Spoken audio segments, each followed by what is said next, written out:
Chapter 607. Why? Chao Kun was confused.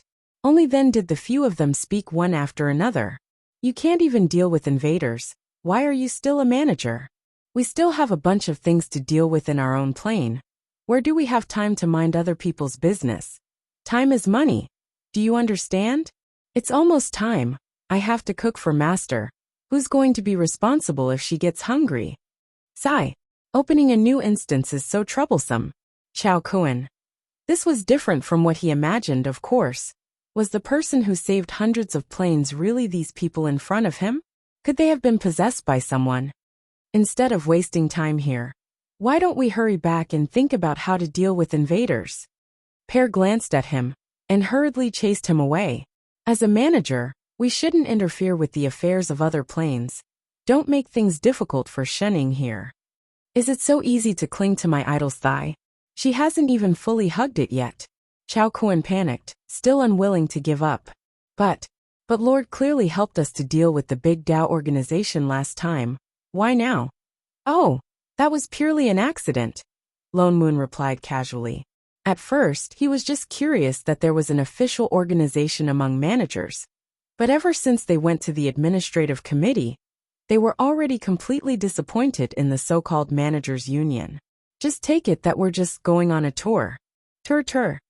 Going to the Big Tao organization was just for a tour. What was the act of directly demolishing it? Leaving behind some souvenirs before leaving? Chao Kun didn't feel good. He looked anxious but didn't know what to say. He glanced at Shening, who was already sprawled lazily on the sofa and chewing on her fruit, not even looking over, and the two people beside her, who were watching him like he was a thief. In the end, he had no choice but to fix his pleading gaze on the relatively normal Lone Moon, who was doing some calculations on an abacus. Fellow Taoist, go back if you understand. Just as he was about to speak, Lone Moon raised his head and said with a friendly smile, I've calculated it for you. The total cost of the treatment, just now, is 35,672 supreme-grade immortal stones. Rounding it up, it'll be 36,000. You know, Chef and I are managers after all. Naturally it's more expensive. He didn't react for a moment. This still had to be calculated? Why do you think it's expensive? Lone Moon narrowed his eyes and shook his head. This is already very favorable. I can ignore the fact that you entered the country illegally, and I don't need you to pay for the visa fees, plane tolls, transportation fees for the injured, and Shenying's consultation fees. Oh right, we charge by the second. Are you a devil? Which manager would have something like an immortal stone on them? Chao Kun stared at him blankly for a while.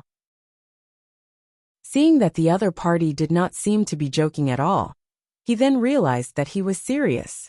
Fellow Taoist, I really don't have any immortal stones on me right now. How about no credit? Lone Moon put away the abacus and stood up, looking like he was going to send the guest off. Fellow Taoist, it's not that I want to force you. His expression became even more anxious. But this invader is indeed very special. His power is also very strange. Even until now, I still can't see what kind of person he is. He's even scarier than Yu Hung from the Big Tao organization. Although this is only a matter of our plane, no one can guarantee that he won't attack other planes. Lone Moon frowned. The other party's expression became even more worried. As if thinking of something, he hurriedly said, If you don't believe me, follow me to the plane and you'll know. Right now my entire plane is in chaos, and all living beings are affected. As long as you are willing to help me save the plane, I'll double. No. I can even pay 10 times the immortal stones. Immortal stones, spirit meridians, even the original source chi. As long as you are interested. Alright. As long as the plane can be restored. Only then did he realize what the other party had replied. With a confused expression he said, You agreed. Lone Moon instantly put on his professional business expression and smiled kindly. From what fellow Taoist Chao Kun said, that person is indeed very dangerous. We should indeed go and take a look. You should have said so earlier if you had the money. Of course. Chao Kun's eyes widened. His face was full of disbelief. He was so stubborn just now. Why did he change his mind so quickly? We're all managers. It's only right for us to help each other. Of course we can go and take a look. But we can't guarantee that we can really help. All right. I know. He nodded vigorously, his face wild with joy. Lone Moon smiled even more kindly. He even took a step forward and patted the other party's shoulder. Come. Tell us in detail about the situation of your plane. This way, it'll be easier for us to operate. Especially the valuable parts. All right, fellow Taoist. Thank you, fellow Taoist. I Ching. Shining. Pair. A while later, the corner of I Ching's mouth twitched. Master, Father Nyo is. Shining nodded. I guess he's planning to expand his business to other planes. Then we're really going over. Before he finished speaking, Lone Moon, who had almost stripped Chao Kuan clean, turned back and waved at them. Shining, chef. Get ready to go. Shining turned back to look at chef before answering. That's right. We're really going. The few of them were ready to set off after a meal. After asking, they found out that the plane door on Chao Kuan's side was already locked. There was no way to directly enter that plane. I left a back door at the border of the plane. Chao Kuan hurriedly explained. It connects to the land of nothingness. We can pass through there. Nothingness? Pear faltered for a moment. She turned to look at Chao Kuan. That's why you suddenly fell at the border of my plane? Her plane had once been swallowed by the nothingness until there was only one city left. Although the nothingness had disappeared now, there was still some remnant aura at the border. Yes. Chao Kuan nodded and continued. It's also a coincidence that the exit is just there. So to enter our plane, we'll have to trouble fellow Taoist Fong Fong to let us go. All right. Pear's eyes lit up. She said excitedly. Shining, are you going to our plane? Why don't you stay for a few more days? As she spoke, she reached out to pull her, but was stopped by Chef again. Fellow Taoist, you're thinking too much. We're just passing by. Go away, little bitch. Pear immediately glared back. So what if you're a disciple? Let go of my idol. Seeing that the two of them were about to fight, Shining was still chewing on her fruit nonchalantly. Instead, Lone Moon directly interjected. All right, let's get going. Only then did he stop the two brainless fans. Pear opened the plane door somewhat reluctantly and sent the few of them to the border of the nothingness. Perhaps knowing that her abilities were limited, she did not force herself to follow them over. Chef was instantly in a good mood. Chapter 608. Chao Kuan took out a round compass and tossed it forward. Immediately, the compass flew up and a red light flashed in the center. As if guiding the way, it drew a long line of light and pointed straight in a direction to the left. The door is over there. Chao Kuan pointed in that direction and led the few of them in that direction. The few of them exchanged a look before following and stepping into the void. They did not walk far. After about a quarter of an hour or so, the space in front of them suddenly began to distort. A moment later, they saw a passageway that looked like a plain door open in the void, but it was pitch black inside. We're here. Chao Kuan was delighted and walked a few steps forward. Just as he was about to enter, his expression changed as he thought of something. He looked back at the few of them and said, My lord, this passageway is not stable, so I don't know which plane we will return to. You must be careful. Lone Moon nodded and set up layers of arrays around the few of them. Chao Kuan took a deep breath and walked in. In the next instant, they felt a chill beside them. It was obvious that they had already arrived in another world, but it was still pitch black all around them. In the distance, they could faintly hear a strange rustling sound, as if something was approaching. Not good. Chao Kuan's expression changed instantly. Panic flashed across his eyes as he hurriedly said, We've reached a small world that has already fallen. We can't stay here. With that said, he hurriedly conjured a seal to open up a space teleportation. Before he could cast a spell, his body suddenly swayed, and he opened his mouth to spit out blood. His expression became even uglier. The primordial chi that he had just recovered in the divine realm dissipated, as if it had been punctured. Even his aura became weaker. Lone Moon's eyes and hands were sharp. He took the opportunity to pull him up so that he did not fall to the ground. He released his divine perception and immediately sensed that there was a dense group of unknown creatures not far away, rushing towards them at high speed. "Direction?" he asked in a low voice. "That way." Chao Kun understood what he meant. Suppressing the pain in his body, he pointed to the right and answered anxiously, "The place behind the 2 realm gates in the north is safe." Lone Moon directly conjured a seal and instantly opened up a space teleportation passageway. "Let's go." With that said, he carried Chao Kun and walked over. Chef followed immediately.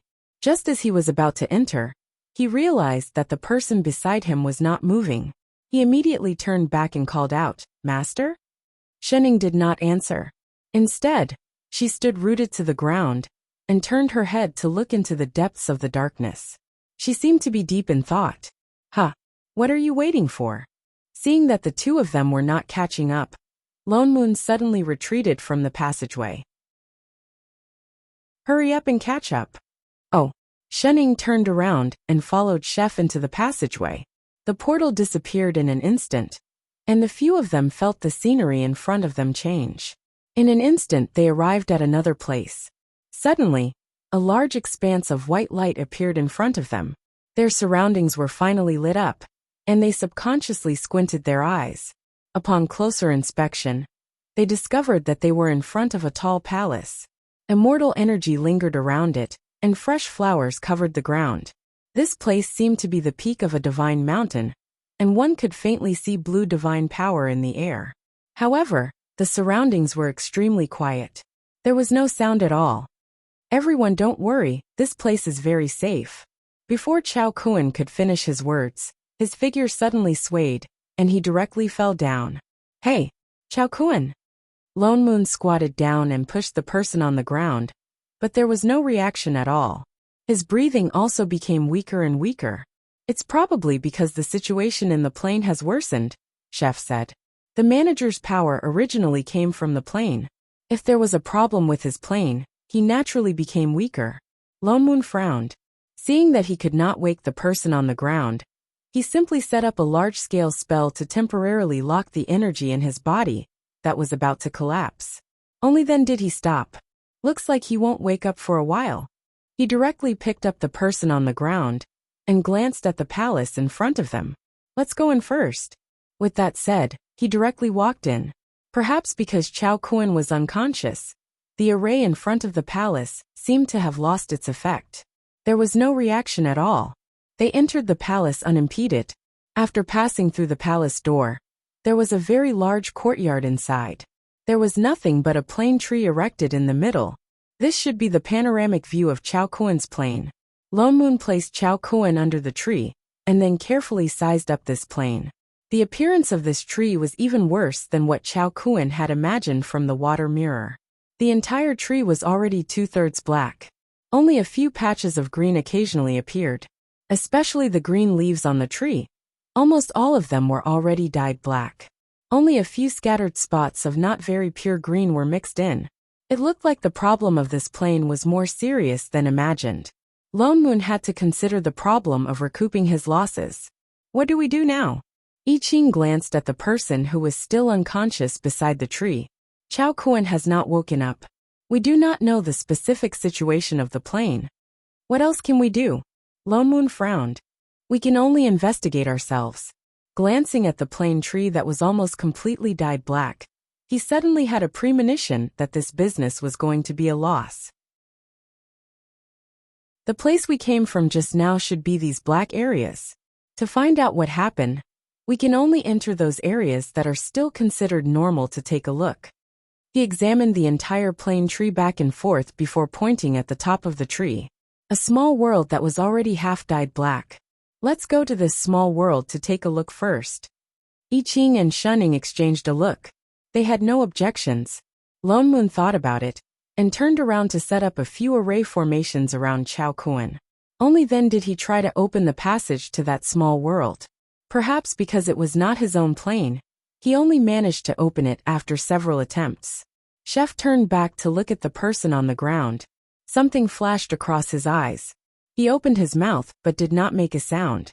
Only then did he pull Shening and follow Father Nio's footsteps. The three of them instantly disappeared from the palace. The next moment, They appeared in a desolate area. The sky was gloomy. There was nothing. Chef then spoke. Father Niu, you suspect Chao Kuan? He did not use a question, but an affirmative sentence. Lone Moon glanced at him before nodding. It's mainly because the timing of his appearance was too coincidental. It's better to be on guard. This plane was locked. They could only come out to seek help through the void. He also said that the location of the exit to the void was not fixed. There were so many places with the void. How did he just happen to appear near Pear's plane? Coincidentally, Pear even knew them. Coincidentally, they even defeated people from the Big Tao organization. How could there be such a coincidence in the world? Chef also felt that it was too much of a coincidence. Then why did you agree to let him come here? Didn't he say that there was a powerful invader here? An invader who could deal with a manager had to be at least a manager level or above. Lone Moon turned back to look at Xining. Don't we have one too? Who knows? They might be able to find out what Xin Ying's identity was. Huh. A certain person who was chewing on a fruit looked up. It was obvious that she was not listening at all. The corner of Lone Moon's mouth twitched. Whose business was it exactly? Could the person involved be more attentive? It's none of your business. Eat your fruit. Oh. She continued to eat obediently. Lone Moon sucked in a deep breath and sighed. Forget it. He was already used to being angry. Let's see what exactly happened here. Before he finished speaking, a joyful voice suddenly came from the side. Look, there are a few living ones here.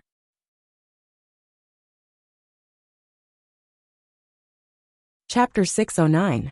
Turning back, they saw a figure flying towards them from the darkness. It was a very tall woman dressed in green. When she got closer, they could see that she did not look like a human. Although she had the shape of a human, her skin was dark blue, almost black. She blended in with the darkness behind her. Demon? But there was no demon aura on her. The three of them were shocked. They could not tell who she was. That person flew over and glanced at them. Suddenly, his eyes widened in shock. She was stunned for 2 seconds. For some reason, she suddenly felt a little helpless. She turned and shouted, Senior. Senior. Senior sister, come quickly. Come quickly. I found 2 of them alive. What are you making a fuss about? A reprimanding voice came from behind her. And then another 3 or 4 figures flew over, replying as they flew. How many people have you found? Is there a need to be so? Huh. The person's voice paused, and he glanced over, as if he was also shocked, and looked straight over. Senior sister, this. The person who appeared first turned to look at the woman in the middle, who seemed to be the leader. That person then came back to her senses. She hurriedly said, What are you still waiting for? Hurry and bring them here. The few people behind her finally reacted. They took a few quick steps forward. As they walked, they cast spells. Instantly, a spell that they had never seen before appeared under their feet. I Ching frowned. Just as he was about to conjure a spell, Lone Moon pulled him and sent him a voice transmission. Wait, these people are a little strange. Let's wait and see first. Chef then put his hand down. The array under their feet flashed. The 2 of them felt their bodies lighten. They flew directly to the other side. So it was just a flying spell. I Ching immediately relaxed. He habitually turned to look at Xining behind him. Master. As expected, there was no array under her feet. She was still in the same place. There's another one. The group of blue-skinned people seemed to have just discovered Xining. Once again, they cast a spell and pulled Xining over. The place they were at happened to be in the area where the black and white met. With this spell, the 3 of them were completely pulled into the area that was swallowed by the darkness. Senior sister, what do we do now? One of the disciples asked. The woman in the middle looked around, then looked back at the 3 people and said, Bring them back to the camp first. With that said, he picked up Xining, who was at the side, and flew into the darkness with her on his sword. When the others saw this, they also summoned their spiritual swords. As if they did not see that they had cultivation, 2 of them walked directly towards Lone Moon and I Ching, cupped their fists and said politely, Young master, please excuse us. As he spoke, he stretched out his hand and pulled them up onto the spirit sword. Lone Moon glanced at the hands that were wrapped around his body. as if afraid that he would drop them. For some reason, he suddenly had a strange feeling in his heart. He felt that something was wrong. The further they flew, the darker their surroundings became. However, this didn't have much of an effect on high-grade cultivators. These strange-looking people seemed to have night vision as well. There was nothing obstructing them.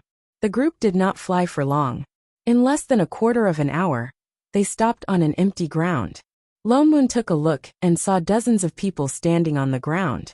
Upon closer inspection, they were all old, weak women and children. Their expressions were not very good, and there was even a hint of dejection in them.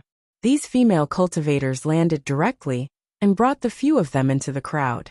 The group of people looked up, and their eyes lit up. They were not afraid at all. Instead, they surrounded them excitedly. "Immortal masters are back." They looked with joy at the few people who brought them here, and said anxiously, "Immortal masters, when can we leave?" "Yes, immortal masters. It's too dangerous here.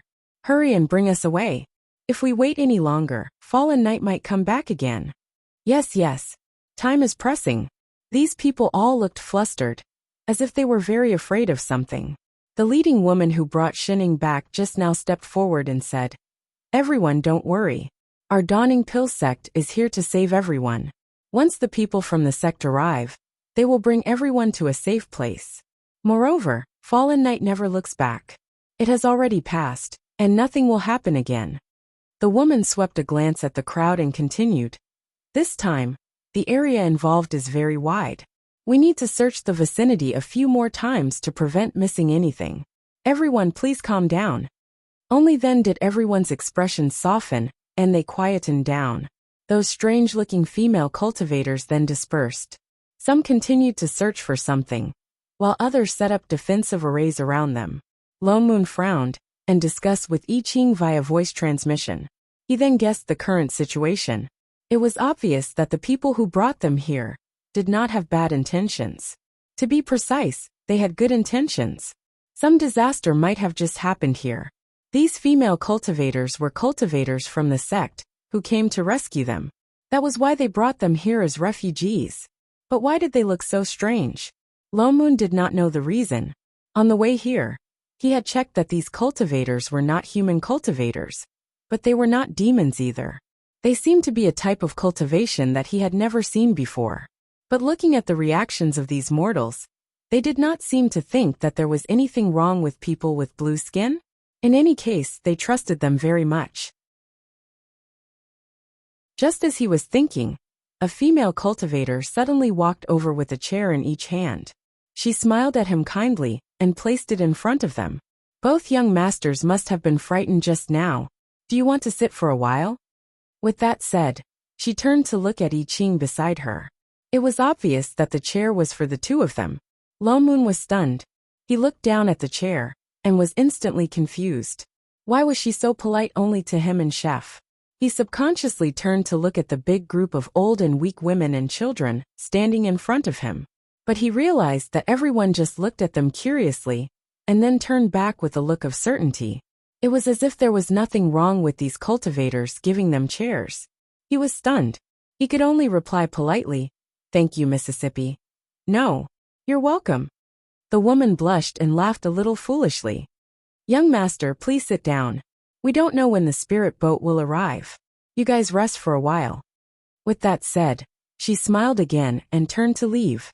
Lone Moon used his divine perception to scan the chair. Finding nothing unusual, he then sat down.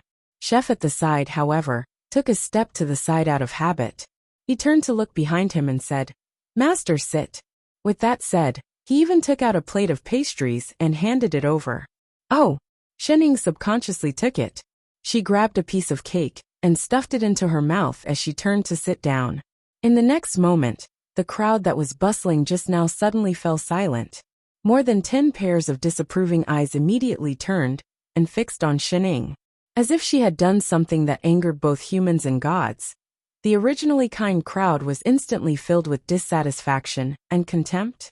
Even the few cultivators just now were the same. "Huh, Shening, can't I eat cakes?" Shening was stunned. Suddenly, the spirit chi in the sky fluctuated. Someone exclaimed, "It's here! The spirit boat is here!"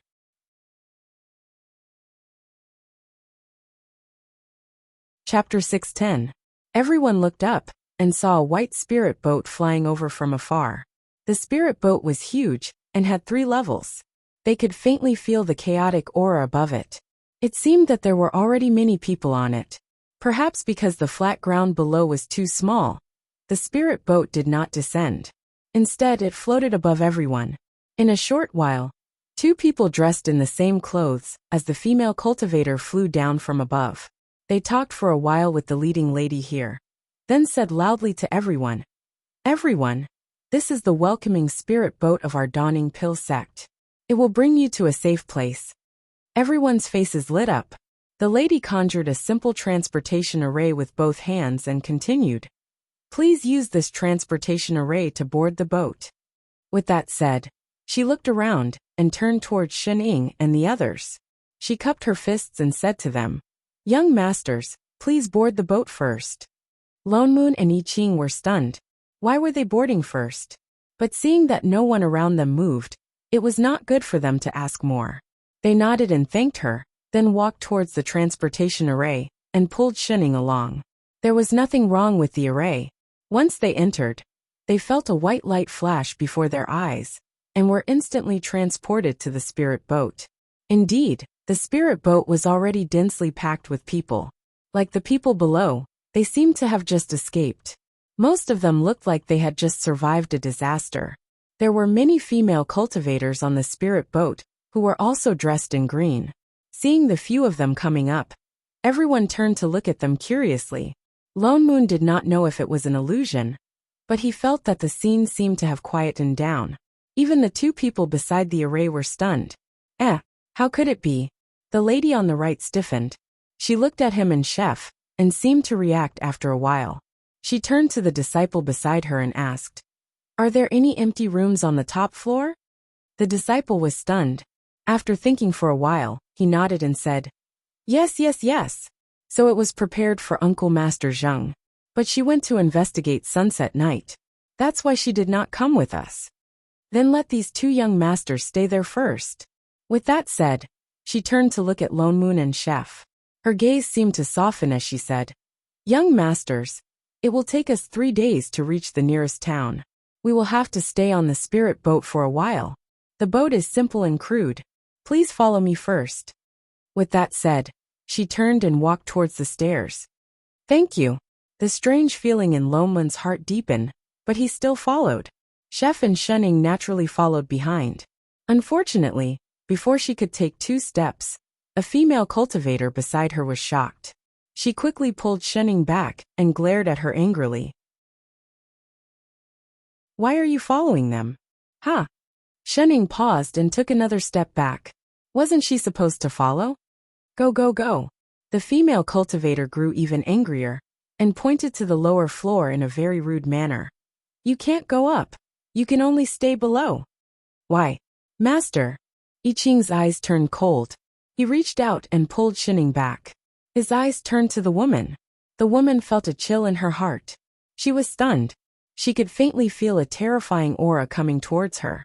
"Chef," Lone Moon hurriedly called out, stopping the person who was about to lose his temper. The woman who was leading the way was also stunned. She glanced at Shening and said with some surprise, "She's your master? Then are you cultivators?" Lone Moon then turned and cupped his fists. "Immortal Elder, the 3 of us are indeed cultivators." With that said, he released some foundation establishment spiritual pressure. The woman's eyes widened. She was even more shocked. She hurriedly returned the greeting. "I don't dare to call you Immortal Elder. So it's 3 fellow Taoists. I've dug my eyes out." "Fellow Taoist, you're too polite." Lone Moon continued. "It's just that this friend of mine doesn't know the way. It's really not convenient for her to separate from us. You see, if they let Shening leave their sight, she would definitely get lost." The woman was stunned. "Doesn't know the way? Can she get lost on the spirit boat?" But looking at the 2 men, she seemed to have thought of something. In the end, she still compromised. "Since we're all cultivators, then we'll arrange for her to stay next to you." "Thank you, fellow Taoist." Lone Moon smiled politely and thanked her again. The woman's face instantly turned red. She hurriedly waved her hand and smiled. "You're welcome. It's what we should do, what we should do." With that said, she directly led the few of them upstairs. When they went up to the top floor, they realized that although the spirit boat looked huge, it wasn't very luxurious inside. It seemed to be specially used to transport people. Apart from Lone Moon and Chef's room on the top floor, which was relatively well prepared, the rest were really just rooms. There wasn't even a chair. Especially Shining. She was directly shoved to the next room. When she went in, she realized that there were already more than 10 female cultivators in long robes sitting inside. Some were resting with their eyes closed. Some were regulating their breathing. More or less, they all had some injuries on their bodies. When they saw her come in, they all looked up. Several gazes swept over her. She didn't know if it was an illusion, but she kept feeling that those people were looking at her in a strange way. The female cultivator who led her in explained and went out. Only then did the people inside retract their gazes and go about their own business. They didn't pay much attention to her. Shining didn't think much about it. After confirming that there really weren't any chairs inside, she took out a thick cushion and found a corner to sit down. She calmly nibbled on her own fruit. So boring. When can we start eating? She didn't sit for long. After about 2 fruits, a familiar fragrance wafted over. In the next moment, the door opened with a creak. Chef walked in on time with a table full of dishes. He looked straight ahead and stopped in front of Shining. He put down the small table and handed over a pair of chopsticks. "Master, it's time to eat." "Oh." Shining sped up to finish the fruit in her hand. Then she took the chopsticks. In front of the room full of people, she began to eat alone. The female cultivators hadn't recovered from the shock of the man who suddenly came in. In the next moment, they smelled the fragrance of delicious food in the room. Even though the people here had already abstained from eating for a long time, they couldn't help but feel their stomachs rumbling. So the whole room was instantly filled with the sound of swallowing. So fragrant. Didn't senior sister just say that this woman was also a cultivator? Why did she still want to eat? And eat with such relish? Yet the two of them didn't have the slightest self-awareness of seduction. One ate noisily, while the other held a glass of water and handed a handkerchief from time to time. She would even make a few introductions. "Master, Father Neo isn't here. Eat slowly. There's no rush. Master, try this stewed meat. I've been simmering it with spirit chi. The time is just right. It melts in the mouth. Master, this spirit soup is rich and fragrant. I still have some left. Do you want another bowl? Master." With every sentence he said, everyone swallowed a mouthful of saliva. The fragrance around them felt even more fragrant. Finally, someone couldn't take it anymore and stood up. As she walked out, she said, "I'm going out to change shifts with junior sister. I feel much better too. I'm going too." "Me too. I'm going out to get some fresh air. Wait for me." In an instant, more than half of the people in the room left. Yet the two of them didn't have any self-awareness. They continued to eat calmly as if no one else was around.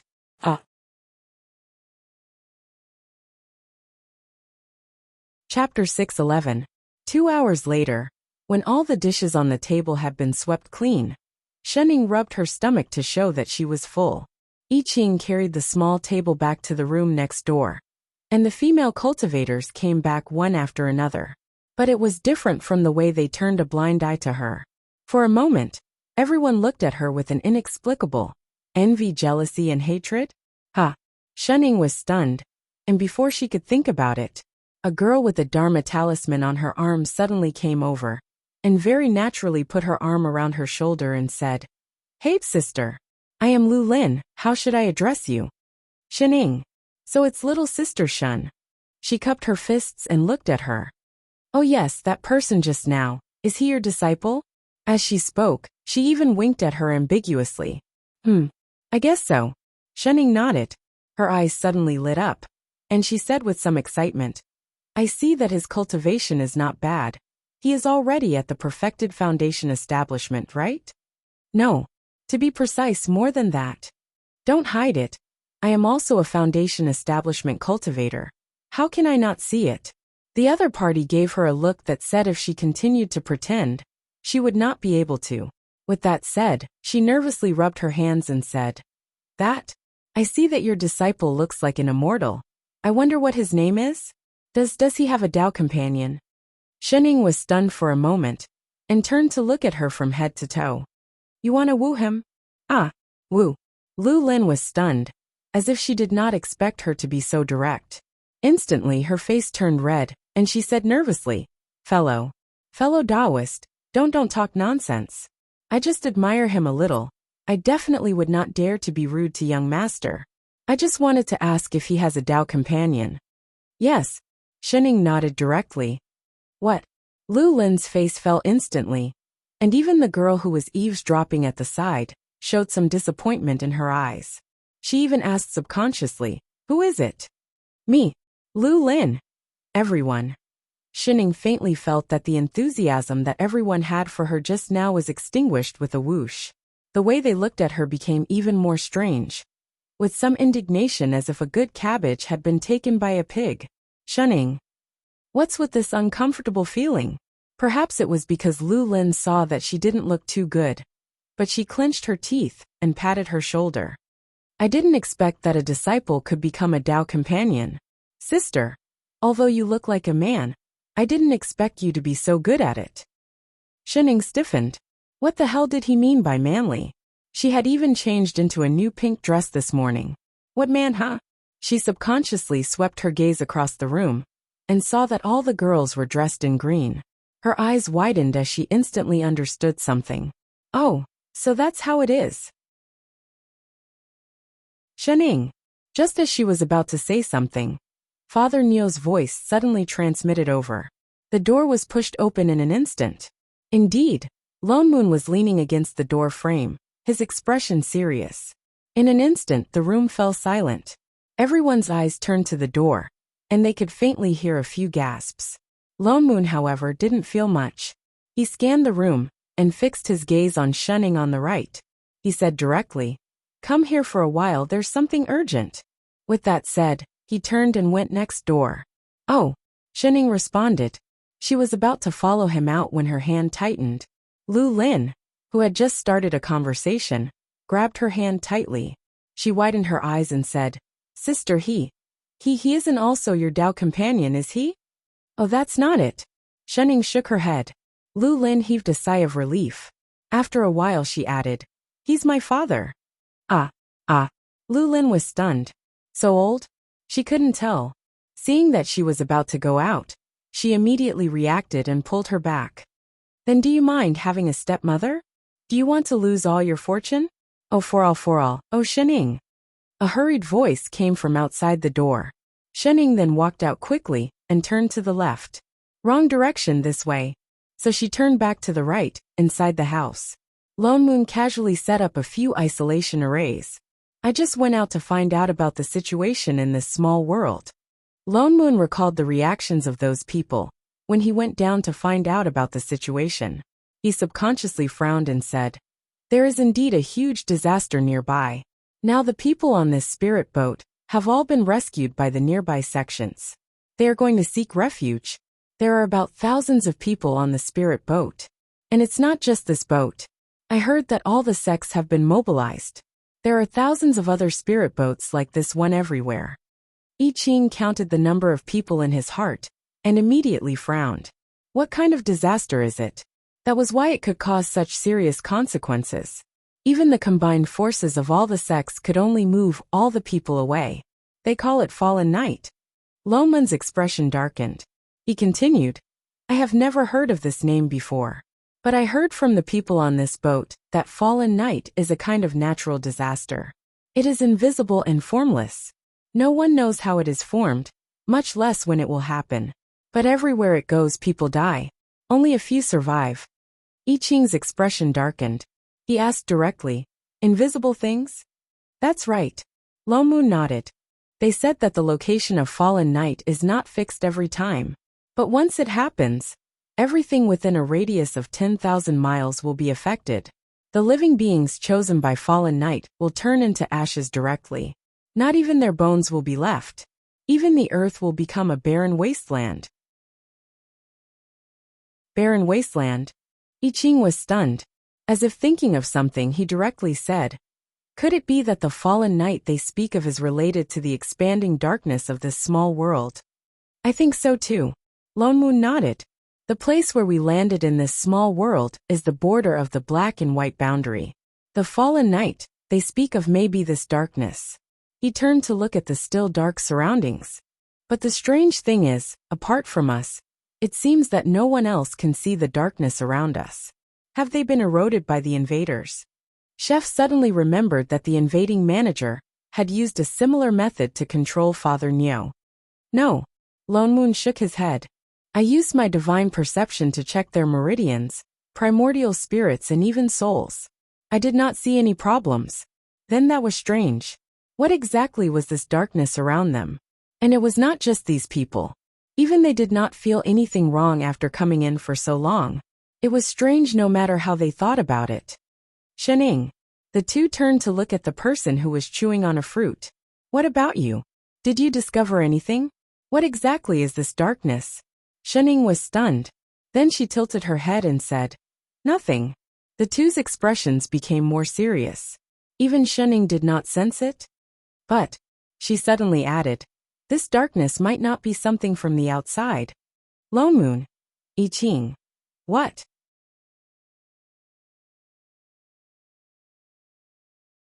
Chapter 612. If it wasn't from outside, could it be a local product? What do you mean? Shening took a bite of the fruit and turned to look at them.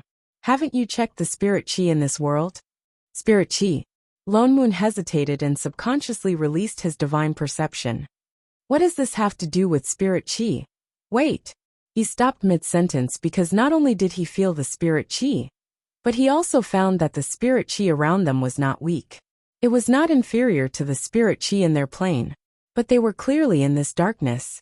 Spirit chi was the purest and could not mix with other auras, not to mention yin chi, demon chi and other yin chi. They would repel each other. Even when they were in the void, there were all kinds of energy mixed together. Spirit chi and other energy repelled each other, so it was not thick. But it was different here. Although they were in this darkness, the surrounding spirit chi was very gentle and stable. There was no sense of rejection. It was as if even the spirit chi was not affected by this darkness. It was as if it was born a part of it. How can this be? What exactly was this darkness? Why don't we look more closely? Shening added. The two exchanged a look, and their expressions became serious. They both closed their eyes and released their divine perception. Lone Moon directly observed the surrounding spirit chi. I Ching, on the other hand, probed into the meridians of the cultivators outside. He saw that whether it was the surrounding or the spirit chi that was absorbed into the bodies of the cultivators, it was not the 5 elements spirit chi that they were familiar with. Instead, it was wisps of a special black aura. Lone Moon's eyes shot open. Holy shit! What is that?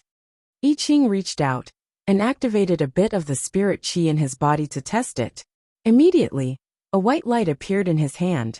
It was completely different from the surrounding darkness. But in less than a moment, it was swallowed by the surrounding darkness. The black light disappeared, but the aura was exactly the same. Could it be that this is not spirit chi? Lone Moon was shocked. It is spirit chi. Shening suddenly retorted. She pointed at the neighboring area with her fruit. Aren't they all cultivating normally? But this color.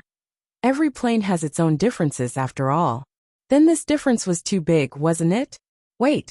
After talking for so long, she still did not say what exactly this darkness was. Master. I Ching seemed to have thought of something. In a low voice he said, if the spirit chi in this plane was originally like this, then why was the spirit chi we saw different when we were outside the darkness? When they first arrived at the place where the black and white intersected, the spirit chi there was clearly normal. That's right. Lone Moon also thought of this problem. Why was the white part normal? Maybe it hasn't spread there yet? Shening said. I Ching paused, then his eyes widened. Master, do you mean to say that this darkness might have existed in this plane from the beginning, but someone let it out, and that's why it's like this? Yes, she nodded. How is that possible? Lone Moon still did not understand. How can you be sure that this darkness was not brought by an invader? If this darkness was not the work of an invader, how could it have spread to the entire plain? The plane tree that they saw earlier was about to turn completely black. Because everyone is alive. Shenning pointed at the door. A lot. Lone Moon was stunned. Then he reacted. That's right. If that so-called fallen knight was really the work of an invader, then based on his power that was strong enough to deal with managers, how could these mortals of a mere small plane survive? And there were quite a lot of them. More importantly, the order of the entire small world did not show any signs of chaos. Malicious invaders entered other planes with only two motives. One was like those fellows from the Big Tao organization, who wanted to directly absorb the power of the plane to strengthen themselves. The other was like the invader that Shen Jing dealt with previously, who wanted territory. They did not have the slightest bit of pity for the living beings of the original plane. They even had to be eliminated. Unless this invader was especially stupid, not only did he snatch other people's territory, he even planned to raise other people's sons. But as long as living beings did not perish, the plane would not die. Even if he killed the manager, one day the world's consciousness would choose a new manager. By then, wouldn't the invader have snatched it for nothing? So no matter how one looked at it, this darkness did not look like something that invaded. Shenning was right. This could have originally belonged to this world. But for some reason, it was released by the invader first. Lone Moon could not figure out the other party's intention no matter how he thought about it. Looks like we have to find the source of this darkness first, before we can find that invader. In the next few days, the three of them stayed on the spirit boat peacefully. There were more and more people on the boat. Shenning was used to staying in the house, and did not feel bored. But the few female cultivators in the room, who initially did not pay much attention to her, suddenly became warm to her. Not only did they come over to talk to her from time to time, but they also often asked her about Lone Moon. They smiled at her amiably, and all of them wore the expression of a competent stepmother. As a filial daughter, looking at this group of people who had ill intentions towards her father, Shenning naturally, without question, without reservation, without hesitation, sold Father Nyo. Oh, you're asking about what my Father Nyo likes. 3 days later, the spirit boat finally landed in an immortal city. Everyone disembarked and entered the city. The cultivators from the sects also prepared to return. Shenning and the others came out late. By the time they disembarked, there were not many people around. Just as they were about to enter the city to find out about the situation, a female cultivator suddenly rushed over. She looked a little familiar. She seemed to be one of the people who lived with Shen Ying these few days. Her name seemed to be Lu Lin. Young Master Lone Moon, please wait. Perhaps because she was in a hurry, her face was flushed. Is there anything else, fellow Taoist? Lone Moon replied. Lu Lin's face reddened even more. After a while she said, That. I wonder what plans young master has for the future. Are you going back to the sect? I wonder which sect the three of you are from. If it's on the way, why not? Why not follow us? We can take care of each other on the way. There's no need. Lone Moon smiled politely. We are itinerant cultivators, and do not belong to any sect. We will not disturb you fellow Taoists. I see. She instantly looked disappointed. She stared straight at Lone Moon's face as if in a daze. Lone Moon felt goosebumps all over his body. He frowned and said, We have something else to do. We will take our leave now. Lu Lin seemed to wake up. Wait. She hurriedly stuffed the storage bag in her hand over. Please take this, young master. My name is Lu Lin. I am a disciple of Dawning Pill Sect. If you need anything in the future, feel free to come to Dawning Pill Sect to look for me. With that said, she gave him a deep look. As if afraid that he would reject her. She did not wait for his reply and turned to walk away. What the hell? Lone Moon was stunned. He had cheated many people. This was the first time he saw someone rush to give him money, before he even did anything. He subconsciously opened the bag and looked inside.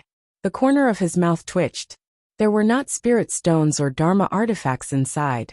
Instead, there was a pile of food ingredients, spirit fruits and snacks. Why did she give him this? Straight face, Lone Moon reflexively turned to look at Shen Ying beside him. What did you say to her? I didn't. Shen Ying looked innocent. Didn't you say why she gave me a bag of food? Shining thought about it and added seriously, maybe it's because you, Father Neo, are more handsome. This made sense. He accepted it. But something felt wrong.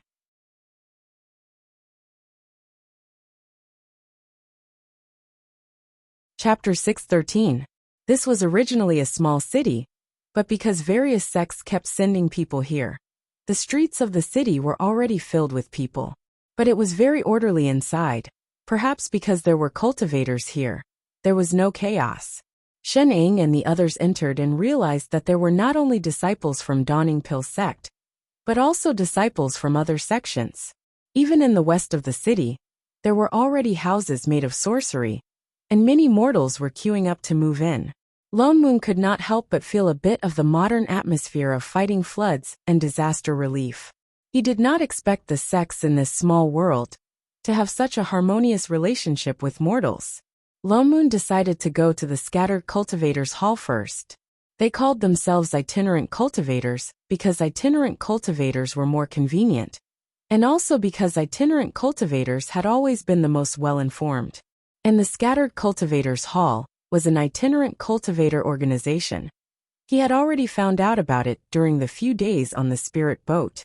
It was a place specially for itinerant cultivators without sex to receive and issue all kinds of missions.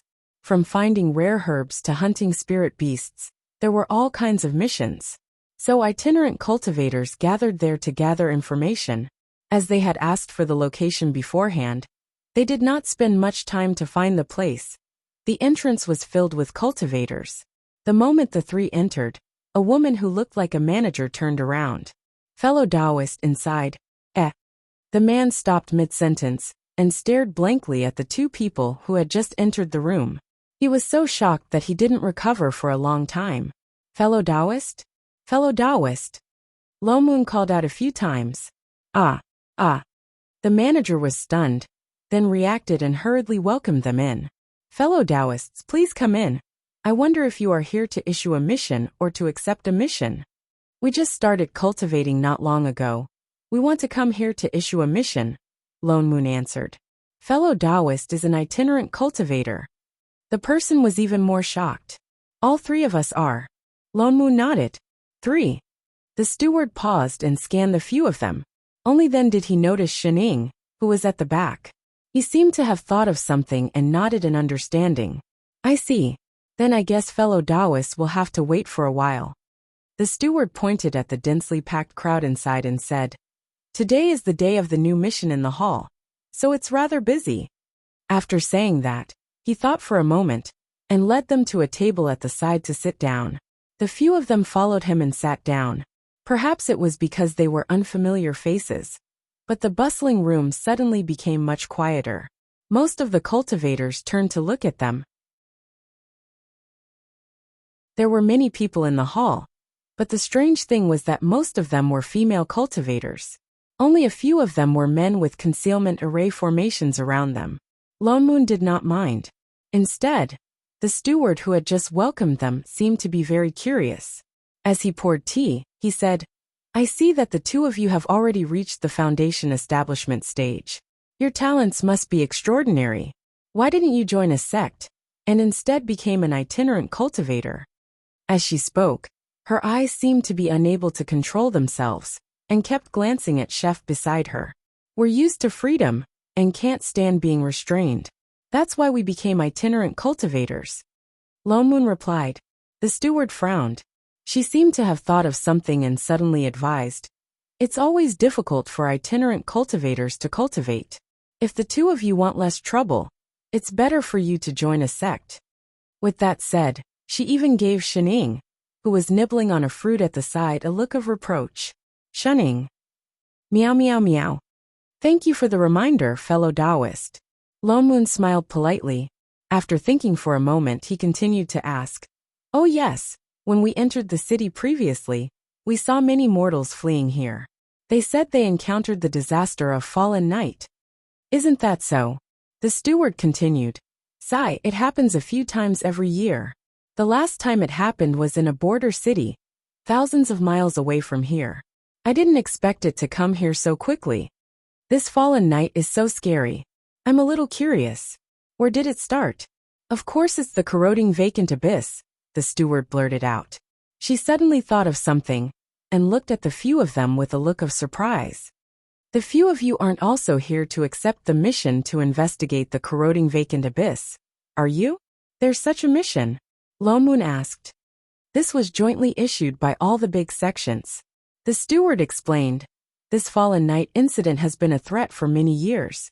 All the sects have been investigating for a long time, but have not found the cause. They can only roughly confirm that it has something to do with the corroding vacant abyss. That's why they're calling for everyone to go in and investigate. But the corroding vacant abyss is extremely dangerous. It's very likely that you won't be able to return. That's why all the sects want to go together with itinerant cultivators. Although the rewards are generous, it's really too dangerous inside. Fellow Taoists, please don't take things too hard. Thank you, fellow Taoist.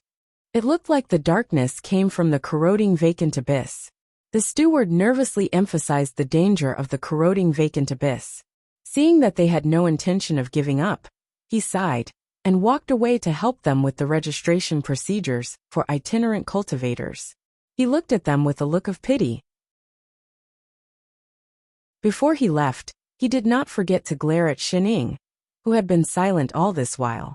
He seemed to be extremely dissatisfied with her laissez-faire. Xining. Mother ***. The few of them did not stay long in the scattered cultivators' hall.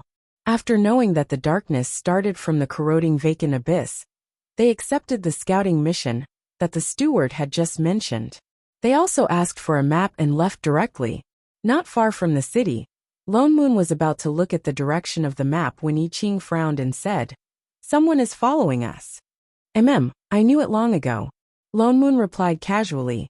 They've been following us since the beginning of the scattered cultivators' hall. It was just a few foundation establishment cultivators and a golden core cultivator. They probably saw that there were only 3 of them and wanted to kill them and rob them of their treasures. Indeed, not long after they flew out, 5 tall and sturdy cultivators suddenly rushed out and blocked their way. Fellow Taoists, are you heading to the corroding vacant abyss? The one in the middle, who seemed to be the leader, was a female cultivator dressed in blue. She smiled wretchedly and took a step forward. Narrowing her eyes, she scanned the few of them. Why don't you travel with us? At least we can take care of each other.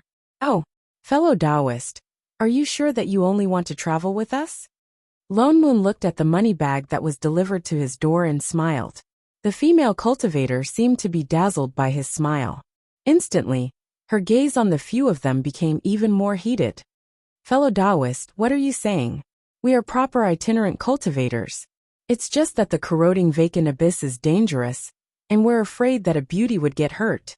That's why we want to take care of you. Beauty? Lone Moon subconsciously turned back to look at Xining. Since when did her presence become so strong? Or could it be that these people were criminals?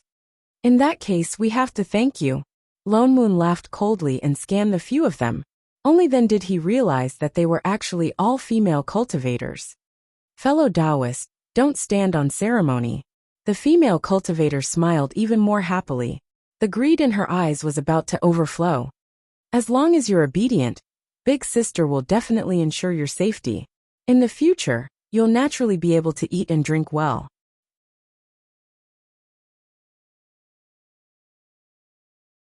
Chapter 614. I don't lack good food and drinks, and I'm not interested in the same trade. Lone Moon's smile deepened, and he narrowed his eyes. I'm just a little interested in the spirit stones in your storage bags. Why don't you take the initiative and take them out first? The other party's expression darkened, but a female cultivator at the side suddenly laughed. Ha! Boss, looks like this little beauty doesn't like you. Boss, why do you have to be so courteous with them? I've never seen such a good-looking man. And one with cultivation, don't waste it. That's right, I noticed when we just entered the city. They don't belong to any sect or have any backing at all. To be able to dual cultivate with such a beauty, I'd have no regrets even if I died. Boss, if you don't go, we'll go. That's right, boss. That woman over there looks useless. Let's take her down first. Lone Moon. What do they mean? He faltered for a moment. The beauties they were talking about Were they talking about him and Chef? In a flash, he vaguely thought of something. Before he could think carefully, the leading female cultivator's expression darkened even more, and she snorted coldly. "Humph. I was going to be gentler to you on account of your looks. Looks like you're going to have to do the hard way." He suddenly released the suppressive power of a golden core cultivator. "Then don't blame me for making a move." With that said, he directly took out a square jade seal, activated his spirit chi, and instantly that Dharma artifact flew up. "I want to see who can protect you." With that said, that Dharma artifact flashed and directly flew towards them. How dare they show off an inferior grade spirit artifact in front of him? Lone Moon's eyes narrowed, and just as he was about to attack, he saw that jade seal suddenly turn to the side. And then with a loud thud, it directly hit Shen Ying's head, who was behind. It even made a clear and deep echo. Lone Moon, who was ready to attack. I Ching, who was completely defenseless. He watched as that heavy seal directly slid down from Shen Ying's forehead, leaving a square mark, and faintly the words "spirit suppressing seal" could be seen.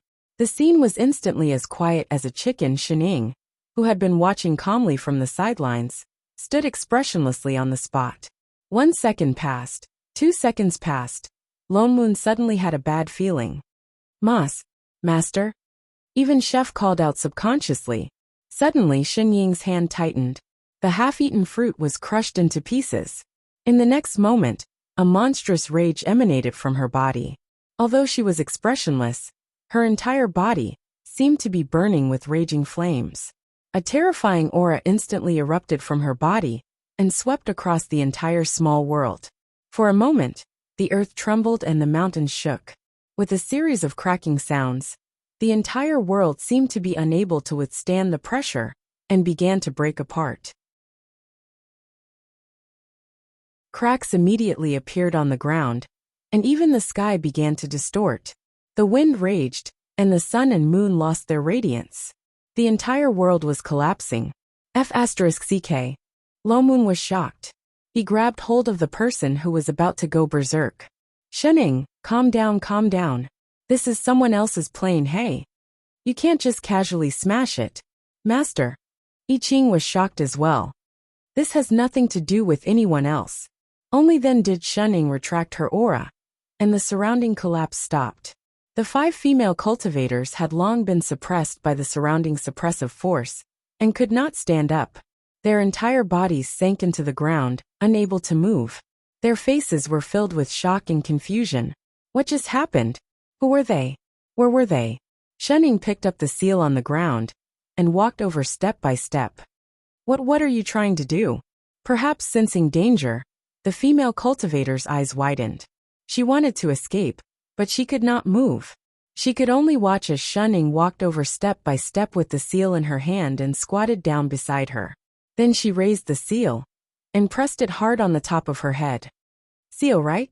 Leave a seal, right? I'll let you seal all you want. I'm a melon eater. Don't go crazy. You think I'm putting on a show. _ With that said, she pressed the seal all over her head and face. In an instant, the 3 words "spirit subduing seal" were deeply imprinted on her face. But Shen Ying did not stop. She directly picked up the spirit sword on the ground beside her and carved a few words herself. Then she pressed the seal on her entire body. Upon closer inspection, he realized that there was a row of imprints on her body. This meat did not pass inspection, cannot be eaten. Wait. Shen Ying turned and walked towards the other women. She did the same and covered their entire bodies with the seal, especially in the most conspicuous places. Lone Moon quietly glanced at them and realized that the seal was not only on their skin, but also on their souls with a special aura. In other words, unless these people reincarnated, they would carry this failed inspection mark with them for the rest of their lives. No matter how high their cultivation level was in the future, they would not be able to get rid of it. It seemed that the female cultivator's sudden attack just now had really pissed Shen Ying off. Shen Ying covered them for a whole hour before her temper subsided. She returned to her lazy self. She turned and walked back. Then, she stuffed the 5 storage bags in her hands to father Nyo out of habit. "Here. I Ching. Lone Moon." She didn't forget to pick up the loot even when she was angry. He suddenly felt that this daughter could be pampered a little more. Shening continued to take out a fruit and took a bite. Then, thinking of something, she turned and added, "I don't like this stepmother." What did she mean? Lone Moon felt that there was something wrong with this world. Whether it was on the spirit boat, or when they entered the scattered cultivators' hall. The way the cultivators in this world looked at them gave him a strange feeling. Even their attitudes seemed a little too warm. At first he did not understand what was so strange about it.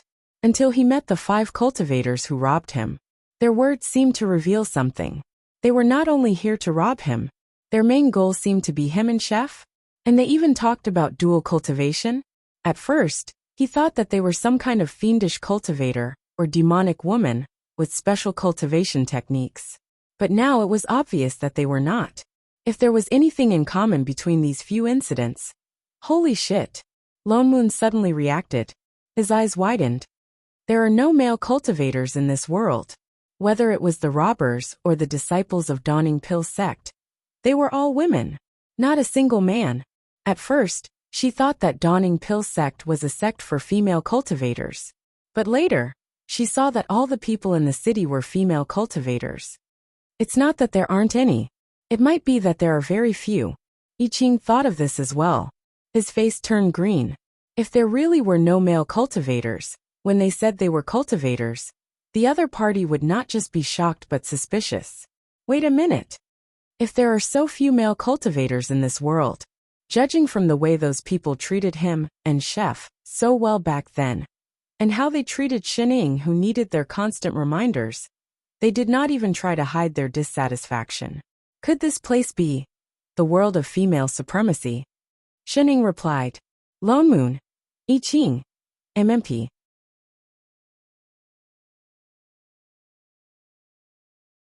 Chapter 615. The map distributed by the itinerant cultivator hall pointed to a place called Yaoru City. It was said that that was the only immortal city, with a transportation array, to the corroding vacant valley. Given Lone Moon and I Ching's speed, they reached that immortal city in a few days. They directly went through the transportation array, to the corroding vacant valley. Almost at the instant they stepped out of the array, they felt a cold and gloomy aura hit them in the face. They saw a huge abyss in front of them, as if the sky and earth had suddenly been broken. On one side was still a wasteland, but on the other side was only a bottomless darkness. A thick black aura like ink was coming out of it continuously. It was already dark all around them, but the direction of the abyss was so dark that there was not a trace of light. Even when they used their divine perception to probe it, they could not sense any movement. Lone Moon subconsciously frowned. For a moment he could not tell what was inside. At this moment, there was already a dense crowd of cultivators gathered in front of the corroding vacant valley. Most of them were itinerant cultivators, but there were also cultivators from various sects wearing the same school uniform. But everyone was watching from the side. No one directly entered. Lone Moon glanced at them and found that the majority of the crowd were indeed female cultivators. There were only a few male cultivators here and there. But they were either wearing light gauze hats or veils to hide their faces, hiding delicately at the side. Their cultivation levels were even lower. The highest was only at the golden core stage, and most of them were surrounded by a few women standing protectively around them. So when Lone Moon and I Ching walked out of the transportation array openly, they immediately attracted the attention of all the cultivators present. The surroundings were obviously quiet for a moment. At that moment, all the gazes were fixed on them. Some were surprised and puzzled, and some were even probing. There were even people who directly released their divine perception and brazenly swept over them, as if they were taking advantage of them. The corner of Lone Moon's mouth twitched. This was the first time so many people had brazenly offended him. Instantly, he felt a burst of anger. This F***ket up world of female supremacy. Subconsciously, he released his suppressive force and returned those presumptuous gazes back one by one. Instantly, a few cultivators' faces turned pale. Then, as if they were frightened, they hurriedly retracted their divine perception, not daring to probe further. Taoist Lone Moon. Suddenly, a pleasantly surprised voice rang out. A person with a sturdy figure, dressed in green clothes, And if it weren't for the extra 2 lumps on her chest, no one would be able to tell that she was a woman. She squeezed out from the crowd and walked quickly toward them, with a pleasantly surprised smile on her face. There was a faint trace of excitement in her eyes. His eyes seemed to be shining as he stared intently at Father Neo, who was at the front. "Why are you guys here too?" The 3 of them were stunned. Who was this person? The woman stared at Lone Moon for a moment. Suddenly, she thought of something and her expression changed. "You're not planning to enter the corroding vacant abyss too, are you?" She frowned and put on a worried expression. She looked around and finally fixed her gaze on Shen Ying, who was at the back. She said disapprovingly, "Fellow Taoist Shen, the corroding vacant abyss is so dangerous. How can we let our 2 fellow Taoists take such a risk?" "Shen Ying. Why is it me again?" "Fellow Taoist Shen, this is your fault," she said righteously. "As a woman, how can you let the man behind you take such a risk? What's more, fellow Taoist Lone Moon is your father. Listen to me and stop fooling around. Hurry back." With that said, she even gave Lone Moon a loving look. Lone Moon instantly felt goosebumps all over his body. Frowning, he said, "We don't know you, fellow Taoist. You don't have to worry about this. I will be careful." "Even if I'm careful?" She seemed to have thought of something. She paused and asked, "Don't tell me you don't remember me? I'm Lu Lin from the Danxia sect. We met on the spirit boat a few days ago." She reminded them slightly disappointedly. The few of them were stunned. Instantly, they remembered the storage bag full of ingredients. Fu Ying's eyes lit up. She was the first to remember. She blurted out, "Oh, prepare a stepmother." "I Ching. Lone Moon. Prepare a stepmother? What the hell?" Lu Lin nodded excitedly. Yes. That's me. Lone Moon. Son of AB *TH. Do you think I won't call Xinjing right now?" "Oh yes, fellow Taoist Lone Moon." Seeing that the few of them remembered, Lu Lin became even more enthusiastic. She stepped forward and looked straight at Lone Moon. She asked nervously, "Did the food from last time suit your taste? Fellow Taoist Shen said that you like these the most. So these days I went to various immortal cities to collect some more. I don't know if you like it." As she spoke, she hurriedly took out a storage bag and handed it over with a fawning expression. Lone Moon's expression darkened. He turned and glared at a certain foodie behind him. Damn it! What nonsense did he say to her? The latter silently took a step back. She looked at the sky and the ground, but did not dare to look at his eyes. She pretended not to know anything. Chef, the weather is so good today." A certain brain-dead disciple quickly cooperated and added, "Yes, master. The sun didn't even appear in the sky today." "Lone Moon, do you think that if you don't admit it, I won't deduct your food expenses? F***CK. Fellow Taoist Lone Moon?" Seeing that he did not take it, Lu Lin looked confused. "No need." Lone Moon's expression darkened. Lu Lin was stunned. "Fellow Taoist, haven't you always liked these? I've quit. Can't I?" Lu Lin was stumped. Seeing his cold expression, she could only take it back. I see. Men are indeed fickle. But fellow Taoist Lone Moon's angry look is also very cute. The more Lu Lin looked at him, the more she liked him. Her eyes were as sticky as superglue, and her face was full of infatuation. The corner of Lone Moon's mouth twitched. Goosebumps appeared all over his body like mushrooms after spring. This damned world of female supremacy. "Let's go, we're going in." He turned and told the 2 prodigals. "I'll settle the score with you when we get in." He was about to fly into the corroding vacant abyss on his sword. Lu Lin, who was staring at them in a daze, finally reacted. "Wait, fellow Taoist Lone Moon. Even if you really want to go in, you can't do it now." "Huh?" Lone Moon turned back. "Why?" He turned to look at the center of the crowd, then looked at them worriedly. Seeing that they had no intention of giving up on going in, he sighed and said, "This corroding vacant abyss is boundless. No one knows what's going on. To prevent everyone from getting lost inside, the sect masters and elders of the various sects are working together to set up a transportation array so that everyone can come back through this array." As he spoke, he pointed to the center of the dense crowd. Lone Moon subconsciously released his divine perception to scan. Indeed, he felt traces of spirit energy fluctuations in that direction. He turned to look at Chef. It's the 5 spirit transportation array. I Ching also discovered that array. He directly transmitted his voice. In this small world, as long as there's spirit chi, we can come back by activating the array. It was just that this array consumed too much energy for cultivators in the lower realm. Even high-level cultivators could only maintain it for a month at most. Lone Moon took a closer look. Indeed, there were a few soul formation cultivators in the center of the crowd. You guys should have the waste tokens of itinerant cultivators, right? Lulin continued. Later, when the array is activated, the waste token will automatically mark your aura. When you want to come out, just activate the waste token. Lone Moon thought of the waste token he received a few days ago at the itinerant cultivator hall. He thought it was just an identity token for itinerant cultivators. So it had this function. No wonder these people gathered here, but did not go in. They were waiting for the array to be completed. Thank you for the reminder, fellow Taoist. Although this array was of no use to the 3 of them, Lone Moon still thanked her out of habit. You're welcome. Lulin blushed. She looked at him with misty eyes again. Mother asterisk Kerr. The array is activated. Someone shouted. Indeed, in the next moment, a blinding white light suddenly appeared in the center of the crowd. In the next moment, a huge transportation array appeared beneath everyone's feet. Lone Moon looked down at the waste token in his hand. Then he turned to Chef and Shining and said, "Let's go in."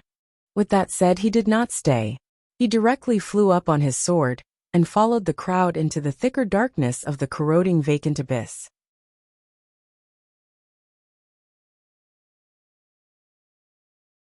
Chapter 616. Lone Moon did not know if it was an illusion, but the moment he entered the thicker darkness, he felt something invisible brush past him. This feeling was very strange, as if he had fallen into something, but it disappeared in the blink of an eye. Shunning. He stopped in his tracks and subconsciously looked at the 2 people beside him. It was obvious that they had noticed it too. What was that? Shunning was silent for a moment, then shook her head. I don't know yet. Lone Moon's frown deepened. He released his divine perception and was about to head deeper into the Eraton abyss.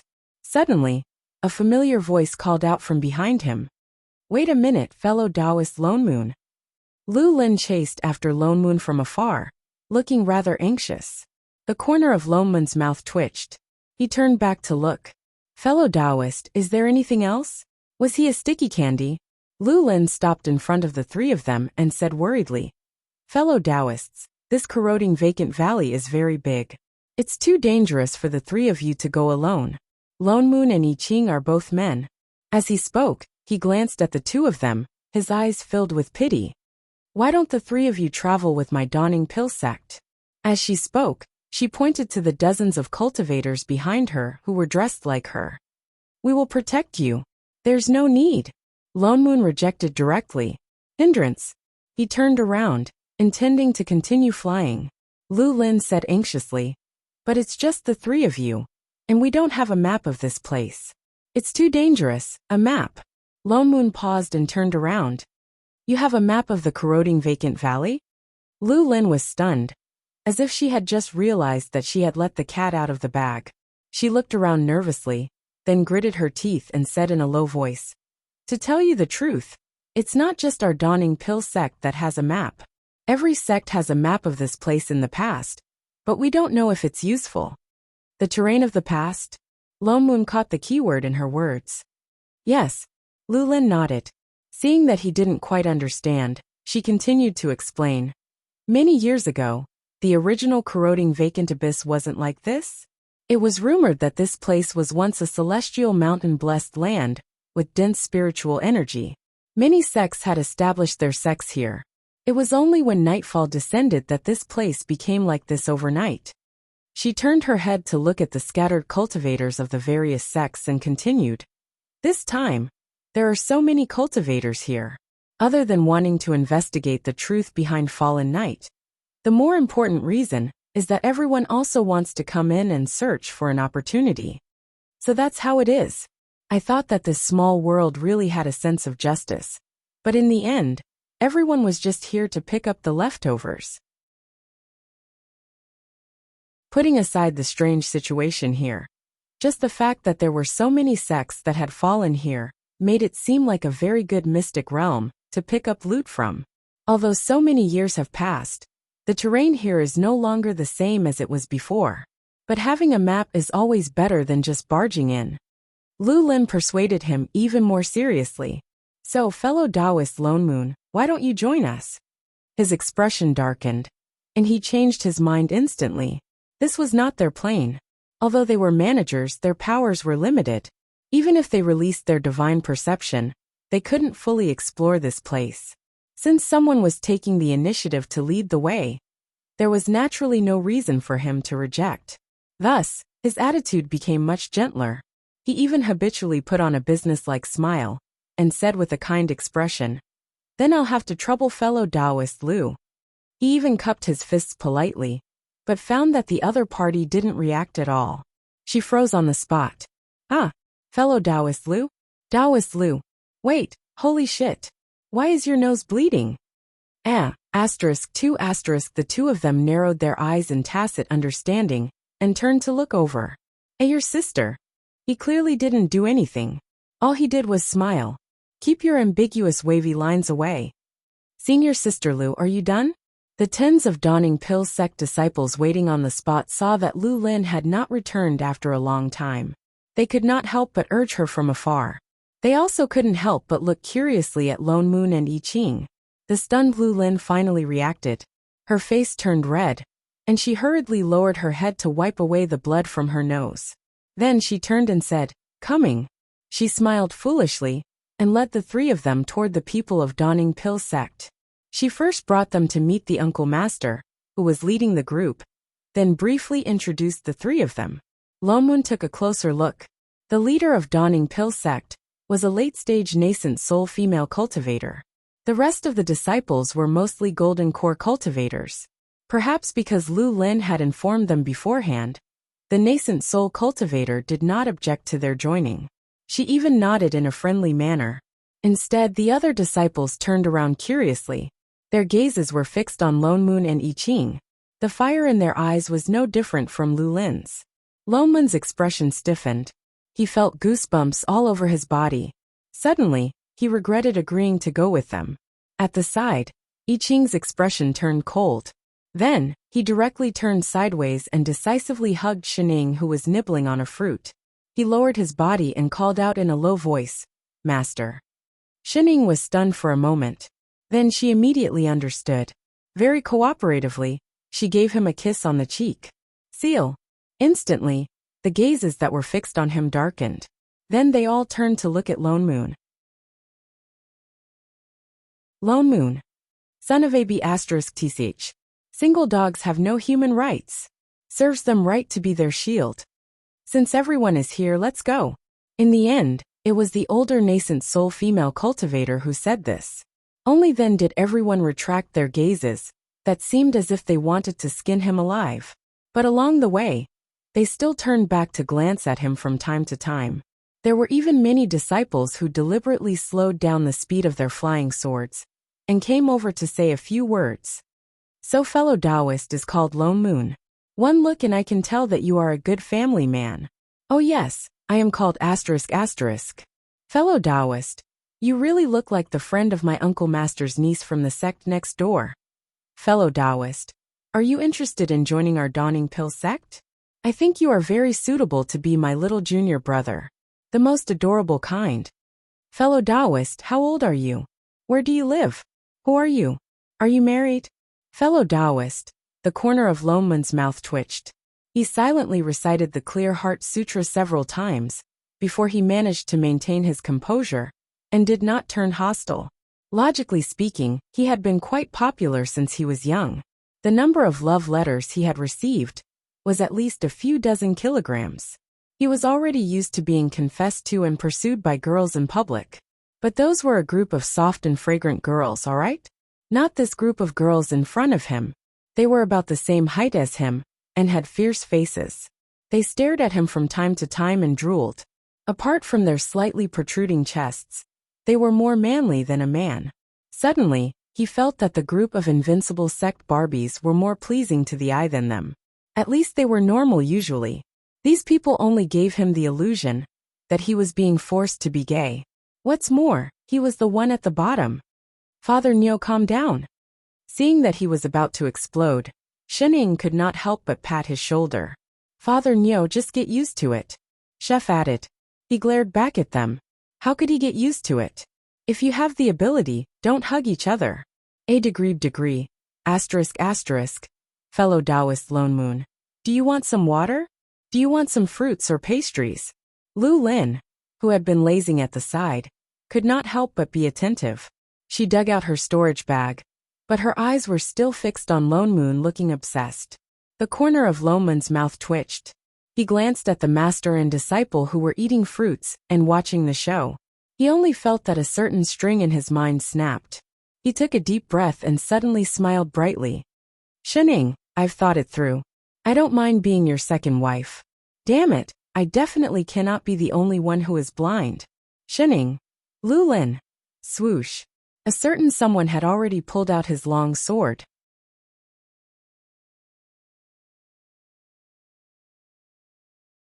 Chapter 617. Ever since Lone Moon said that, everyone's imaginations went wild, imagining a drama of the century. Almost immediately, all the gazes on him turned to Shening. It was different from the adoration from before. Now there was anger, blame, disdain, and indignation in the eyes of a certain someone who played with people's hearts. If not for the fact that they were in the corroding vacant valley, they would have made a move already. Lu Lin's reaction was even greater. Her face was pale, and she looked sad and hopeless. She could not even control her sword steadily. She looked at the two of them and muttered to herself, I guessed long ago that you two were not father and daughter.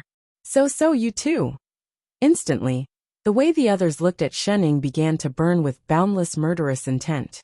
Two words were written in every pair of eyes, beast. Not satisfied with one, she still wanted to seduce the other. Shening, who was rarely tricked. Son of a b****. Suddenly, she felt that the fruit was no longer fragrant. She turned to look at a certain father, who suddenly felt refreshed. Shening, why bother? We were born of the same root, why rush to kill each other? Lone Moon. Fellow Taoist would rather die than me. This is what you get for cheating me. I Ching. Indeed, everyone wants to snatch my master away from me. Draw your sword, little bitch. We're here. The nascent soul cultivator leading the group suddenly stopped and looked around.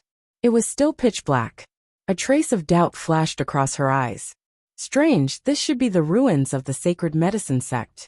Why is there nothing here? Why is it so desolate? She took out a piece of the map in the shape of a jade slip and examined it carefully. As if she had confirmed something, she turned to look at the disciples and said in a deep voice, We've arrived. Everyone, go down and take a look around. Be careful and don't go too far. This could be the source of the fallen night outbreak. Remember to be careful. Yes, Uncle Master. Everyone cupped their fists in response and flew down one by one. Lone Moon and the other two hurriedly flew down as well.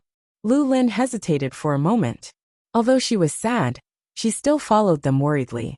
From Lu Lin's ramblings along the way, they understood that this darkness was very likely to have erupted from the fallen sects in this area. This place was obviously one of them. The moment they landed, Lone Moon and I Ching released their divine perception and scanned the surrounding area. However, he still couldn't find anything. There was nothing around him, but the darkness seemed to be deeper than the entrance. Since their divine senses didn't work, they could only look around with the other disciples. 3. Fellow Taoists. Lu Lin gritted her teeth and quickly caught up to him. Don't go too far. It's easy to get lost here. They nodded, found a direction and walked away. However, after searching for a long time, they didn't find anything. Shening, did you see anything? Lone Moon turned to a certain sheet. Shening took a bite of her fruit and answered slowly. There should be soon. What did he mean by very soon? Martial uncle. I found it. Before he could react, a cultivator suddenly exclaimed from behind him. Lone Moon and Chef exchanged a look and picked up Shining. In a flash, they headed in the direction of the voice. They saw a female cultivator from the Dawning Pill sect standing not far away. She said excitedly, "I found it. I found the ruins of the sacred medicine sect." A moment later, the female nascent soul cultivator, who was leading the group, also came over. "Where?" "Here. Here." She turned and pointed in front of her excitedly. Lone Moon subconsciously looked over. He hadn't noticed before, but now that he looked closely, he realized that not far to the right of the female cultivator, there was a tall wall. The wall was pitch black and irregular. It looked like half of it had collapsed. It looked like a dilapidated mountain gate. The sacred medicine sect is indeed here. The nascent soul cultivator leading the group was overjoyed. She walked forward excitedly. "Everyone, let's go in first." The other cultivators followed. After all, it was a large sect in the past. There might be something good there. Lone Moon also subconsciously released his divine perception to scan the broken wall. He could vaguely feel that there were all kinds of talisman characters carved on it. They looked old and very simple. They also had a special aura of life, as if they were alive. "Wait, that's not a wall." Alarmed, he reacted immediately. He waved a wind spell toward the group in front of him. It wrapped around the people who were about to cross the black wall and pulled them back. They were not prepared at all. Before they could react, they fell to the ground, including the nascent soul female cultivator. "Fellow Taoist Lone Moon, what are you?" Everyone looked confused. They were just about to ask when they suddenly heard a loud roar. That sound was very ear-piercing. Instantly, everyone felt a strong gust of wind sweeping toward them. It carried with it a huge suppressive force. Several golden core cultivators were directly blown away and smashed into the ground. They saw that the originally motionless wall in front of them began to shake. The ground suddenly shook violently. The entire ground was cracking, as if something was about to dig its way out. "Get on your swords and leave this place," the nascent soul cultivator shouted. "It's coming out." Only then did everyone react. One by one, they flew up on their swords. Shining and the others did the same. Following a series of loud rumbling sounds, everyone then saw a lump of black stuff emerging from the ground. It was as huge as a building. It looked like a liquid and had no specific shape. It was completely black, but from time to time, something that looked like characters flashed across its body. There was even a sawtooth-like horn on its head. It was the wall that they had mistaken earlier. What is this?" one of the cultivators exclaimed. In the next moment, they saw that lump of black stuff move. In an instant, it turned into a huge black demon beast. It had 4 legs and 6 wings. Its body was also covered in purple flames. Lone Moon immediately recognized that it was an 11th level demon beast. He blurted out, "Isn't this the purple flame beast?" He had never heard of a demon beast that could turn into a liquid. "No." Shen Ying's eyes narrowed. Suddenly she said, "It's a Jianli." "What?" Lone Moon was stunned. He subconsciously asked, "What Jianli? Why have I never heard of such a demon beast?" "It's not a demon beast. It's so big. If it's not a demon beast, what could it be?" He stopped mid-sentence. He suddenly thought of something. "Wait, Jianli? Why did these 2 words sound so familiar? They seem to have seen it somewhere before. Jianli. Jianli. Jianli." Lone Moon was shocked. "The spatial creature Jianli." "Yes." Shening nodded. "Holy shit. Didn't it sound familiar?" Back then, in the assistant's information that he had been studying for more than 3 months, there was a special chapter on this creature. It was a shapeless creature that only lived in the cracks of the plain. Jianli. Suddenly, he felt that those cultivators who had come in with him, and now had no idea where they were going to die.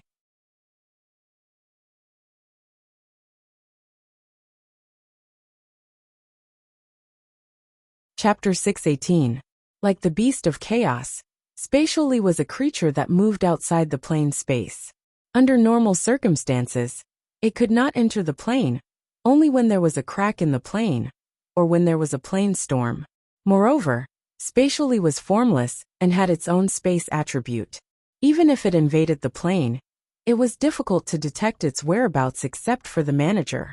To deal with such a creature, not to mention these golden core and nascent soul cultivators, even immortals would be eaten. Step back. The leading nascent soul cultivator suddenly shouted. This is a purple flame beast. Remember not to be burned by its flames. The other party obviously thought that Spatial Lee was an ordinary 11th level demon beast, conjuring a seal with his hands to trap it. The other disciples also took out their weapons and prepared for battle, looking as if they were ready to fight. Lone Moon's heart sank, and he was about to remind them. Lu Lin suddenly came out and blocked in front of them, saying, Fellow Taoist Lone Moon, you guys quickly step back. Don't get close. This is an 11th level demon beast. You are only at the foundation establishment stage, and you are men. You can't block its purple flames. The 11th level was equivalent to the early stage of soul formation. Although dangerous, there were 4 nascent soul cultivators in their team, and so many golden core cultivators. It was not impossible. With that said, she gripped the sword in her hand tightly, blocking in front of them, saying, Don't act rashly, we will protect you, don't go too far away from me. With that said, she also gave a look to the few female cultivators beside her, who hurriedly moved over, as if intentionally blocking Lone Moon, and I Ching behind them, with the attitude of protectors. Lone Moon, I Ching. Before he could explain, the other side had already started, only to see the leading nascent soul female cultivator directly set up a huge array. The white array light fell towards the giant beast in the middle. It looked like it was about to trap it.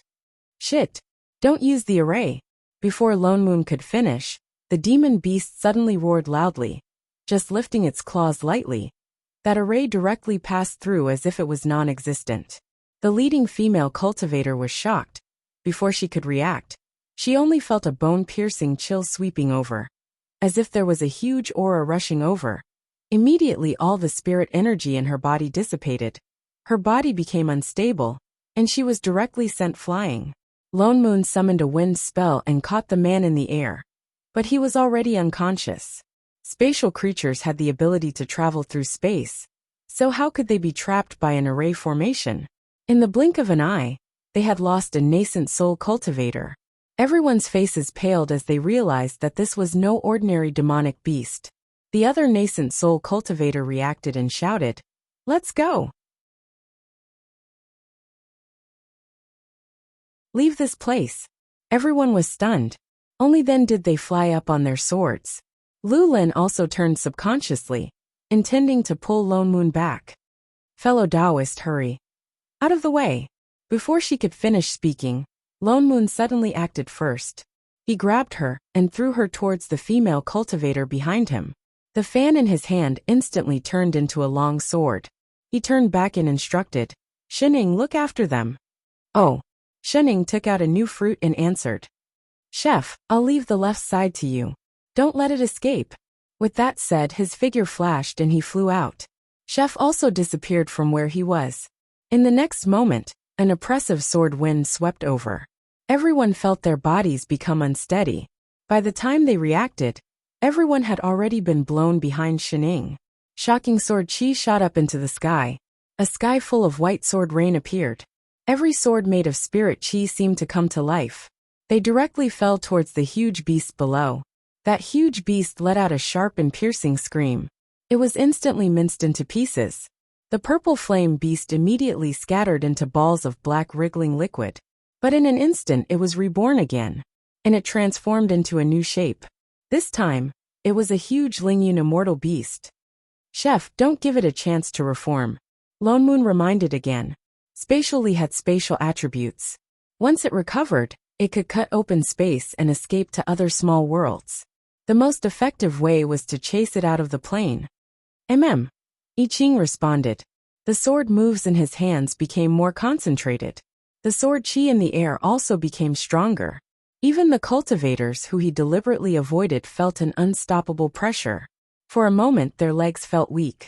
Lu Lin and her fellow disciples were all stunned. This sword chi, this pressure, it was not at the foundation establishment stage at all. Even nascent soul, no, even soul formation cultivators did not have such terrifying sword chi. She turned to look at Xining, who was the only one calmly eating a fruit. She could not help but ask, fellow Taoist Shen, fellow Taoist Lone Moon and the others, what cultivation level are they at? Ha! Xining was stunned.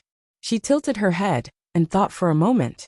Then she said, may be a little more powerful than a god? Lu Lin. Everyone. Are you King kidding me? Lu Lin did not believe her words. She thought that she was just joking. She looked at the two people in the air again. At this time, Lone Moon had already stopped attacking. He turned and directly opened the exit of this plane. Suddenly, a blinding white light appeared in the pitch-black sky. The heaven and earth seemed to be torn open. An unfamiliar aura that did not belong to this plane came from inside. Lone Moon gave I Ching a look, indicating for him to rush the spatial Li over. The spatial Li was a creature that did not belong to this world. It could not be killed here. I Ching also understood. He changed his sword move and directly forced the giant beast below towards the direction of the opening. The spatial Li also seemed to understand their intentions. It fought back even more crazily. Sharp roars came continuously, as if it could destroy primordial spirits. The cultivators could not take it anymore. They had to use their spirit chi to cover their ears. They bent over in pain, except for Xining, who was at the front. Lu Lin felt that the golden core in her body was about to break. Just as she was about to lose, there seemed to be a gentle aura sweeping over. Everyone only felt their bodies relax. The sound waves that pierced into their primordial spirits disappeared instantly. Are you all right? Xining suddenly turned back and asked, still eating that fruit in her hand. Lu Lin was stunned. She subconsciously replied, I'm fine. The next moment her eyes widened. Fellow Taoist Shen. The spatial Li, which was still being forced to retreat, suddenly split half of its body. A pitch-black sharp horn appeared in its black liquid body. It was the one that had just turned into a wall. With a shocking murderous aura, it rushed straight over. The first to bear the brunt was Xining, who was at the front. Lu Lin's face paled. She subconsciously wanted to rush forward to pull her back. Quick dodge. But it was already too late. The giant beast had already rushed over. Just as it was about to hit the person in front of it, there was a poof. The black liquid beast suddenly stopped in front of the two of them. Upon closer inspection, they realized that Xining had unknowingly reached out a hand and was firmly grasping the long horn of the beast. It was obviously a very casual grasp, but the other party was unable to advance or retreat at all. She even had the time to look back at Lu Lin. What did you just say? Lu Lin looked confused. After a while, she replied weakly, no, nothing. Indeed, the three of them were not simple cultivators. Oh.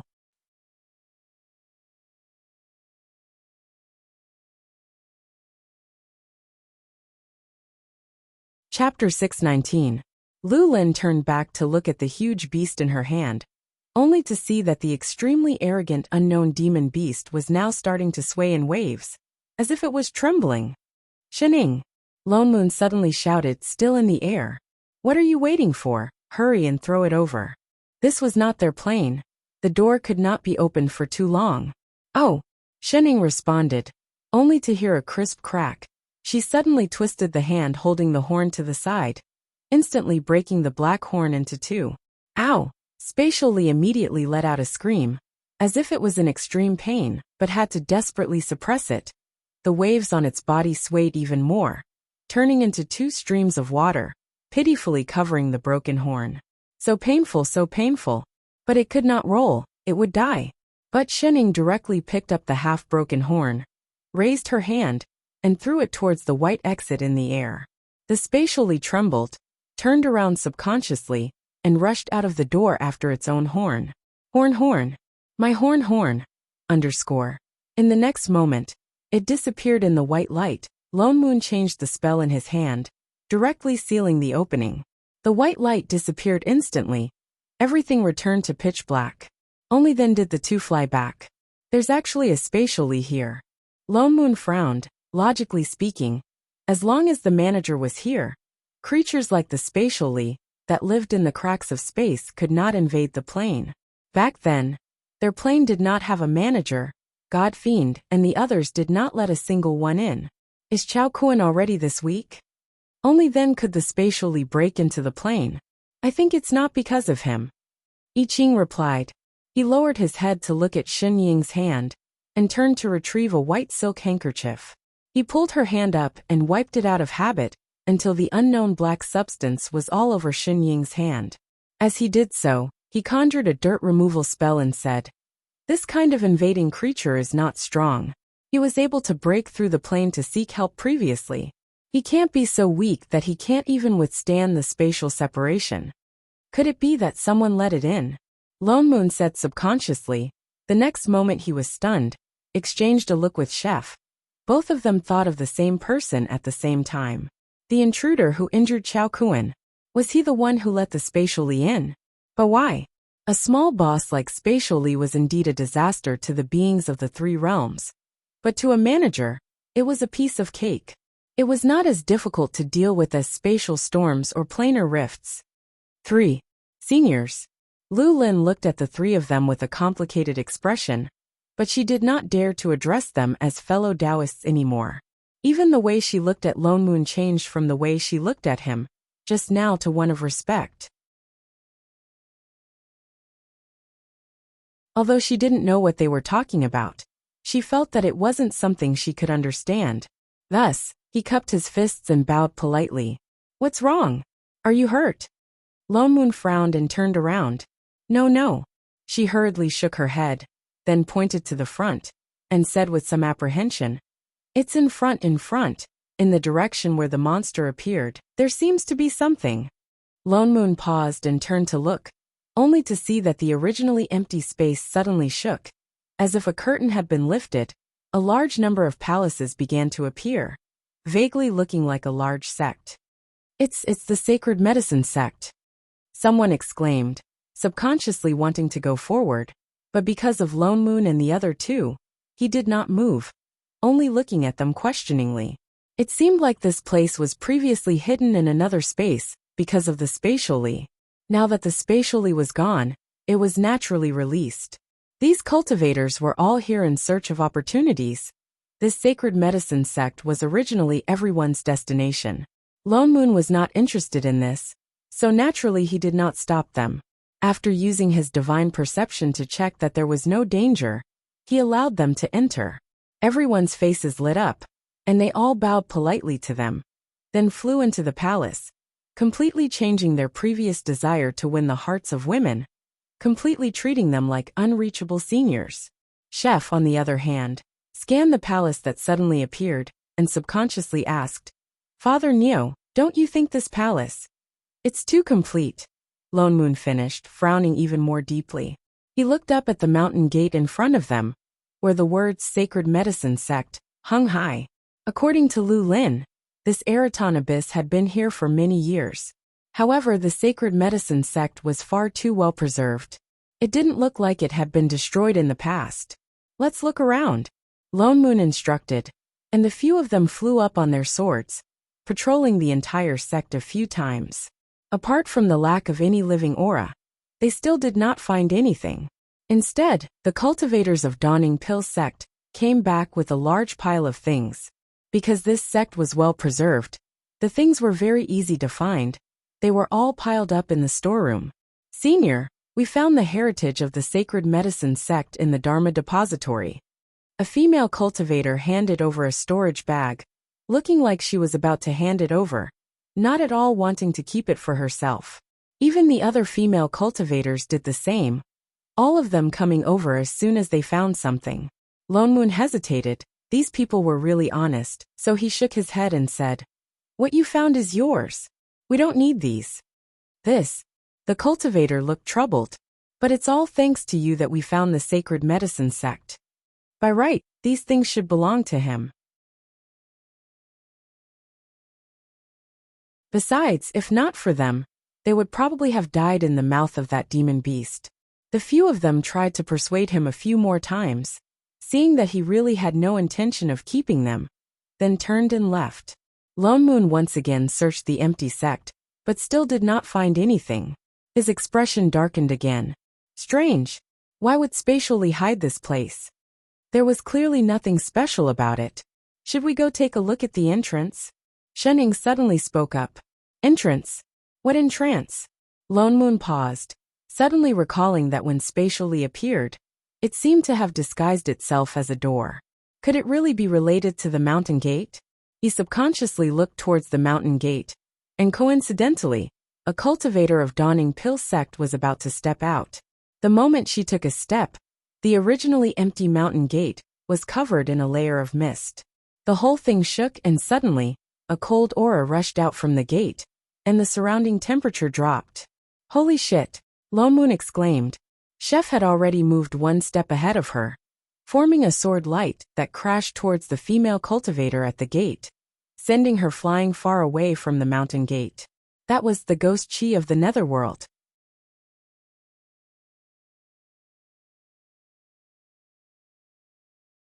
Chapter 620. A transparent barrier suddenly appeared at the mountain gate, and a large amount of ghost chi swarmed out from it, instantly sweeping across the entire sect. For a moment, the temperature plummeted, and it was as cold as ice. Shrill, ear-piercing ghost cries came from within. The ghost chi of the netherworld was different from ordinary ones. It was a place that only allowed souls to exist. Naturally, it had the power to absorb souls. The cultivators who had not even cultivated immortal bodies naturally could not withstand it. Almost in an instant, apart from Shining and the other two, everyone's divine souls began to become unstable. They looked confused. Some golden core cultivators even had signs of their souls leaving their bodies. Lone Moon's expression darkened. He immediately flew over. With a wave of his hand, a sealing array sealed the entire mountain gate. The ghost cries stopped. Everyone's eyes gradually became clear. However, their divine souls were still unstable. The few nascent soul cultivators were still fine, but the other golden core cultivators could not stand still and started to vomit blood. Say, Senior? Lu Lin managed to stabilize her primordial spirit. She looked up at the people in front of her in confusion. The other cultivators also looked confused. What was that just now? Lone Moon's expression darkened. He scanned the crowd and said, "This is not something you can handle. Leave this place." With that said, he conjured a seal with one hand. Instantly, everyone's jade token floated up. He tightened his grip, and everyone's jade token was crushed. In the next moment, he activated the large-scale transportation array outside the corroding vacant valley. Say, before Lu Lin could even speak, all the Dawning Pill sect cultivators had already been teleported out, instantly clearing the area. I Ching flew over with Shenning in his arms. He looked up at the mountain gate that was already emitting dense ghost chi. He frowned and said, "This is a realm gate." Lone Moon nodded. Naturally, he also saw the problem. This should be the realm gate to the underworld, and it looked like it had been here for a long time. The human world has its own original source to guide souls. Why did they purposely open a gate to the underworld? If it was the immortal and divine worlds, it could be said that there was a problem. But the living beings in the human world could not withstand the ghost chi of the underworld. Moreover, after they died, they would naturally enter the underworld.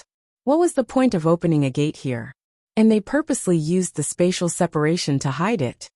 It looks like we'll only know the answer to this question after we enter the underworld. Lone Moon pointed at the mountain gate in front of them. Without hesitation, I Ching set up a defensive array around them before walking towards the realm gate. In the next moment, they arrived in another world. The darkness around them was even thicker, as if it had materialized and slid past them. It brought with it a bone-chilling sensation, and it was getting thicker and thicker, giving them the illusion that something was seeping into their bodies. Wait a minute. It wasn't an illusion. There really was something bone-chilling that was drilling into their bodies. Chef, Lone Moon reminded them loudly. The two of them flew on their swords at the same time, wanting to rush out, but that feeling was like a shadow following them. This darkness seemed endless, and no matter what they did, they could not get rid of it. Moreover, the divine power in their bodies seemed to be scattered by that bone-piercing cold. Up, Shining suddenly said. The two of them paused and immediately changed their direction, heading straight up. As they went higher and higher, the darkness around them did indeed lighten a little.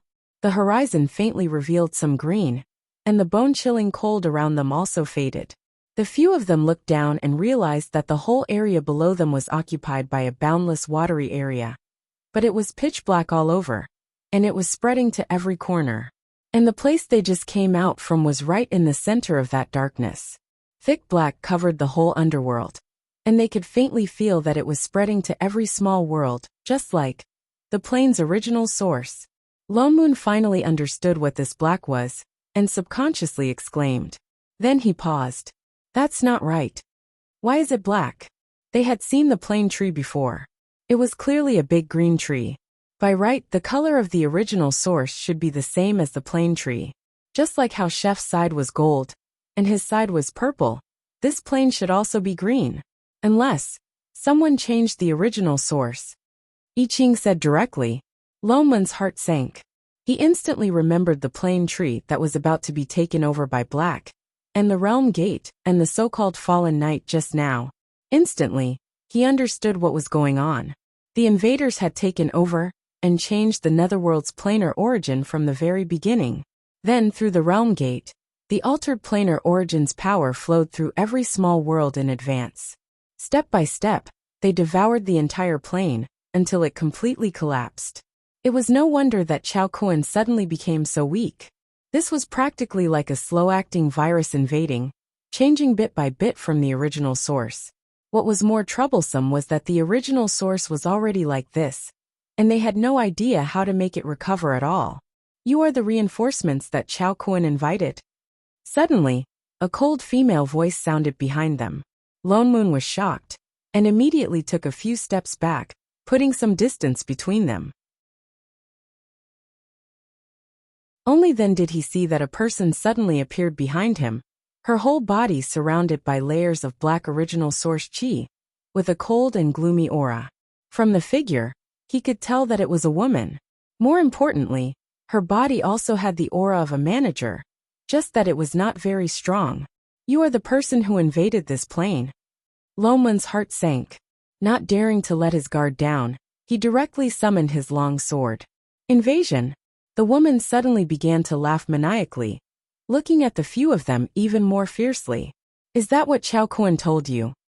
To me you are the real invaders? Suddenly, she waved her hand, and the originally calm original source below began to surge, instantly turning into numerous streams of water that directly attacked them, as if thousands of invisible giant hands were attacking them. Lone Moon released his divine perception, and as he dodged the attacks around him, he waved his sword, intending to counterattack. Suddenly his body froze. The god power that was originally circulating freely seemed to be suppressed, unable to circulate. No, not just their god power, even their power as managers seemed to be suppressed by something. It was the thing that had seeped into their bodies just now. Suddenly, they remembered that when they first entered the underworld, the aura that followed them like a shadow seemed to be the black original source chi below. That aura seemed to be suppressing their power. You invaders, all of you deserve to die. The woman's voice was cold, and a huge aura exploded from her body. The original source below churned even more violently, directly forming a huge wave, looking like it was about to drown the few of them. Lone Moon gripped the sword in his hand tightly, turned back and reminded. The original source here can suppress our power, chef. Use your sword chi. I Ching nodded, directly releasing a sky full of sword chi. Countless sword lights appeared, forming an airtight net, just as the huge wave was about to be blocked. Suddenly, a white light flashed in front of them.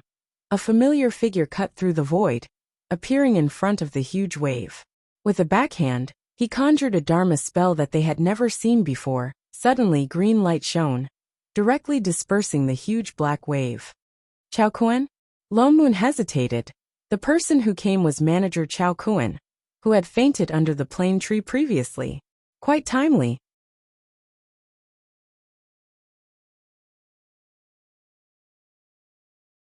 Chapter 621. My lords, are you all right? Chao Kun looked at the three of them anxiously, after he destroyed the source. Lone Moon frowned and glanced at the worried Chao Kun. After a while he nodded and said, I'm fine. That's good. He heaved a sigh of relief. Just as he was about to say something, the black source beneath him started to churn even more violently. Chao Kuan. The eyes of the woman in black instantly turned red. She glared at Chao Kuan, and the hatred in her eyes seemed to be overflowing. The black aura around her became thicker, and she directly rushed towards him. You deserve to die. Chao Kuan was shocked. He instinctively summoned a barrier in front of him. The green light bounced back, and the black around the woman dissipated a little. Chao Kuan's expression darkened. He waved his sword at the woman, and turned to the three of them. Thank you for your help. I was able to find this intruder. This place is too dangerous. In order to avoid being affected by the polluted source, please return quickly. He looked at the woman anxiously and said, Only I can completely purify the source of this plane. Leave the rest to me. The three of them exchanged a look, but did not speak. My lords, please leave quickly. Don't worry about me. Chao Kuan continued in a low voice. No matter what, I will protect my own plane.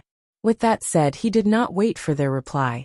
He charged out with his sword and fought with the black-robed woman. The two of them moved extremely fast. In an instant, only two shadows, one black and one green, were left in the air. Chao Kuan was right. If they wanted this plane to recover, they had to restore the source to its original state. But the plane's source was the foundation of the plane. No one else could interfere with it. Only a spirit seed or a manager could change the source. Lone Moon and I Ching were managers of other planes. Not only could they not control the source here, it even suppressed their powers. So apart from Chao Kuan himself, no one else could interfere. Of course, a cheat like Shining was an exception. The two of them fought more and more intensely. Chao Kuan was already injured. Now that he had lost control of the source, although he was not too badly injured, he was still at a disadvantage. However, this battle still had some effect. At the very least, circles of green origin chi appeared around his body. He was trying to restore this plane step by step, but such efforts were like a drop in the bucket for the origin that had been completely dyed black. After a short while, Chao Kuan could no longer hold on. Master I Ching turned to look at Shining and spoke hesitantly. Leave or stay? Lone Moon nudged Shining and asked, Aren't we going to help? Shining took a few bites of her fruit and said slowly, There's no hurry. Lone Moon and Chef exchanged a look. They seemed to have thought of something. Their eyes narrowed, but they did not move. Seeing that Chao Kuan was unable to hold on any longer, even his body was becoming unstable. He gritted his teeth and circulated the origin energy he had converted with great difficulty to block the attacks. He cried out with a pained expression, Just who are you? Why are you doing this? Do you know how many living beings in this world will die because of the conversion of the origin energy? Ha ha ha ha. The woman suddenly laughed maniacally. The madness in her eyes deepened, and the deep hatred seemed to solidify. Chao Kuan, these words coming from your mouth are practically sarcastic. Don't you know best why I'm like this? Chao Kuan faltered. After a while, he seemed to suddenly remember something. His eyes widened. You're Mu Xiang. Why? Now you're pretending not to know me? The woman laughed coldly. Chao Kuan faltered, and then shook his head. Impossible. How could you open the plane door?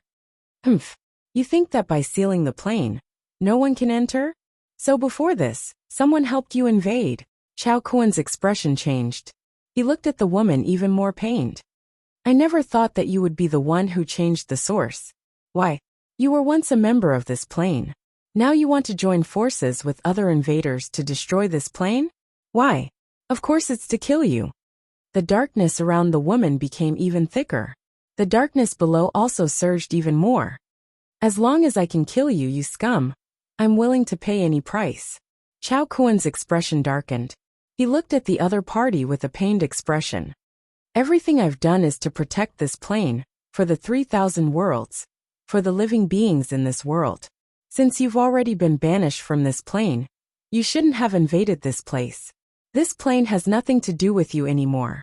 Who says it has nothing to do with me? The woman called Mu Xiang became even angrier. I've already returned. Don't think that you'll have an easy time. Just who should be banished? Chao Kuan. Do you really need me to remind you who is the real Muxiang? Chao Kun frowned. He cut her off with a serious expression. I didn't expect that after so long, you're still so stubborn. For your own selfish desires, you can abandon the tens of thousands of living beings in this plane. Shut up. Muxiang's expression changed. She seemed to have thought of something that she hated. She was so hateful that her entire body started trembling. Her eyes seemed to be spitting fire. All of this is caused by you. It's you. Chao Kun, you deserve to die. With that said, she seemed to be unable to bear it anymore. She directly rushed over without a care. Chao Kun closed his eyes and took a deep breath. No matter who helped you come back, even if I have to risk my life today, I won't let you harm this plane again. With that said, his body flashed with green light, and he also rushed over. The two of them fought again. But compared to before, Muxiang's attacks were even more ferocious. She was simply fighting with no regard for her life. She seemed to have been provoked by something. Every attack was a desperate attack. It was as if she wanted to kill the other party even at the risk of getting injured. I Ching frowned. This kind of fighting style was a little too impatient. It gave the opponent a chance to breathe. On the other hand, Chao Kun fought very calmly from beginning to end. The green light around his body also became brighter and brighter. Even the center of the original source that stretched as far as the eye could see slowly emitted spots of green light, and slowly pushed forward in all directions. But this speed was still too slow. Chao Kun would eventually run out of energy. After all, the entire original source was almost controlled by the opponent. Unless someone helped to restrain Muxiang and let him focus on returning the original source. Of course, this person had better be a manager. Lone Moon raised his brows and turned to look at Shening purposely. Are we going to continue watching? Shening turned back to look at him.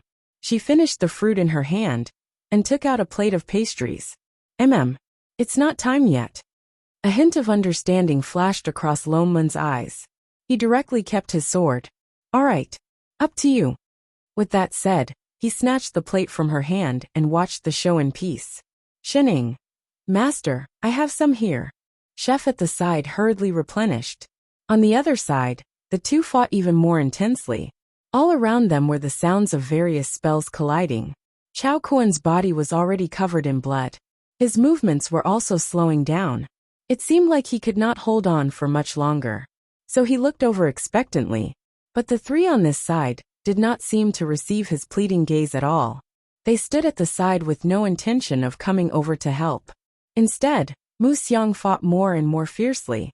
Although she was also seriously injured by Chao Kun, her movements did not slow down at all. Seeing that Chao Kun was about to be unable to hold on any longer, he turned back to look at the three in the distance. Gritting his teeth, he seemed to have made up his mind about something. He used all his strength to wave a palm to force the other party to retreat. He turned and flew down towards the original source below. He directly fell into the only green spot in the center that had recovered.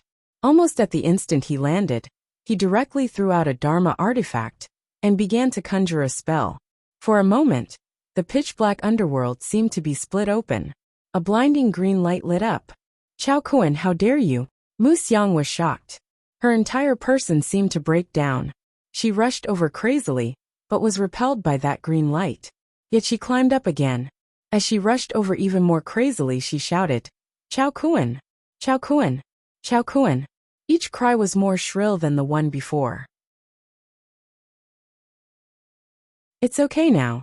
Shening, who had finished 3 plates of pastries, suddenly stood up. Lone Moon. Why don't you freaking eat dinner before going? Winky face.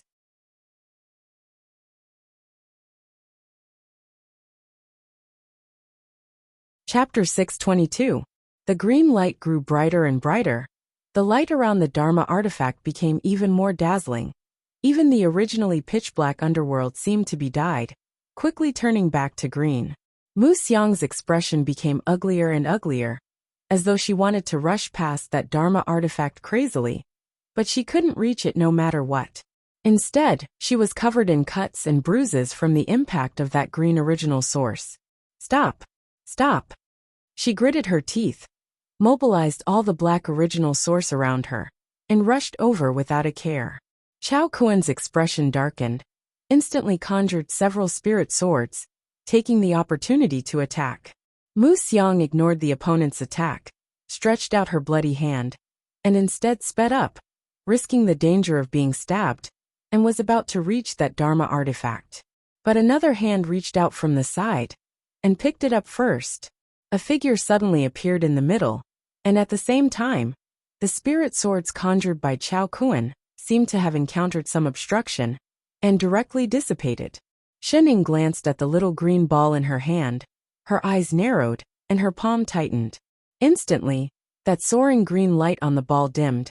Even the green original source that was continuously changing below stopped, as though the pause button had been pressed.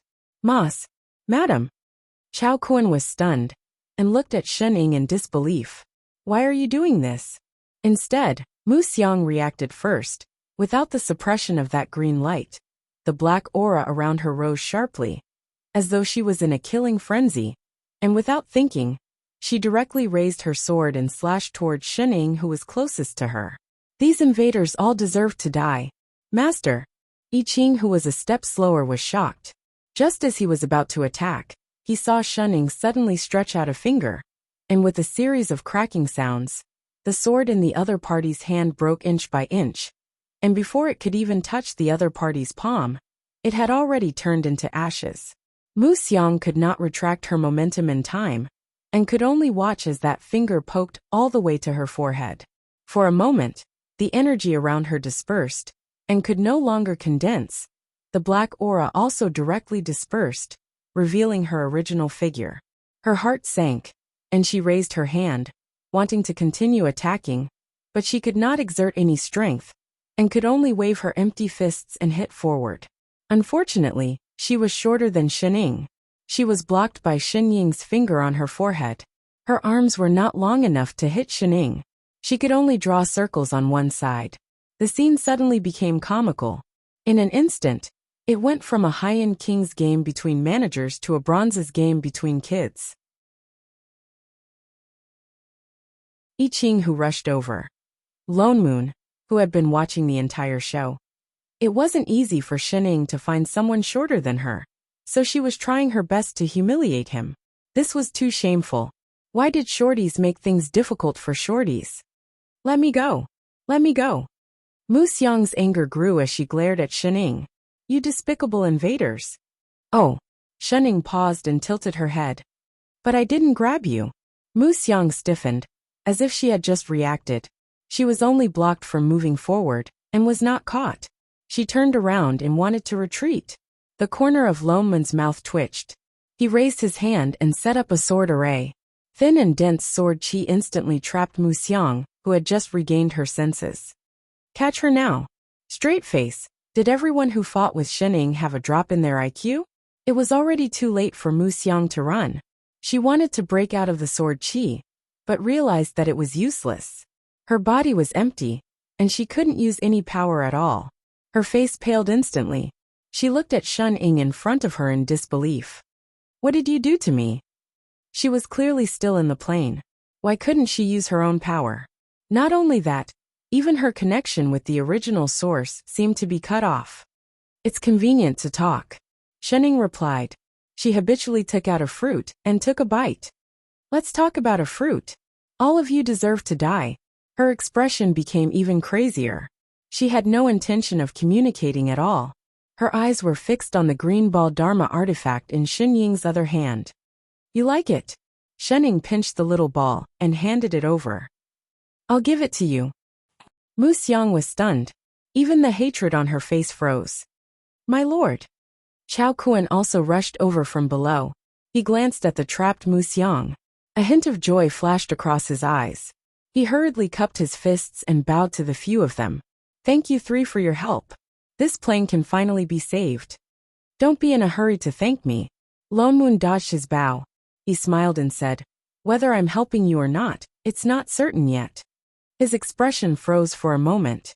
He immediately regained his lost look. His eyes swept across the green ball in Shenying's hand. Lord Loman's words, what do you mean? We just feel that you seem to have some things that you haven't explained to us clearly. For example, Loman's smile deepened. He turned to look at the people in the sword array. About her. Chao Kuan's face paled for a moment. A hint of panic flashed across his face. He didn't seem to know how to answer. Mu Xiang, who was at the side, suddenly laughed. Ha ha ha. So you didn't tell them at all what you did. Chao Kuan, you're still as despicable and shameless as before. Shut up. Chao Kuan's gaze sharpened. A murderous intent surfaced in his eyes. Why? Did I say something wrong? Mu Xiang laughed even more wildly, but there was a hint of desolation in her eyes. Why don't you tell them how you came to this plane, and how you snatched this plane from my hands step by step? Snatched the plane? The three of them were stunned. They turned to look at Chao Kuan. So Mu Xiang was the original manager of this plane? No wonder she had the aura of a manager on her. They originally thought that she was the same as the person who invaded Chef's plane. She used to be a manager of another plane. They didn't expect her to be from this plane, but Chao Kuan was indeed a manager. How could there be two managers in one plane? A hint of panic flashed across Chao Kuan's eyes. He hurriedly retorted, "This is the choice of the world's consciousness. This plane chose me." Bullsh *T. The anger in Mu Xiang's eyes intensified. She glared at him, as if she wanted to swallow him alive. Do you think I can't tell? You came here to obtain the ability of a manager, but you don't have the right to be recognized by the world's consciousness. That's why you killed all the living beings in this world and forcefully changed the original source. If not for that, how could you become a manager? Chao Kuan's face darkened. The murderous aura around him intensified. He retorted directly, "Don't forget that the one who destroyed the world and was reborn was you." Shut up. Mu Xiang's eyes turned red instantly. You still have the cheek to mention the destruction of the world. It was you who opened the plane door and let those invaders from the Big Dao organization in to destroy as they pleased. You made me think that the plane was close to collapse. That was why I was in such a hurry to retrieve the original source. All the living beings in the world were born from the original source. Retrieving the original source was equivalent to destroying the world.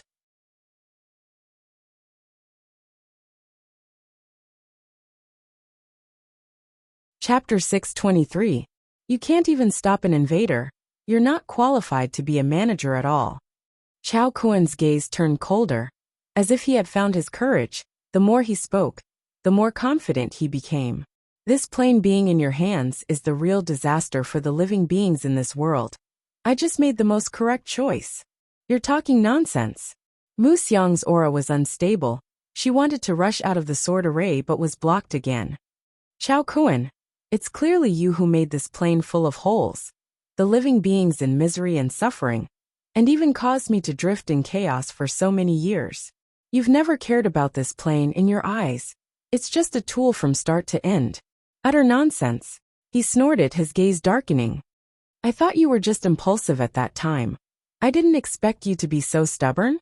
How many living beings in this world will die because they can't withstand the forceful conversion of the original source this time? This plane has already been destroyed by you once. Now you want it to be destroyed a second time. It's clearly you who's distorting the truth. Mu Xiang was anxious. She started to frantically rush out of the sword array. Three sirs. Chao Kuan turned to look at Lone Moon and the others. He directly cupped his fists and said, "This is a feud between me and her. No matter who's right or wrong, it has nothing to do with the living beings in this world. I can stop being a manager, but I definitely can't let her continue to convert the original source. I hope that the three of you will not fall into her trap on the account of these living beings." Lone Moon glanced at Chao Kuan, who was full of worry. Hearing this, he finally understood something, which meant that Mu Xiang was indeed the manager of this plane. It was just that she was later replaced by Chao Kuan. This replacement method was not very honorable. It was obvious that the previous Big Dao organization also had a hand in it. That was why the other party had such a huge hatred towards him. But the conversion of the original source would indeed have a huge impact on the living beings. The fallen night they heard in the small world previously was the impact brought about by the original source. Those who died because they couldn't withstand the conversion of the original source. And those who became blue-skinned, it was the same. It was just the extent of the impact. If this continued, when the original source of this plane completely turned black, the impact would be even greater. But Lone Moon laughed. It had to be said that Chao Kun was a very smart person, even if the secret of his plot to seize the plane was discovered. He also knew what was best for him. Just look at what he was saying now. He was worried about the survival of the plane, worried about the living beings of the world, and said such righteous words. He acted like a manager who was willing to compromise for the sake of the overall situation, and quietly put a big hat on them of plunging lives into misery and suffering. The possibility of them changing sides had been completely blocked. He could not help but turn back to look at the people in the sword formation.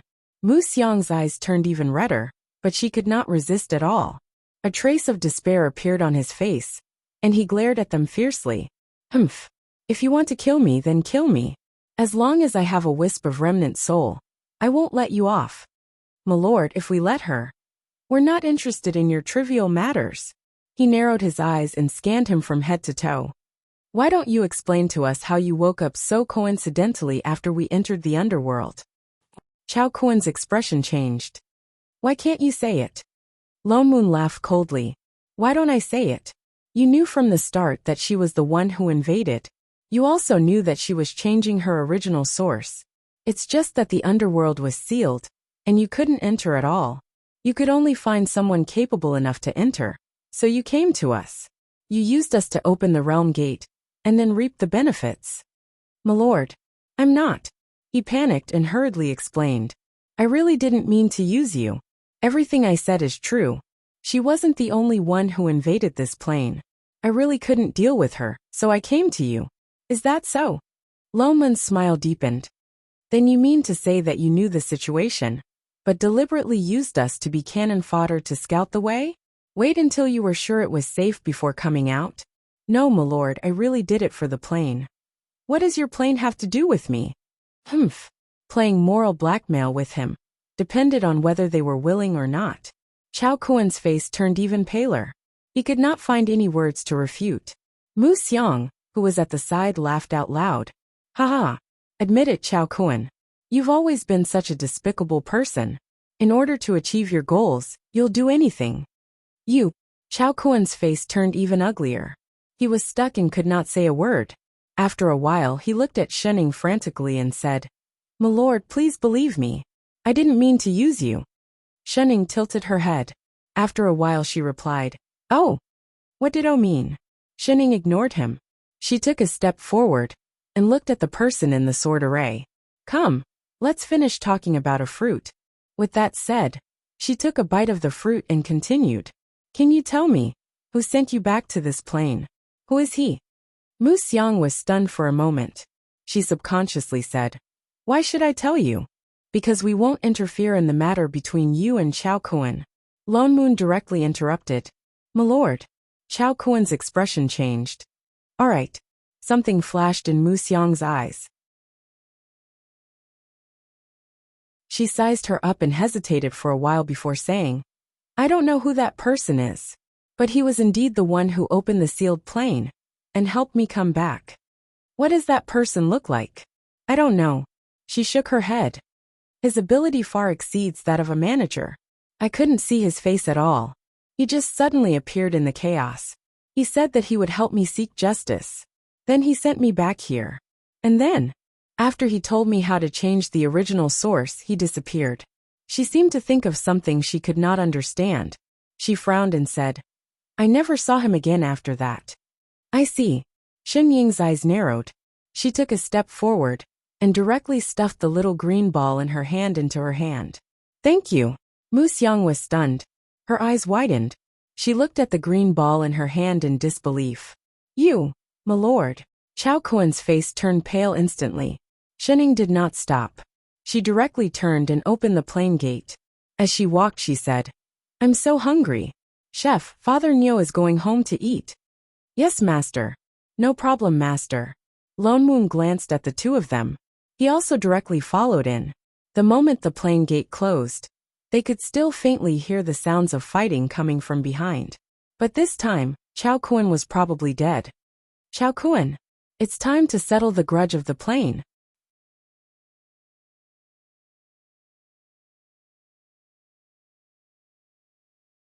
Chapter 624. Is this considered interfering or not? Lone Moon couldn't help but ask once they returned to the divine realm. He didn't see it just now, but now that he thought about it, that green ball was actually a spirit seed that hadn't taken form yet. That was why Chao Kun released it so easily just now. I thought you wouldn't help either side.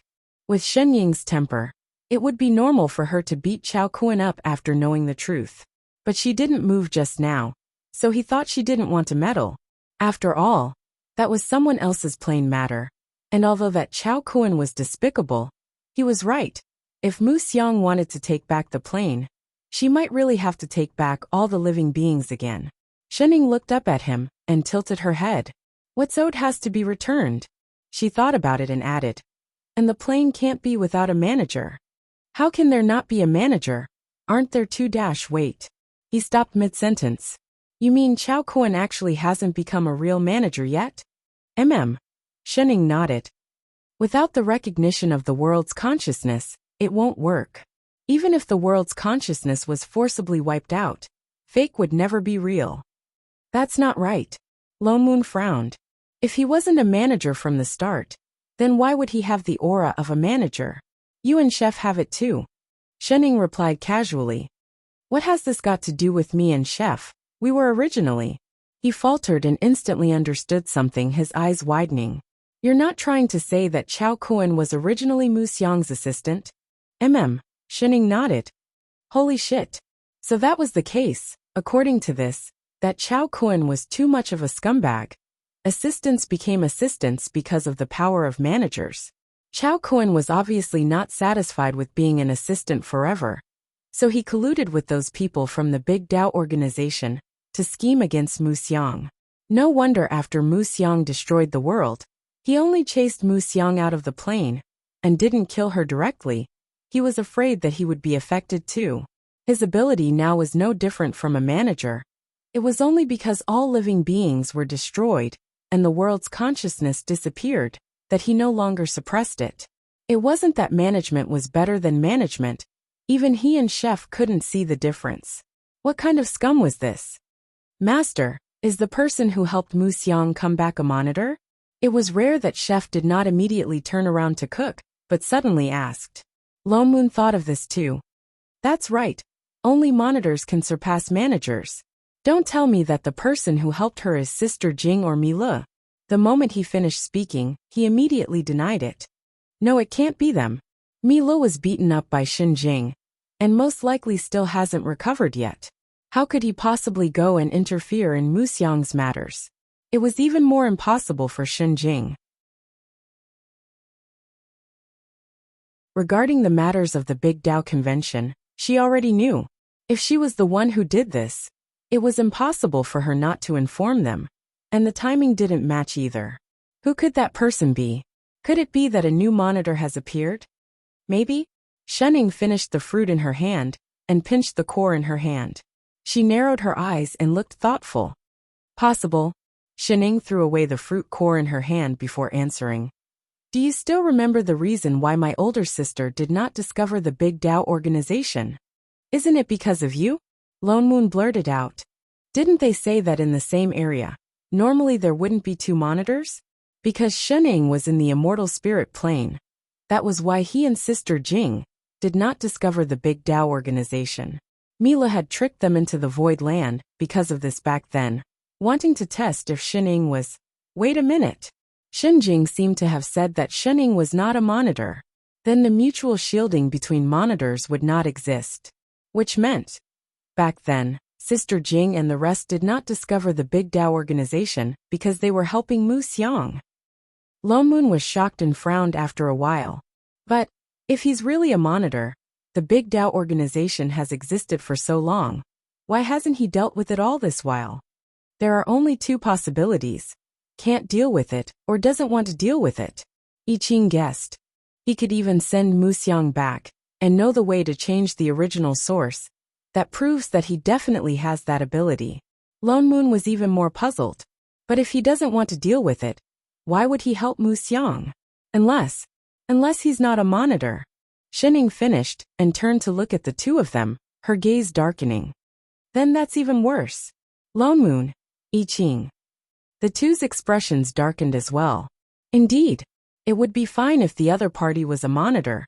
No matter what, the existence of a monitor was only to maintain the peace between the various planes.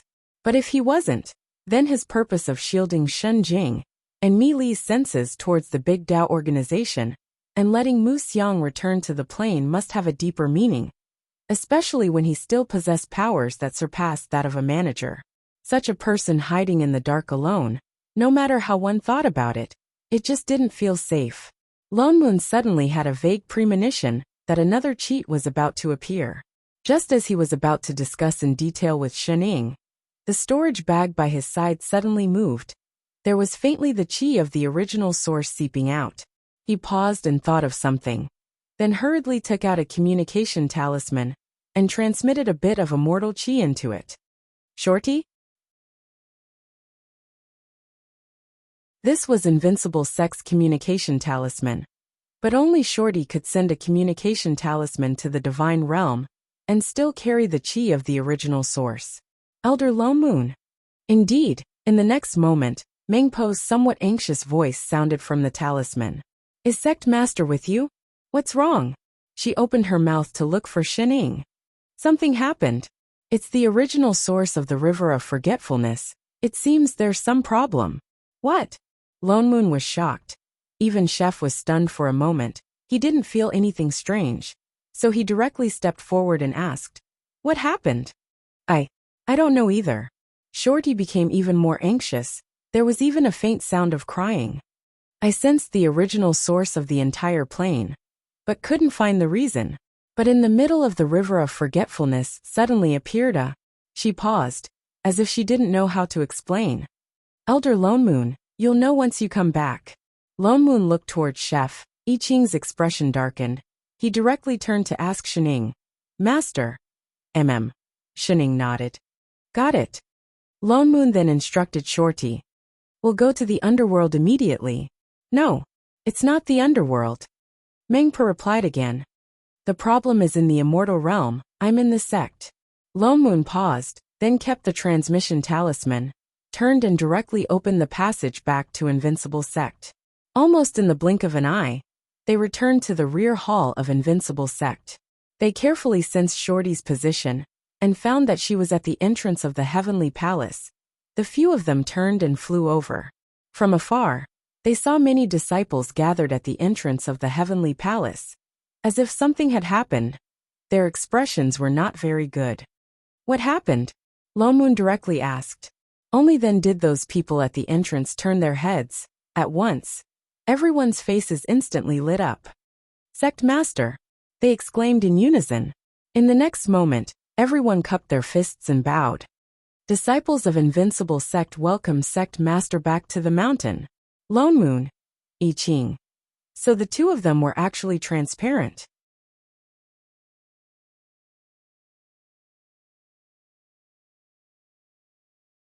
Chapter 625. Hey! Shining waved her hand in greeting. Everyone's eyes lit up. Lone Moon's mouth twitched. Yu Hong, why are all of you gathered at the entrance of the Heavenly Palace? Sect Master, Elder Lone Moon. Yu Hong first looked at Shining, then turned and pointed behind her. It's Shorty and junior sister Qingyu. All the disciples made way for them. They then saw that outside the Heavenly Palace, there was light from array formations everywhere. A few large arrays appeared in the sky at the same time, emitting faint golden light from time to time. Immortal chi surged around them, and they could faintly see the shadow of God power. This was the Divine Race's sealing array. Lone Moon was shocked. He scanned with his divine perception, and indeed saw Shorty in the center of the array formation. There were two figures beside her. It was her master, Roasted Chicken Gal and Feng Ying. Shorty suddenly came out to set up the array just now. We don't know what happened, Yu Hong answered. Lone Moon frowned and said in a low voice. This is the Divine Race's array formation. You can't get too close. Hurry and bring all the disciples back to the sect. Divine Race. Yu Hong was shocked, but she did not ask further. She just looked at Shenning hesitantly. Sect Master. Don't worry, we won't leave for now. Yes. Yu Hong was delighted.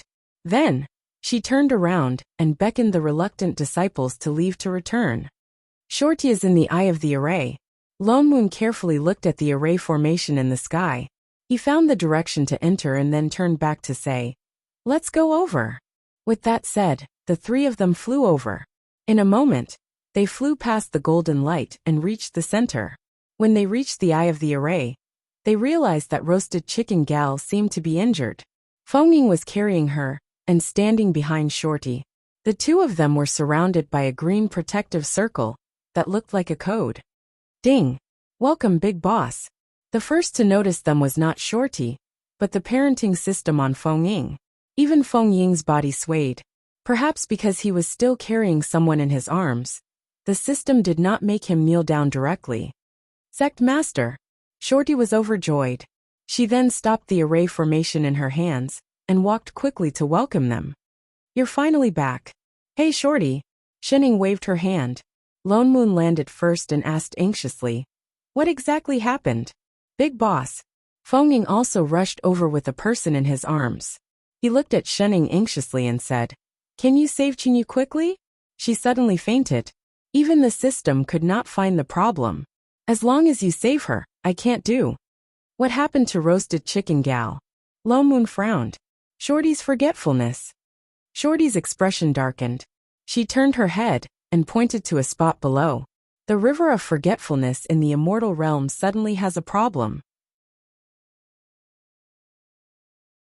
The three of them looked in the direction she was pointing and subconsciously activated the power of the manager. Almost instantly, the ethereal scene before them changed. Suddenly, a golden river appeared. This was a part of the river of forgetfulness in the immortal realm. The array that Shorty had just set up had sealed off one of the areas. And in the middle of that area, there was a very obvious black spot, as if there was a hole in the bottom of the river. What is this? Lone Moon was stunned. Why would a hole suddenly appear in the river of forgetfulness? I'm not sure. Shorty shook her head. I only sensed the sudden appearance of this hole. And there seemed to be a soul missing from the river. Master happened to pass by, and her soul was almost sucked into the hole. I stabilized her primordial spirit, but she never woke up. Lone Moon glanced at the black hole in the river, then turned to I Ching at the side. Chef, hurry and take a look at Roasted Chicken Gal. What's going on? Chef was the manager of this plane. Only he could tell what the problem was. I Ching took 2 steps forward. He put a finger on Qingyu's forehead and sensed carefully. His expression darkened. Suddenly, he conjured a seal with both hands and left a mark on her forehead. Then, he turned and grabbed at the black hole in the river of forgetfulness. He seemed to be grabbing something. In the next moment, a white light shot up from below and entered Qingyu's forehead. Roasted Chicken Gal, who was originally lifeless, heaved a sigh of relief. The stagnant life force in her body began to flow again. Her complexion slowly turned better. Little you. Feng Ying was overjoyed. Feng Ying? Roasted Chicken Gal opened her eyes in confusion. She paused for a moment. Then she fixed her gaze on Shenning. Her eyes widened. Little Ying, you're back. With that said, she pushed the man beside her away without hesitation and hugged Shenning. Lone Moon, I Ching, Feng Ying. Indeed, in the eyes of diehard fans, everyone else was transparent. Chef. Lone Moon turned to look at I Ching. What you just called back from the hole was Roasted Chicken Gal's soul power. I Ching nodded. He glanced at the black hole below. His expression darkened. Fortunately, it didn't go far. Soul power determined the strength of one's soul. Although losing soul power would not cause one's soul to dissipate, it would cause one to fall into an eternal slumber. But soul power was the power inside the soul. It could not be separated from the soul. What exactly is that black hole? Why can it absorb people's soul power? It's not a hole. I Ching narrowed his eyes. It's a gap. Gap. Lone Moon paused. A moment later his eyes widened. A plain gap. Holy shit. He could not help but curse. That meant that Roasted Chicken Gal almost fell out of the plane just now. Even little Shorty was stunned. You're saying that there's an intruder in here? I can't be sure yet. I just discovered it. I Ching's expression darkened. He turned to look at Shenning beside him. Master, look. We still have to investigate. Shenning shook her head. Their expressions darkened even more. Lone Moon glanced at Roasted Chicken Gal, who was still leaning weakly on Shenning. Chef, seal the gap first. We'll talk when we get back. I Ching nodded and flew directly towards the black hole. The power that belonged to a manager spread out instantly. In a short while, the black hole in the river of forgetfulness slowly closed up. Little Shorty also retracted the array that temporarily sealed the river of forgetfulness. The entire river of forgetfulness returned to its original state. Chef flew back. He pulled Roasted Chicken Gal out of his master's arms and threw her back to Feng Ying. Then he flew back with Shenning. The change in the river of forgetfulness this time was too sudden. Most importantly, the three of them did not notice it at all. Even the wristbands on their hands did not give any warning. Logically speaking, it was understandable that Lone Moon and Shenning did not notice it. Chef was a manager. A gap in the plane actually escaped his senses. That was too strange. Lone Moon and Little Shorty searched the surroundings of the river of forgetfulness for a few days. They did not find any clues. But this plane was indeed missing a soul. Moreover, it was nowhere to be found. That missing soul, could it have been sucked into the chaos? Lone Moon could not help but guess. The plane gap in the river of forgetfulness did not connect to other planes. It could only lead to the chaos. Very likely. I Ching nodded. He put down the pastry in his hand and said, Master, can you find out where that soul is? If it was not in the plane, there was nothing he could do.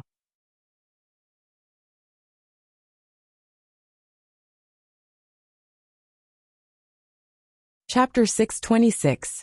Shenning picked up a pastry and took a bite. She turned to look at him, then raised her hand to open a light screen. Rows of indecipherable data flashed by quickly. It's not done yet. This data, you haven't been looking for it all this time, have you? Lone Moon looked at her in disbelief. The data did not look like it had just started. He could not help but reach out to touch her forehead. You don't have a fever, do you? She was actually taking the initiative to help. Did she run away from home because of laziness? Shenning. Son of AB****. The area of the chaos is too big. It's not easy to find the lost soul. Shenning said casually. As long as the soul doesn't go far, we should be able to find it. Lone Moon thought of the soul power of Roasted Chicken Gal that Chef had summoned back. He was instantly relieved. If the missing soul really fell into the plane gap by accident, it should not have gone far.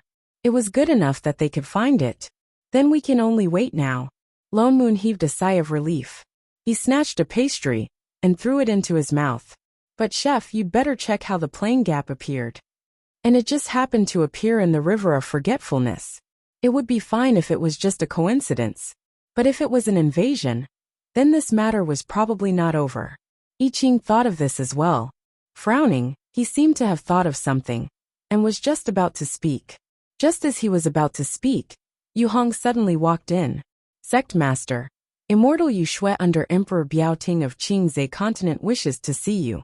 She cupped her fists and reported. Who? The three of them paused. Yu Hong paused, then corrected herself. It's Immortal Yu Shui under Emperor Biao who wishes to see you. Oh, little Biao. The three of them suddenly realized. They had heard so many nicknames. They were not used to hearing his real name suddenly. Yes, Yu Hong nodded. In the days that Sect Master and the two elders were away, he came here every day.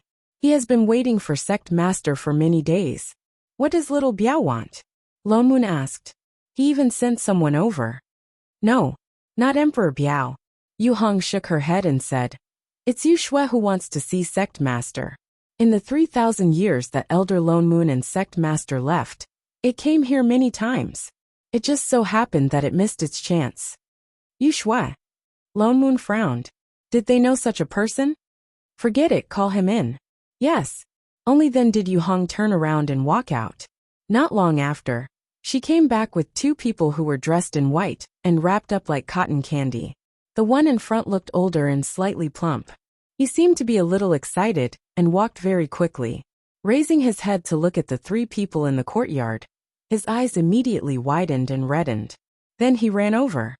Great Immortal. He was running in a hurry and didn't stop properly. He fell down with a plop and rolled all the way over like a snowball. With a bang, he hit the stone table.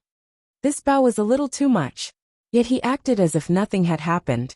He reached out and hugged Xinying's leg, crying and sniveling. Great Immortal, that's great. I didn't think that I would be able to see you again in my lifetime. The heavens really have eyes, sob sob sob. Who are you? Xinying tilted her head. I Ching's expression darkened. He directly pulled the white ball off his master's leg. Speak properly. Is my master's leg someone you can hug? It's me. Great Immortal. Yu Shui was stunned.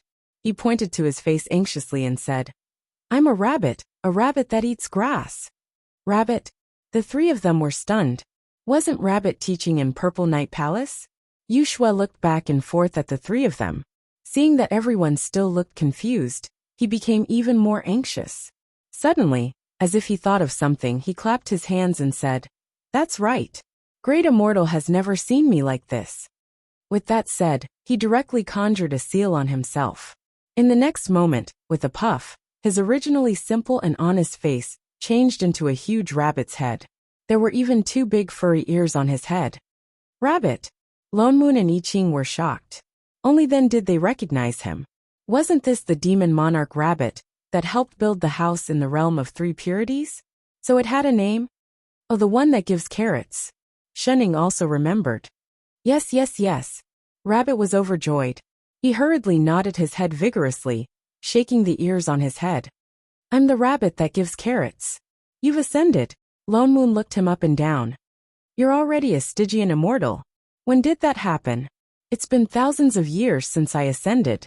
It's all thanks to those demon cores that Great Immortal left for me. Rabbit answered somewhat excitedly. But I'm a demon immortal, and I ascended to Qingzhe continent. That's why I didn't know that Great Immortal was also in the upper realm. Later, I heard the Emperor mention Invincible Sect, so I came looking for you.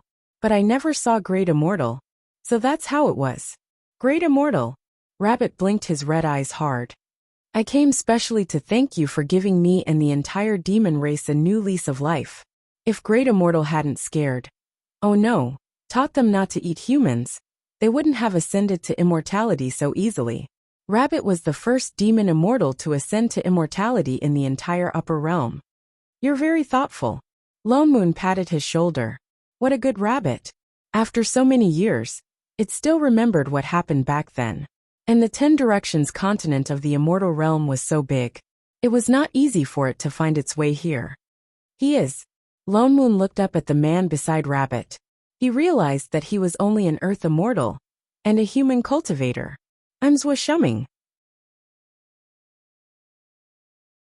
Greetings, immortal supremacies. That man was stunned. He bowed respectfully to the few of them. He's an earth immortal who just ascended. Rabbit scratched his head and said somewhat embarrassedly, Celestial Emperor Biao-Ting has some immortal fate with him. I was ordered to bring him to the heavenly palace. I happened to receive a message from Little Red on the way. I knew that Great Immortal had returned and rushed over. That's why I brought him along. Lone Moon glanced at him, not paying much attention. Great Immortal. Rabbit looked at Xinying hesitantly. Why don't you join Invincible Sect too? Rabbit rubbed his hands and said anxiously, I've mentioned this to Little Red many times, but she said that she had to ask you first. I'm really useful. I can grow carrots. The three of them. That's really an amazing skill. No need. Lone Moon rejected directly. He was a demon immortal. Cultivating on the demon immortal continent was the most beneficial to him. You're doing well in Qingzhe continent. Why do you have to move here? What's more, raising a rabbit required money too, alright? Great Immortal is right. Rabbit's ears drooped instantly. He subconsciously muttered, There's still an immortal stone mine in my cave abode. It's really troublesome to move. Then you'd better move here.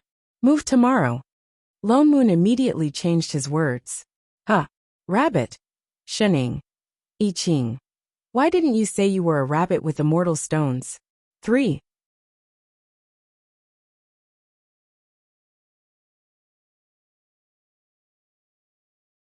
Chapter 627. Really? Rabbit was overjoyed. Even his ears straightened, his eyes shining as he looked at Lone Moon. Of course. Lone Moon nodded, smiling kindly as he patted his shoulder. We're considered old friends. There's no need to stand on ceremony. If you can't move it, I'll send a few more disciples to help you. All right, thank you, great immortal. No sect master. Rabbit bowed excitedly. Then I'll go back and pack my things now. He turned and was about to leave. When he saw the person behind him, he paused, as if just remembering that he had a mission. But don't worry, I'll just inform little Biao. Lone Moon glanced at the Earth Immortal beside him and said, This? Fellow Immortal Zwa. It's not convenient for Rabbit now. Why don't I send someone else to send you to Qingzhe Heavenly Palace? That Earth Immortal was easy to talk to. He hurriedly replied respectfully. Thank you, Supremacy. Lone Moon then turned to Yu Hong and instructed. Yu Hong, personally send fellow Immortal Zwa to little Biao to explain the situation. After you come back, send a few disciples to help Rabbit move. It's best if they're good at earth element sorcery. Yes, Elder. Yu Hong answered. With that said, Lone Moon raised his hand and set up a teleportation array that led straight to little Biao's old nest. Almost instantly, a white circular array appeared beside him. Perhaps it was the first time he saw a teleportation array in the immortal realm. Zwa Shuming looked at it curiously and thanked Lone Moon again. Thank you, Supremacy. Then he turned and walked towards the array excitedly, standing properly in the array. Yu Hong was just about to follow, when her expression suddenly changed. Her eyes widened as she looked at the person in the array, exclaiming, Elder Lone Moon. Lone Moon subconsciously turned back, only to realize that the enemy had suddenly changed. The array clearly had not been activated, but Zwa Shuming's body seemed to be scattering fluorescent light. Spots of white light suddenly appeared. No, not his body, his entire body was glowing. The light dissipated very quickly. Even his figure became fainter. Zwa Shuming also looked confused, as if he did not know what was happening at all, his expression still full of curiosity. This is the teleportation of the immortal realm. Before he finished speaking, he was about to disappear completely. Chef! In a flash, I Ching appeared in the array. Just as he was about to reach out to grab Zwa Shuming, he was a step too late. Zwa Shuming had already disappeared completely, leaving behind an unactivated formation, as if it had never existed in the first place. Rabbit was also dumbfounded as he stared at the spot where the man had disappeared. What happened to fellow Immortal Zwa? What kind of spell was that? Lone Moon and Chef's faces darkened. No, that wasn't a spell. They didn't sense any aura of a spell at all. That person just disappeared into thin air. Even Chef, who was the manager, could not stop him. I Ching conjured a seal with both hands and used his sorcery to track the other party's aura. A moment later he paused. He is no longer in the immortal realm. Rabbit was stunned. If he wasn't in the celestial realm, could he be in the mortal realm? But didn't he just ascend? Lone Moon and I Ching's faces darkened. Lone Moon turned to the two people behind him and said, Yu Hong, bring Rabbit down first and arrange for the disciples to help him move. I will explain to little Biao about that Earth Immortal just now. Yes, Elder. Oh, all right. Although Rabbit was still full of questions, he obediently followed Yu Hong down. It was only after the two of them had left that Lone Moon and I Ching turned to look at the person at the table. Shening, what does the warning mean? Why was there someone that even Chef could not catch? As soon as he finished speaking, his eyes widened. That Earth Immortal just now couldn't be an invader, could he? It might have nothing to do with him. Shening shook her head. Then how did he suddenly disappear? Where did he go? I just tracked the data of the moment he disappeared. Shening glanced at the light screen and tapped on it. After looking at it carefully for a while, she said, Chef was right. He went back to the lower realm. Just that they did not know which small world it was. How is that possible? The two of them were shocked. I Ching stepped forward and said, Master, I did not sense the opening of the realm gate. How did the other party directly go down to the lower realm without going through the realm gate? It's not just back to the lower realm.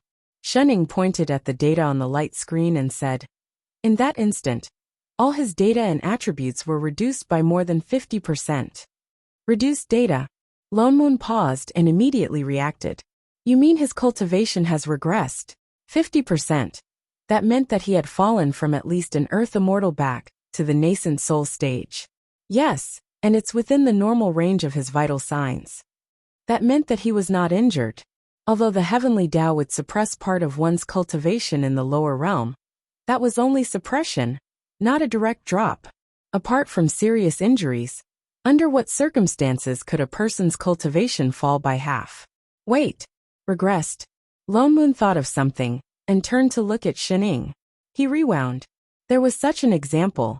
Didn't Chef rewind to become immortal back then? You can say that. Shining thought about it and added, it's just that in that instant, there were other data anomalies. So he was not the only one who rewound. It could be everyone in the small world he was in. Huh. Lone Moon paused. What do you mean? That is. Shen Ying's eyes narrowed. That small world's time has been rewound. That was possible. Apart from the managers and the ancient gods of creation, nobody else could reverse time. Shorty was the only ancient god left here. She would not do something like this for no reason. That meant that the person who reversed time was intruder. Chef said directly.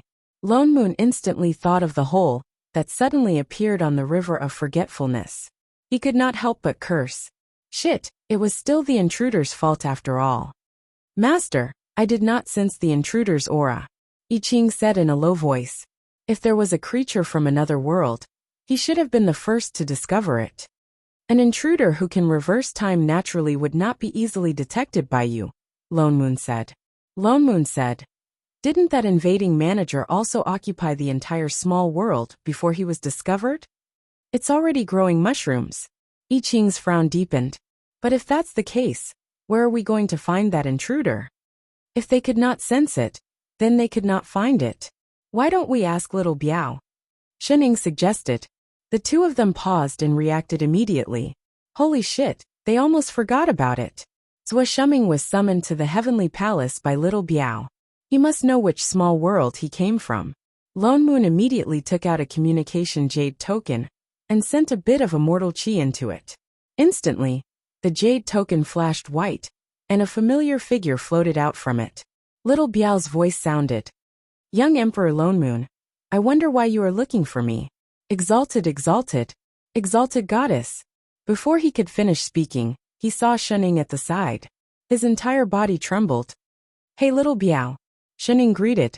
Biao Ting's legs turned to jelly. His tall and imposing figure instantly became shorter. He knelt down with a thud. Little Biao is here. Lone Moon. I Ching. How big of a psychological trauma was this? Oh.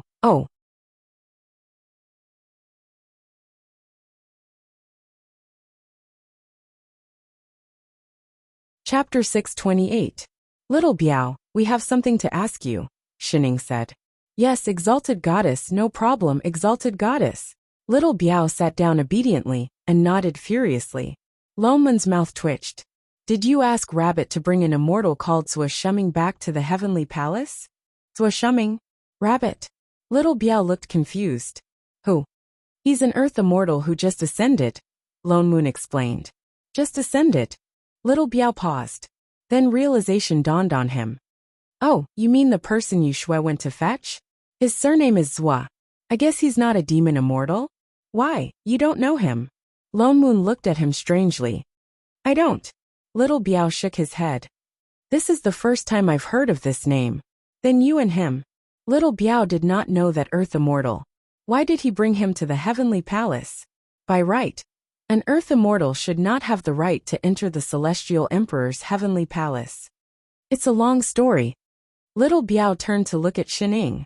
Then he said obediently, Exalted goddess, do you remember the first time little bird and I met you? I don't. Shining replied instantly.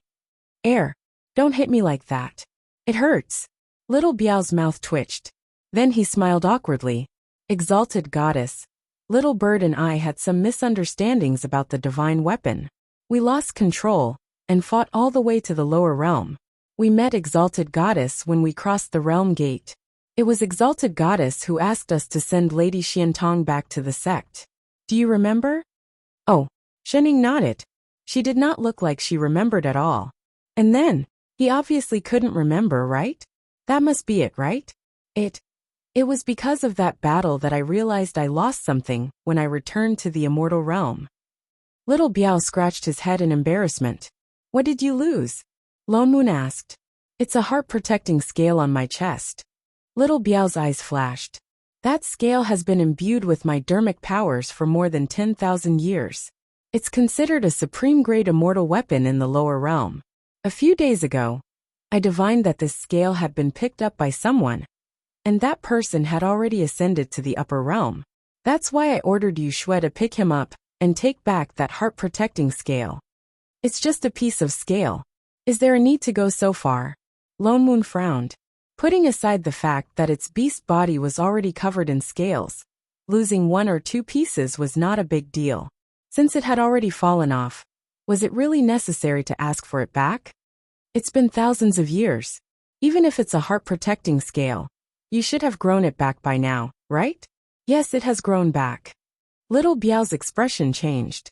He looked around nervously and hesitantly. Then, with an aggrieved expression, he said, But this is different. How is it different? You're not a dragon. How can you have a long reverse scale? Because. It became even more aggrieved. Perhaps it was because it was anxious. It gritted its teeth and instantly changed back to its original form. Immediately, a pitch-black miniature 4-legged beast appeared on the screen. Little Biao raised his front paw and pointed at his chest pitifully. Because the new one is a different color. The few of them lowered their heads to look at his chest. Indeed, on his chest there was indeed a different scale. The scale was in the shape of a heart, hanging in the middle. It was especially eye-catching. More importantly, it was actually pink. In the middle of a large patch of pure black scales, a pink heart-shaped scale suddenly appeared. From afar, it looked like a pink heart had been drawn on its chest. The originally mighty and domineering beast suddenly looked like a little girl. Pooh! The 3 of them could not help but burst out laughing. Exalted Goddess! Little Biao looked like he was about to cry. Little Biao, wait a minute. Lone Moon raised his hand to stop Little Biao from speaking. Then, the 3 of them turned around and shrugged their shoulders.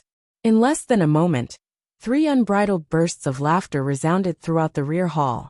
Ha ha ha ha ha. Asterisk 3. What kind of strange pink heart-shaped beast was this? They were dying of laughter. Did the immortals of Qingzhe continent know that their celestial emperor looked like this? Little Biao, you can't attack a beast like this. After all, he was a celestial emperor. Can't you give him some face? I feel so bad that I want to cry. The 3 of them laughed for more than 10 minutes. They bent over and laughed so hard that they looked like 3 cotton balls. Little Biao, you're a celestial emperor after all. Why don't you use sorcery to change your color? I did, but it didn't work. At most, it was just a smokescreen. When the time was up, he would change back. Then why don't you dye it? I can't. This is a heart-protecting scale. It doesn't stain. Pooh ha ha ha ha ha. No, he could not help but laugh. Little Biao felt bitter. After laughing for a long while, Lone Moon coughed a few times before he found his voice again. So you want your scale back because of this Piu? Because of the color? Little Biao had already returned to his human form. He nodded vigorously and said, Yes. If not for his image as a celestial emperor, why would he suddenly summon an immortal who had just ascended to the heavenly palace? You don't know anything about this Swordsmanship? Little Biao nodded vigorously. I didn't expect him to be an immortal cultivator. I thought that the person who picked up my scale was a demon immortal. So that was the case. In other words, this Swordsmanship coincidentally obtained Little Biao's scale and brought it with him to the immortal realm. And Little Biao happened to want this scale back. That was why he summoned him to the heavenly palace. Then you should know which small world he came from? Lone Moon asked. I do. Little Biao nodded. He's in the Rainbow Light realm. Lone Moon turned to look at Chef. I Ching nodded. It seemed like he had found the place. He heaved a sigh of relief. Then, He explained to little Biao about rabbit moving, and the news that Swordsmanship might have come to the lower realm. He only skipped the part about turning back time. Little Biao's face was full of despair about the scale that fell into his hands back to the lower realm. He did not feel good at all. Exalted goddess. He raised his head weakly and looked at Shining. You asked about this person. Are you planning to come to the lower realm? Then can you? That's enough. Lone Moon instantly knew what he wanted to say. If we find your heart-protecting scale, we will bring it back for you. Yes, exalted goddess. Thank you, exalted goddess. Little Biao was overjoyed. He felt as if his broken heart had been repaired. Lone Moon then cut off the communication and kept the jade token. He turned to Chef and said, Since we've found the place, let's go to the lower realm. As long as they knew which small world it was, it should not be difficult to find Swordsmanship. Chef nodded. Then he turned and raised his hand to open the realm gate of the Rainbow Light Realm. Lone Moon sent a message to Yu Hong and instructed her. Then, the three of them crossed the realm gate together. Almost instantly, the scene in front of the three of them changed. They arrived at a flat land. This was a small world with exceptionally rich spirit chi. It was comparable to the three clear realms and Fatty's holy arrival realm. Chef sensed for a moment and instantly found Swordsmanship's position. Although Shening said that his data had been reduced by half, and the few of them were prepared for the fact that his cultivation level would drop, they did not expect it to be this low.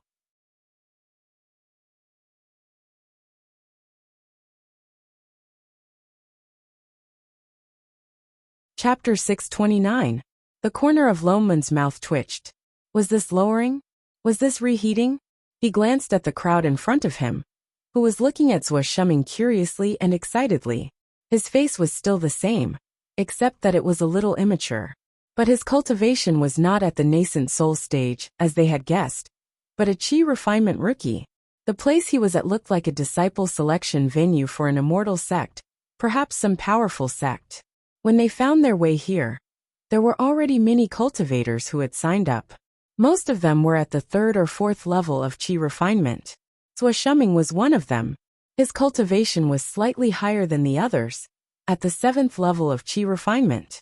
But compared to his earth immortal cultivation, which he had just ascended an hour ago, it was like heaven and earth. Fellow Taoists, Lone Moon could not help but call out, looking at him with a complicated expression. Swordsmanship faltered, looking around before turning back. Fellow Taoist, know me? You don't remember me? Lone Moon frowned. It seemed like this time reversal was no different from rewinding. Even his memories had disappeared. Sorry. Swordsmanship thought that he had forgotten, instantly looking guilty. I really can't remember. Where did we meet? How should I address you, fellow Taoist? My Tao name is Lone Moon. Lone Moon's eyes narrowed, his tone changed instantly, and an excuse came out of his mouth. It's not a big deal. We met once a few years ago. You didn't bring any spirit stones then. You even borrowed 2 spirit stones from me for the teleportation fee. Have you forgotten? I Ching. Shining. What kind of lousy scam excuse was this? Who would believe it? I see. Swordsmanship looked enlightened. I'm sorry, I actually forgot such an important matter. Luckily we are fated to meet again. With that said, he hurriedly took out 4 spirit stones and handed them over. I'll return the spirit stones to you now. Thank you for your help back then, fellow Taoist. Master and disciple. He really believed it. Wasn't this person too gullible? Don't stand on ceremony, fellow Taoist. It's fate that we met. Lone Moon smiled and accepted the spirit stones generously. The master and disciple. He actually accepted it shamelessly, as expected of someone with the surname Nyo. His skin was really thick. Fellow Taoist Lone Moon, are you also here to participate in the Tai Yin sect's disciple selection? Swordsmanship asked casually. Fellow Taoists will wishes to join Tai Yin sect? Lone Moon glanced at the people around him. I wonder what's so special about Tai Yin sect. Fellow Taoists must be joking. Swordsmanship said sincerely. Who doesn't know that Tai Yin sect is the #1 sect in the world? Everyone wants to join it. However, the Tai Yin sect is very strict when it comes to accepting disciples.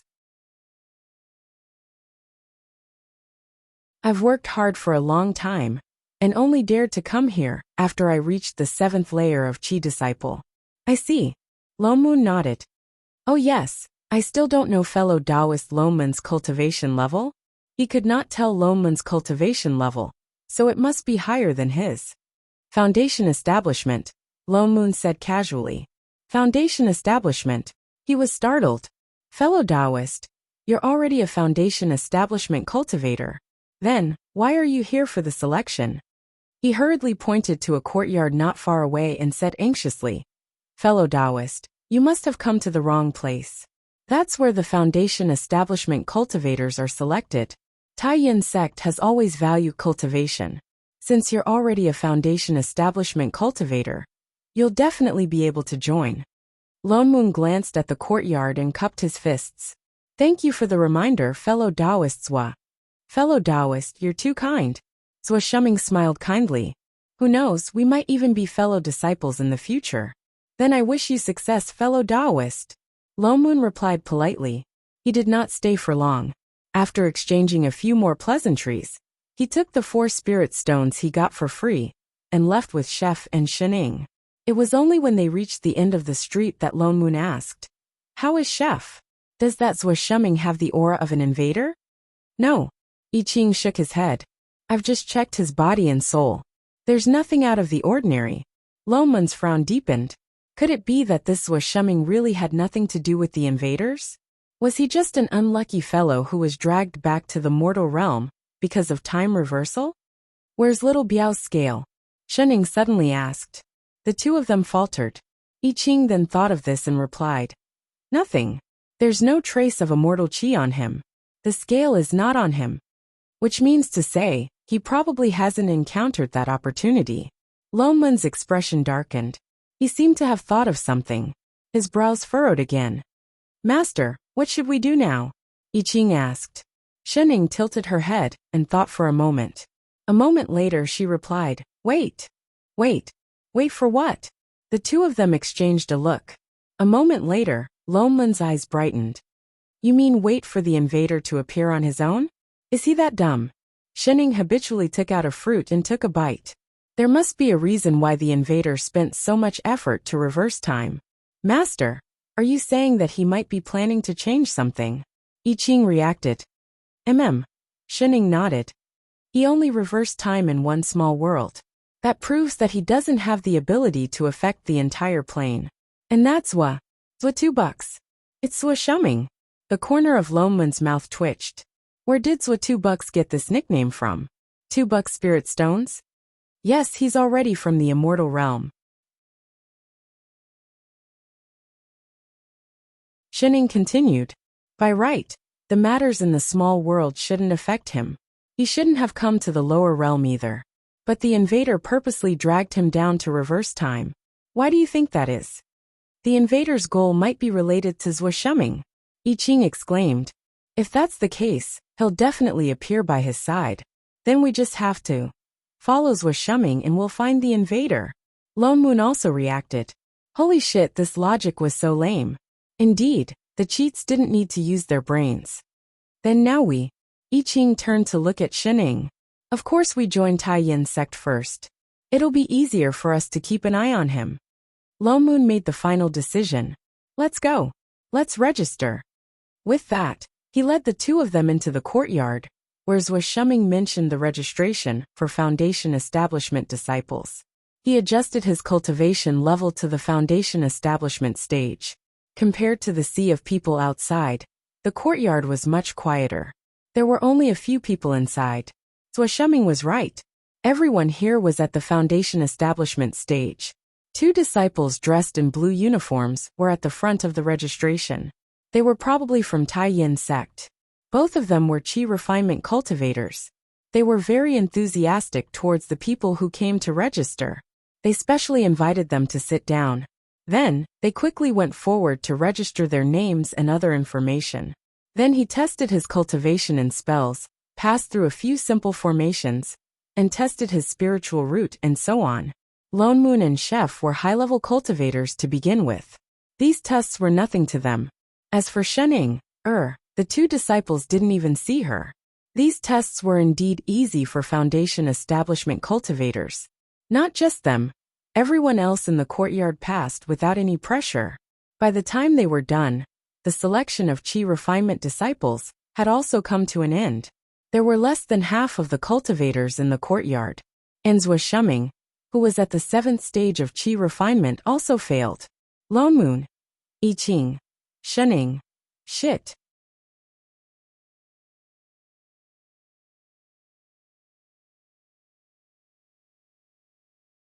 Chapter 630. Congratulations, fellow Taoist Lone Moon. You have successfully joined the Taiyin sect. Zhou Shuming smiled sincerely and said with some envy, I knew that fellow Taoists would definitely be able to get what you want. What the hell? You've already been killed, so what's the point of them joining the Taiyin sect? In any case, you're someone who has ascended before. Aren't you embarrassed to be so weak? The corner of Lone Moon's mouth twitched several times. He took a deep breath to suppress the curses in his heart. Fellow Taoists, what are your plans for the future? Zhou Shuming scratched his head in embarrassment. To tell you the truth, I heard that Guiyi sect will be accepting disciples in Pinghua City in 3 days. Although Guiyi sect's reputation is not as good as Taiyin sect, it's still one of the 6 famous sections. That's why I wanted to try my luck there. Why didn't you say so earlier if there was a backup plan? Oh, is Guiyi sect that good? Lone Moon asked. Of course. Zhou Shuming's eyes brightened. Although Guiyi sect doesn't have as many disciples as Taiyin sect, most of them are pill cultivators. There's even a 9th stage pill refiner in the sect. Among the 6 famous sects, Guiyi sect is famous. 9th level alchemist?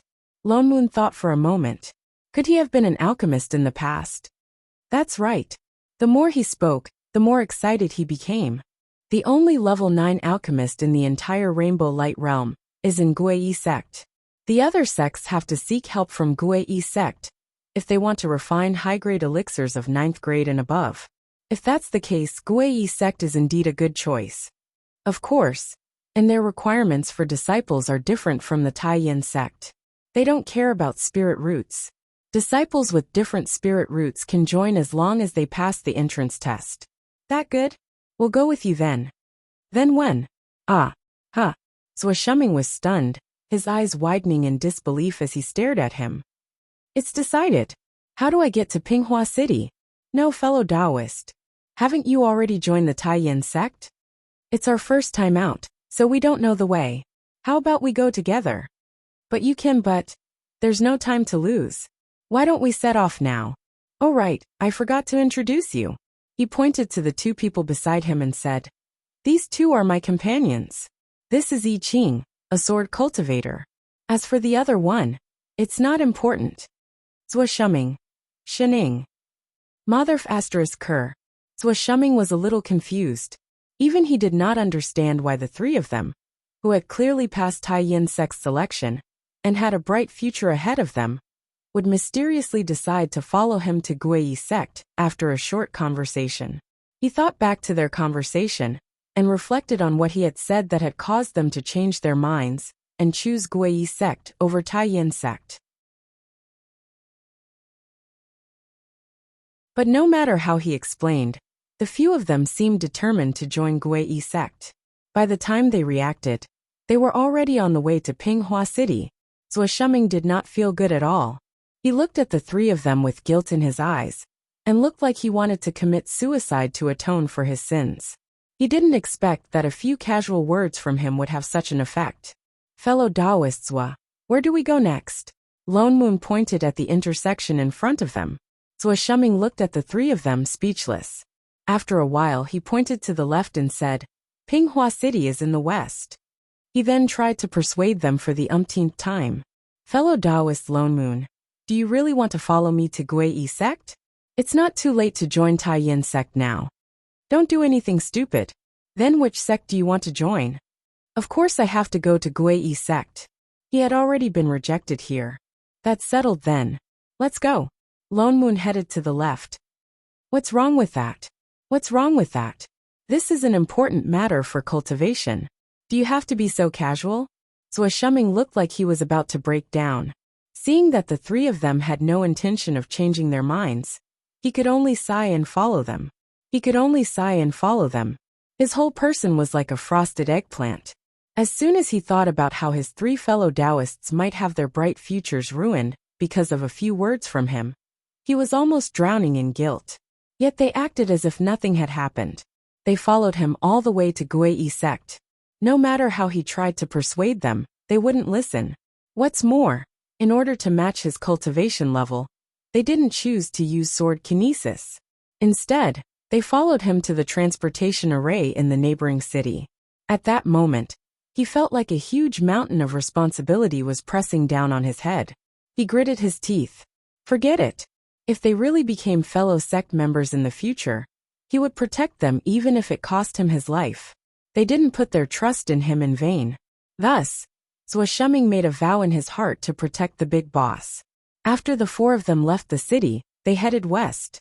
Because Swordsmanship was still a chi refinement cultivator, he wasn't familiar with sword kinesis. That was why they had to walk. But after walking for 6 to 8 hours, they still didn't see any sign of the neighboring city. We're not there yet. Shening calculated the time. It was almost dinner time. Can we rest now? I'm so tired. Tired my ass. Lone Moon stopped in his tracks. He turned back and rolled his eyes at a certain lazy person. Get off Chef's back, before you say that. They hadn't walked a single step since they left the city. They were all carried by others. How could they have the cheek to say they were tired? Fellow Taoists. Swordsmanship paused and looked at the sky. Miss Shun is right. It's getting late. There's a village in front. Why don't we rest for the night and continue our journey tomorrow? Lone Moon turned to look. Indeed, they could see a village in front of them. There was even a large field of spirit rice at the entrance of the village. Lone Moon nodded. The people in this village were probably cultivators too. It's just that they didn't have much potential. Their cultivation level wasn't high. That was why they could only grow some spirit herbs and spirit rice to survive. Villages like this were usually very friendly to cultivators like them who passed by. There were even courtyards in the village for people to rest in. Of course, they had to pay spirit stones. The few of them then walked towards the village. When they entered, they realized that the village seemed to have suffered some kind of natural disaster. There were cracks all over the ground. Half of the houses had collapsed. Most of the villagers were using sorcery to rebuild. Even the mountain at the side had collapsed. Soil rolled into the village and buried a large field of spirit rice. Was this an earthquake? Swordsmanship was shocked. He went in to ask.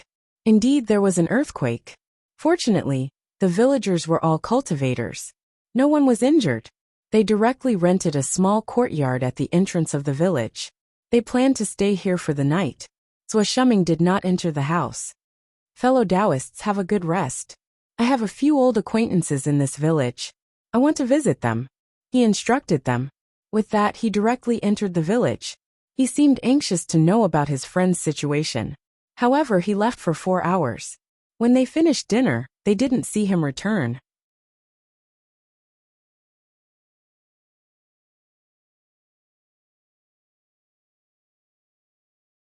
Chapter 631. Congratulations, fellow Taoist Lone Moon. You have successfully joined the Taiyin sect. Swordsmanship smiled sincerely and said with some envy, I knew that fellow Taoists would definitely be able to get what you want. What the hell? You've already been killed. So what's the point of them joining the Taiyin sect? In any case, you're someone who has ascended before. Aren't you embarrassed to be so weak? The corner of Lone Moon's mouth twitched several times. He took a deep breath to suppress the curses in his heart. Fellow Taoists, what are your plans for the future? Swordsmanship scratched his head in embarrassment. To tell you the truth, I heard that Gui sect will be accepting disciples in Pinghua City in 3 days. Although Gui sect's reputation is not as good as Taiyin sect, it's still one of the 6 famous sections. That's why I wanted to try my luck there. Why didn't you say so earlier if there was a backup plan? Oh, is Gui sect that good? Lone Moon asked. Of course. Swordsmanship's eyes brightened. Although Gui sect doesn't have as many disciples as Taiyin sect, most of them are pill cultivators. There's even a ninth-stage pill refiner in the sect. Among the 6 famous sects, Guiyi sect is famous. Ninth-level alchemist? Lone Moon thought for a moment. Could he have been an alchemist in the past? That's right. The more he spoke, the more excited he became. The only level 9 alchemist in the entire Rainbow Light realm is in Guiyi sect. The other sects have to seek help from Guiyi sect if they want to refine high-grade elixirs of 9th grade and above. If that's the case, Guiyi sect is indeed a good choice. Of course, and their requirements for disciples are different from the Taiyin sect. They don't care about spirit roots. Disciples with different spirit roots can join as long as they pass the entrance test. That good? We'll go with you then. Then when? Swordsmanship was stunned, his eyes widening in disbelief as he stared at him. It's decided. How do I get to Pinghua City? No, fellow Taoist. Haven't you already joined the Taiyin sect? It's our first time out, so we don't know the way. How about we go together? But you can, but there's no time to lose. Why don't we set off now? Oh right, I forgot to introduce you. He pointed to the 2 people beside him and said, These 2 are my companions. This is I Ching, a sword cultivator. As for the other one, it's not important. Swordsmanship. Shening. Mother asterisk Kerr. Swordsmanship was a little confused. Even he did not understand why the 3 of them, who had clearly passed Taiyin sect's selection and had a bright future ahead of them, would mysteriously decide to follow him to Guiyi sect after a short conversation. He thought back to their conversation and reflected on what he had said that had caused them to change their minds and choose Guiyi sect over Taiyin sect. But no matter how he explained, the few of them seemed determined to join Guiyi sect. By the time they reacted, they were already on the way to Pinghua City. Swordsmanship did not feel good at all. He looked at the 3 of them with guilt in his eyes, and looked like he wanted to commit suicide to atone for his sins. He didn't expect that a few casual words from him would have such an effect. Fellow Taoists, where do we go next? Lone Moon pointed at the intersection in front of them. Swordsmanship looked at the 3 of them, speechless. After a while, he pointed to the left and said, Pinghua City is in the west. He then tried to persuade them for the umpteenth time. Fellow Taoist Lone Moon, do you really want to follow me to Guiyi sect? It's not too late to join Taiyin sect now. Don't do anything stupid. Then which sect do you want to join? Of course I have to go to Guiyi sect. He had already been rejected here. That's settled then. Let's go. Lone Moon headed to the left. What's wrong with that? What's wrong with that? This is an important matter for cultivation. Do you have to be so casual? Swordsmanship looked like he was about to break down. Seeing that the 3 of them had no intention of changing their minds, he could only sigh and follow them. His whole person was like a frosted eggplant. As soon as he thought about how his 3 fellow Taoists might have their bright futures ruined because of a few words from him, he was almost drowning in guilt. Yet they acted as if nothing had happened. They followed him all the way to Guiyi sect. No matter how he tried to persuade them, they wouldn't listen. What's more, in order to match his cultivation level, they didn't choose to use sword kinesis. Instead, they followed him to the transportation array in the neighboring city. At that moment, he felt like a huge mountain of responsibility was pressing down on his head. He gritted his teeth. Forget it. If they really became fellow sect members in the future, he would protect them even if it cost him his life. They didn't put their trust in him in vain. Thus, Swordsmanship made a vow in his heart to protect the big boss. After the 4 of them left the city, they headed west. Because Swordsmanship was still a chi refinement cultivator, he wasn't familiar with sword kinesis. That was why they had to walk. But after walking for 6 to 8 hours, they still didn't see any sign of the neighboring city. We're not there yet. Shening calculated the time. It was almost dinner time. Can we rest now? I'm so tired. Tired my ass. Lone Moon stopped in his tracks. He turned back and rolled his eyes at a certain lazy person. Get off Chef's back before you say that. They hadn't walked a single step since they left the city. They were all carried by others. How dare they say they were tired? Fellow Taoists. Swordsmanship paused. He looked at the sky and said, Miss Shin is right. It's getting late. There's a village in front. Why don't we rest for the night and continue our journey tomorrow? Lomun turned to look. Indeed, they could see a village in front of them. At one glance, there was a large field of spirit rice at the entrance of the village. Lomun nodded. The people in this village were probably cultivators too. It's just that they didn't have good qualifications. Their cultivation level wasn't high. That was why they could only grow some spirit herbs and spirit rice to survive. Villages like this were usually very friendly to cultivators, like them who passed by. There were even courtyards in the village for people to rest in. Of course, they had to pay spirit stones. The few of them then walked towards the village. When they entered, they realized that the village seemed to have suffered some kind of natural disaster.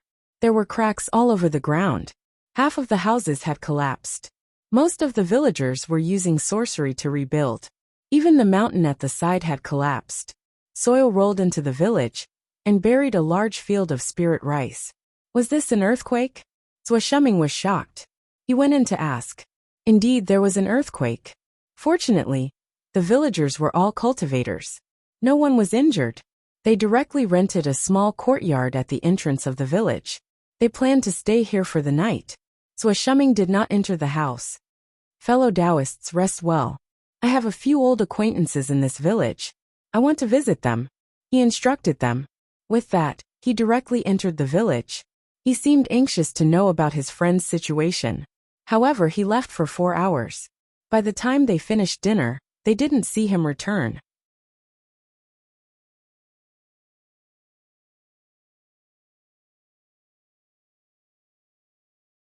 Chapter 632. Guei sect was not far. The spirit boat flew for less than an hour. They saw a large number of green floating peaks in front of them.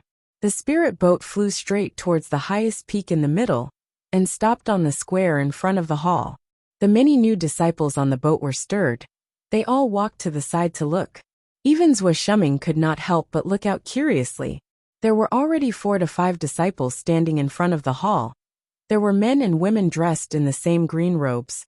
Their cultivation levels were all at the foundation establishment stage. They all looked up at the slowly descending spirit boat. After the spirit boat stopped, they called for everyone to disembark. Lone Moon and the others were about to disembark when they suddenly felt a gaze directed towards them. There was a faint murderous intent. Lone Moon's heart sank. He subconsciously took a step to the side, avoiding that gaze. He turned and saw that the gaze came from the girl on the far right of the disciple below. There was still some floating spirit chi around her. It seemed like she had just reached the foundation establishment stage. But Lone Moon could see that she was actually in the late stages of foundation establishment.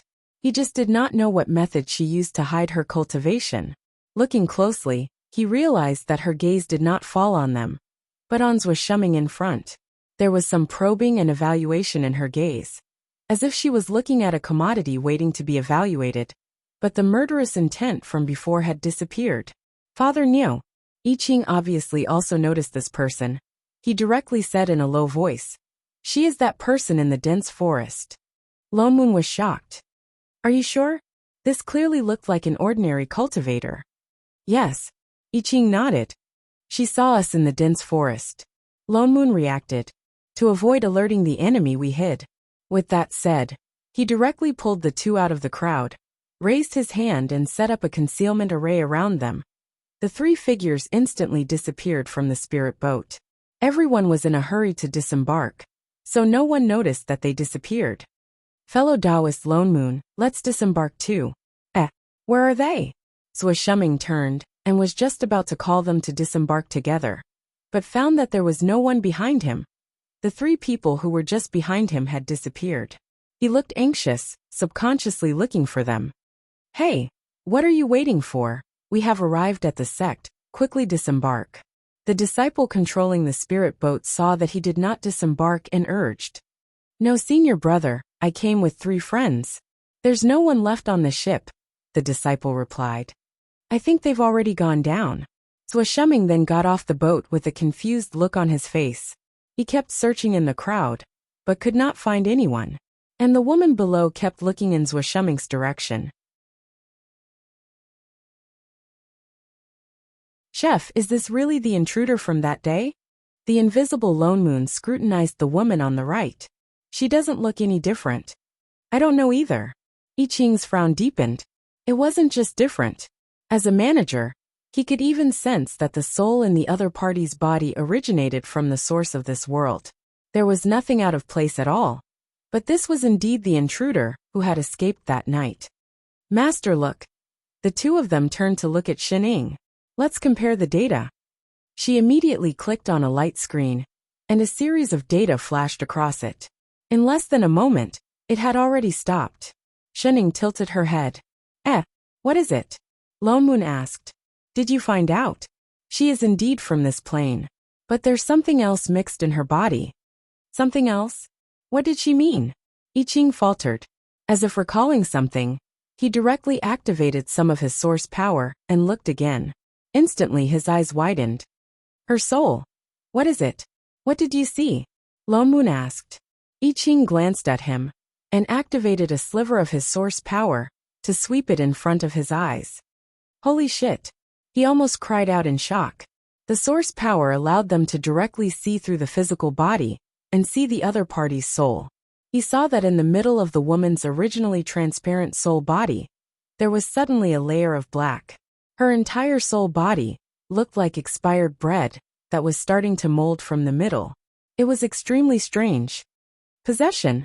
Lone Moon instantly thought of this possibility. A moment later, he directly denied it. No, this isn't possession. That layer of black soul body was especially closely mixed with the original soul. Although it looked disgusting, it was a complete body. It couldn't be possession, but more like a combination. Wait a minute. Combination? Could it be that the real invader is the layer of soul in the middle? It is residing in the other party's body and has merged with the soul of this world? Instantly, he felt like he was talking about mushroom whose soul had been extracted. Xining nodded. Holy shit. Why did invaders like to do things like snatching other people's bodies? What do we do now? Chef, can you separate them? Just like when he saved Mushroom, he directly tore them apart. No. I Ching shook his head. The invader has already merged with the main soul. If we forcibly separate them, the original soul will also dissipate. Main soul? Lone Moon's eyes widened in shock. How is that possible? How can the main soul merge with someone else, unless the other party is willing? He stopped mid-sentence. Holy shit, no way. That soul was willing to be swallowed by the invader? I Ching's expression darkened. Before he could think carefully, the disciple in front of him had already led everyone into the hall. That invader walked right at the front, but at the moment he turned, his gaze still seemed to sweep in Swordsmanship's direction. Lone Moon and the others who had already concealed their figures and auras also followed behind him and walked in. The hall was already filled with people. Most of them were nascent soul cultivators. It seemed like they were the leaders of Gui sect. The two people with the highest cultivation were at the soul formation stage. There was a hint of elixir aura on them. They should be core cultivators. After that invader led everyone into the hall, he walked directly towards a nascent soul cultivator on the right. He called out sweetly, "Daddy," and then stood obediently behind him. There are quite a number of disciples joining Gui sect this time. The one sitting in the middle was probably the sect master of Gui sect.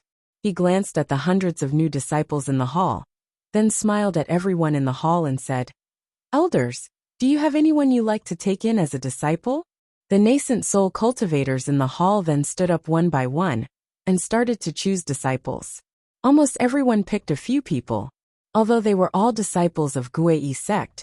To be able to be under the tutelage of a nascent soul cultivator and have a master to guide them, it was naturally much better than ordinary disciples cultivating on their own.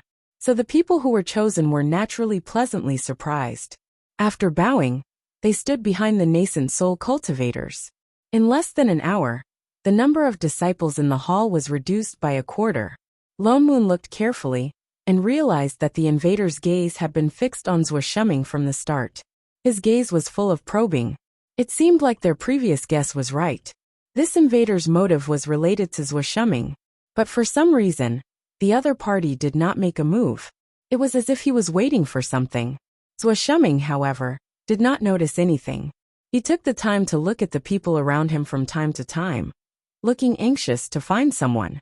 Until everyone had chosen, that invader did not make a sound. Elders, since you have already chosen, let's end here for today. The Guei sect master in the middle stood up and looked at the remaining disciples. The remaining people are the outer sect disciples of our sect.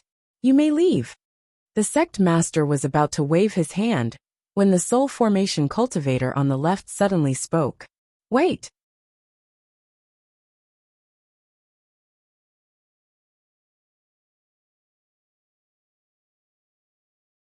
Chapter 633. Uncle Master Tiani?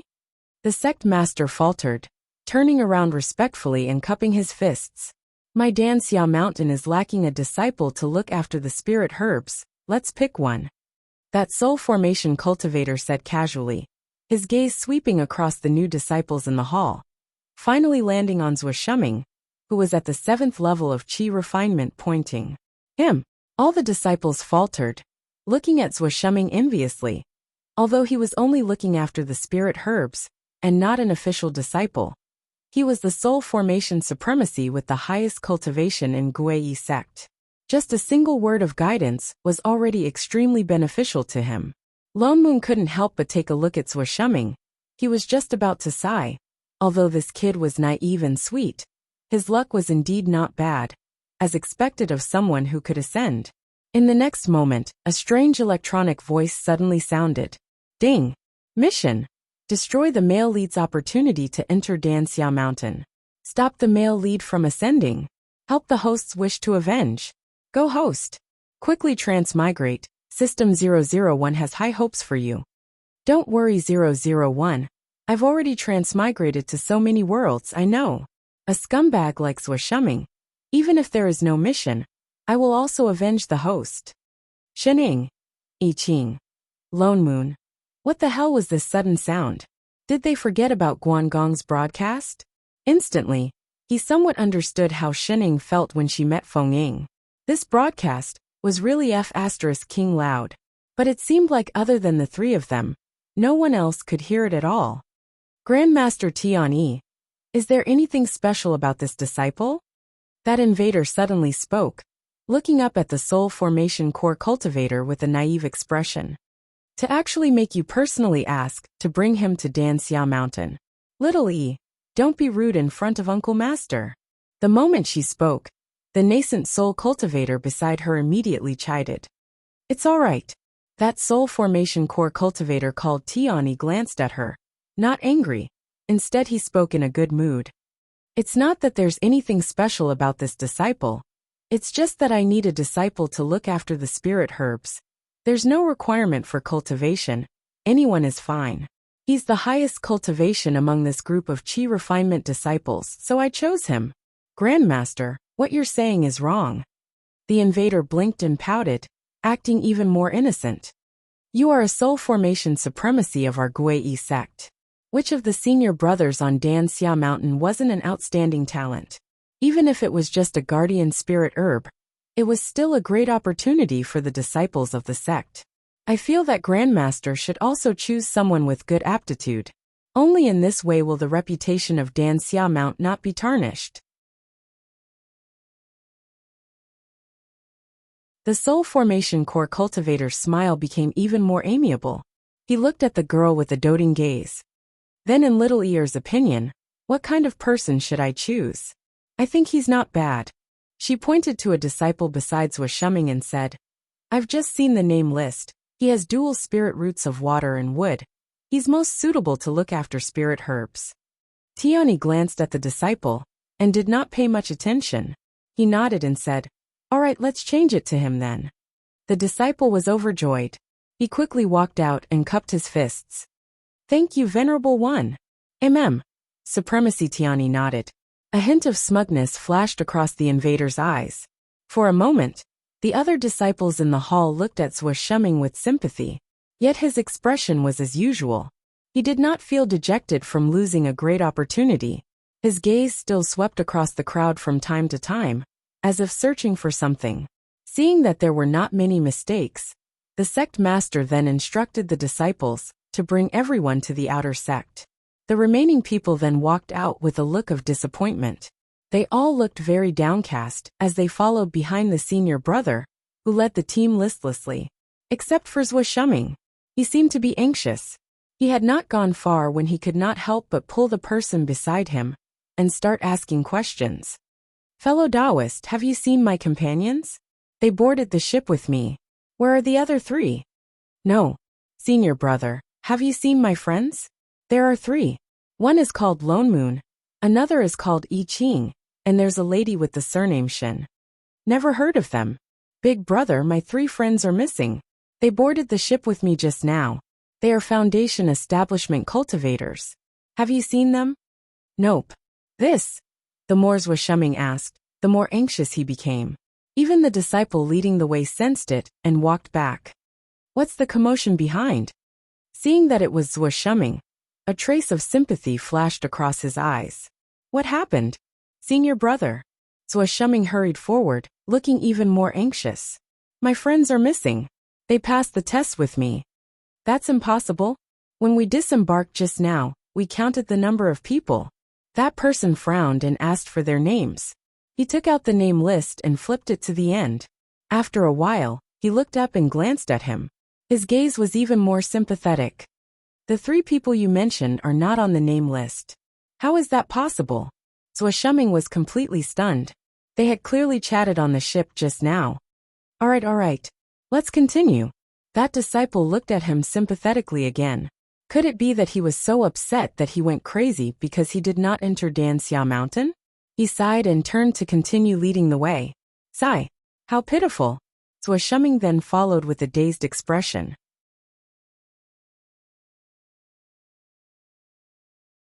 Shining, who had been following behind. Lone Moon, who had casually erased the name list. I Ching, who had been maintaining the array throughout. Air. It seemed like he had accidentally caused trouble for his teammate. Master. I Ching could not help but ask worriedly. Do we need to erase his memory? Shining thought about it. Before she could answer, Lone Moon beside her replied first. Forget it. That invader's target is him. If we act rashly, she might find out. Let's think of another way. I Ching nodded. Lone Moon thought of the special voice he had heard just now. He turned to look at Shining. Shining, do you know what that system is? From what the 2 voices said just now, this did not seem to be the first world they had invaded. There's also a mission to help the host fulfill her wish. The so-called host can't be the original soul of that body, right? This could be the reason why the primary soul merged with the invader. The invader was helping the host to fulfill her wish. That was why the primary soul would automatically merge with her. That was why they did not see through the identity of the invader at the start. This system of hers won't be the same as Feng Ying's, will it? More or less. Shining tilted her head. The so-called systems are all high-level planes. They are products of technology with self-awareness. It's just that I have never seen a system that can automatically shuttle between planes. Feng Ying's parenting system only fell into this plane because of a space-time storm. This was obviously not it. Then what do we do now? I have to ask Big Sister. Shining thought about it. She should have information about this.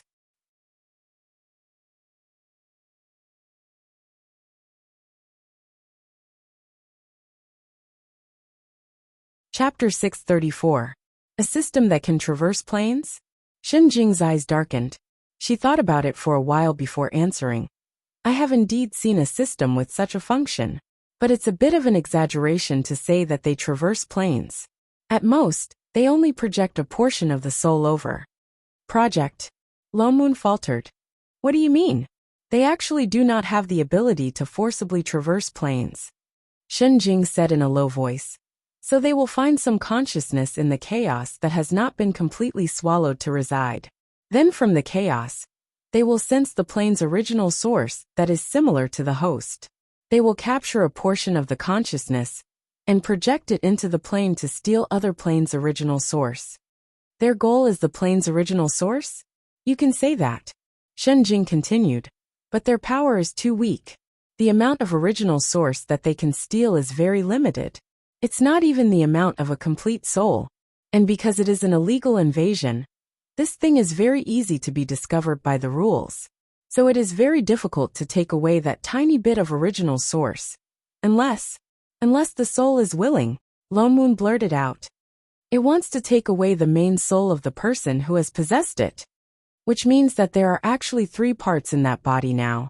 One is the original soul of that body, one is the invading system, and the last is the remnant consciousness that the system captured from the chaos to fuse with the main soul? That's right. Shenjing nodded. This thing is like a parasite of the plane. Although it's only projecting a part of the foreign consciousness into the plane, the illegal invasion will still cause a certain amount of chaos in the plane, leaving a gap for the invasion. So the places they invade are all very hidden. It's the river of forgetfulness. I Ching suddenly remembered the hole that suddenly appeared in the river of forgetfulness. They invaded from the original source of the river of forgetfulness. That's right, Shenjing said. There are many souls in the original source. It's very difficult to detect one more or one less. What's more, it was only a similar portion of the foreign consciousness that entered. Lone Moon and I Ching's faces both darkened. Indeed, if Roasted Chicken Gal had not suddenly fallen in, and Little Shorty had not happened to be at Invincible Sect, such a small hole, even they did not sense it. It was indeed very difficult to detect. And the reason that the system could secretly go back in time in the small world was also because of the impact when it broke through the plane.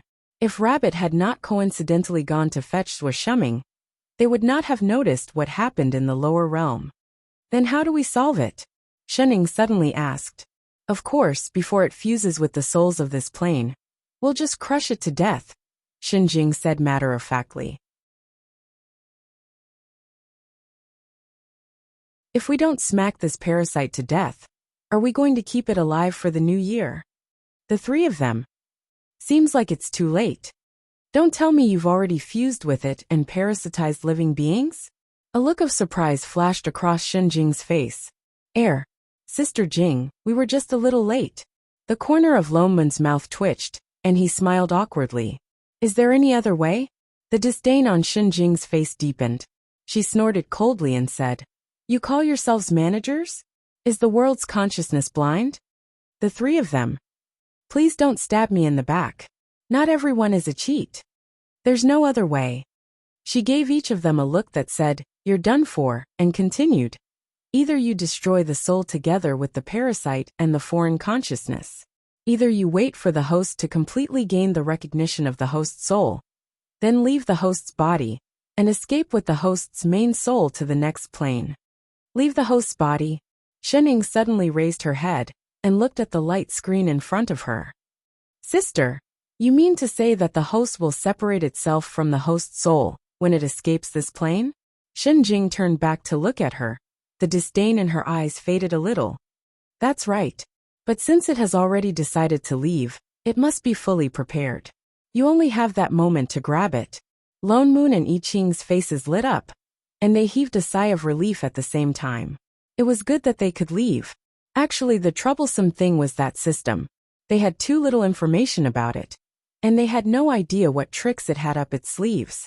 As for the foreign consciousness that fused with the main soul, there would always be a way to separate it again. Thank you, Sister Jing. The 3 of them thanked her, and after being lectured by Shenjing a few more times, they hung up.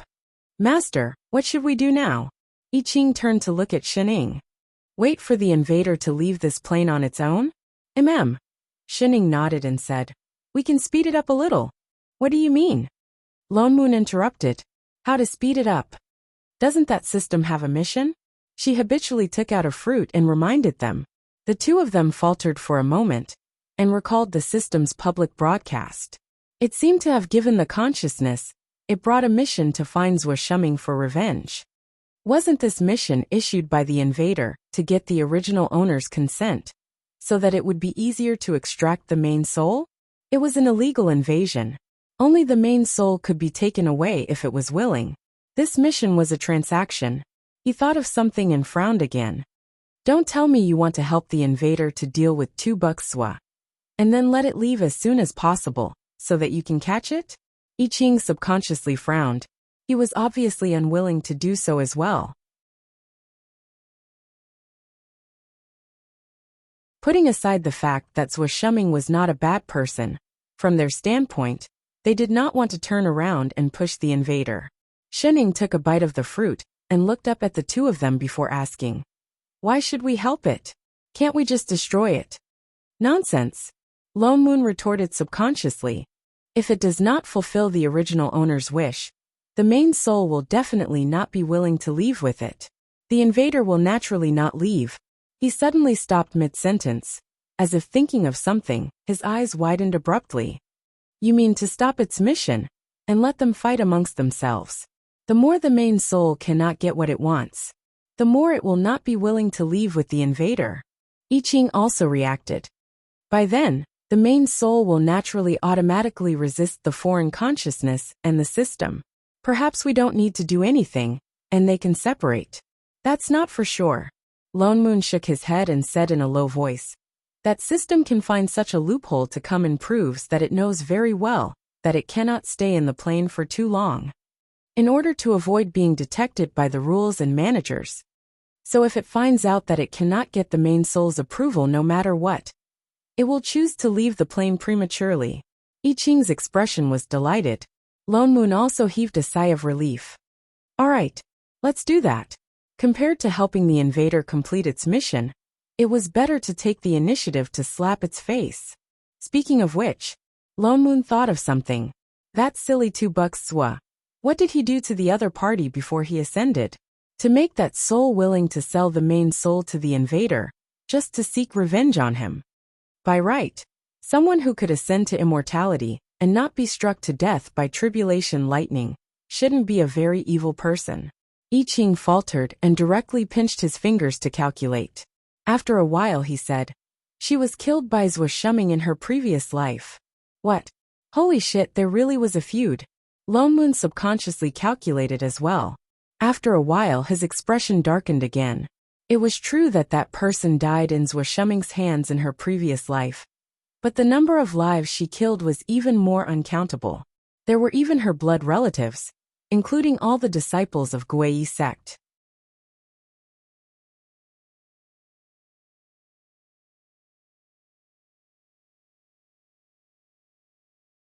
Chapter 635. The intruder's mission was to take revenge on Swordsmanship and stop him from ascending. It was easy to ruin this mission. The better Swordsmanship lived, the more aggrieved the intruder would be. It would be best if he ascended in front of her and let the intruder experience the feeling of being unable to do anything to him, even though she couldn't stand him. But now Swordsmanship's golden finger scoop's scale had already been snatched away. The opportunity to become a disciple of a soul formation supremacy was also ruined. Although with his temperament, it was not impossible for him to ascend, even if the intruder did not attack him.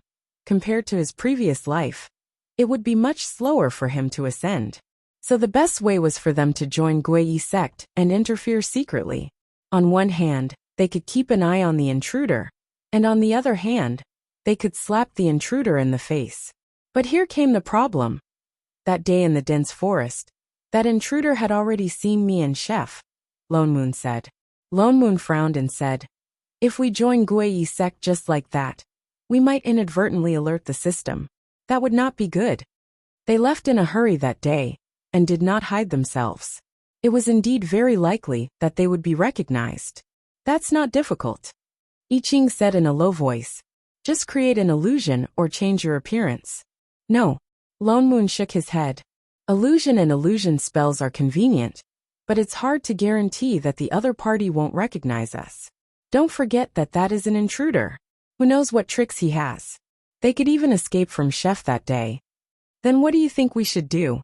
Apart from the two of us, there's only..." He turned to look at a certain someone who was sprawled lazily on the table. "Forget it, let's do it with the two of us. Shunning. Son of AB *th. I think we should just use the body of heavenly lightning and change our appearance," he suggested. "The body of heavenly lightning is not a spell. The change in appearance is permanent for cultivators. But of course that doesn't include us. Confusing the intruder is enough. After this is over, we can release the lightning spirit energy in our bodies and change back anytime we want." I Ching nodded. Indeed, this was the safest. But the three of us are too big of a target. He thought for a moment, then continued. Although that intruder is strange, it's enough for one person to watch two bucks swa. Let's discuss who's going to compete. Wait, why are you two hiding so far away? Before he could finish his words, he saw that the master and disciple, who were originally surrounding him, had instantly moved 30 feet away. Let's vote. I vote for Father Neo. I vote for Father Neo too. Alright, Father Neo has more than half of the votes. It's decided then. Father Neo, you can do it. The purified body will not be a problem for you. Bringing alternate accounts to level up and whatnot, Father Neo is super professional. For all, Eloman. Motherf asterisk cur. Does such a vote have any meaning? You guys just want to F asterisk king slack off. So why don't you just push it to me? In an instant, he felt an urge to teach the brat a lesson. Get it straight. Just whose plane is this? Hello. You too. Just as he was about to retort, the sky suddenly darkened. Thunderclouds instantly appeared, and a thick power of the rule hovered above his head. Wait. Chef, what are you doing? Chef raised his hand and conjured a seal. In the next moment, a bolt of heavenly lightning as thick as a water bucket descended from the sky. With a loud boom, it struck right on top of Loman's head. On the side of his dharma robe, a trace of burnt yellow color appeared. Silence fell. Father Neo, the lightning spiritual power around you is about to dissipate. Do you need me to strike another bolt? Strike your sister. For all. Hey, you can really do it. Loman's hair stood on end in anger. He took out a spirit stone and threw it over. Get it straight, whose plane is this? There's also the purified body nascent soul tribulation lightning. Why the hell are you striking the ascension tribulation lightning? So what if it's a manager? I see. Then I'll change to something else. What did you say? Boom. Following that, a bolt of nascent soul tribulation lightning struck down. Once again, it accurately struck Lone Moon's head. Lone Moon, who was struck again. A while later. Chef, I don't think Father Neo has changed. Did you strike the wrong one again? Master, I haven't seen the tribulation lightning of the lower realm for too long. I'm indeed not too sure. Why don't strike a few more? Yes, Master. No problem, Master. The fan in Loman's hand turned into a long sword. I'm going to kill you two little bastards. Gui Dai Lone Moon, with his temporary appearance, successfully blended into the new group of outer sect disciples of Gui sect. He successfully moved into the room next to two bucks swa. Compared to official disciples, outer sect disciples obviously did not have that kind of targeted teaching, not to mention inner sect disciples who had master's guidance. They basically relied on self-study. There would be golden core cultivators coming to teach them once every 5 days. Apart from that, they had to complete some sect missions every month. It could be said that outer sect disciples were basically left to fend for themselves. Of course, if they worked hard, they could become official disciples after they successfully reached foundation establishment. Then, according to their specialties, they could enter the various peaks to learn the corresponding cultivation techniques. To put it simply, outer sect disciples were disciples who did odd jobs. Hence, the management was very loose.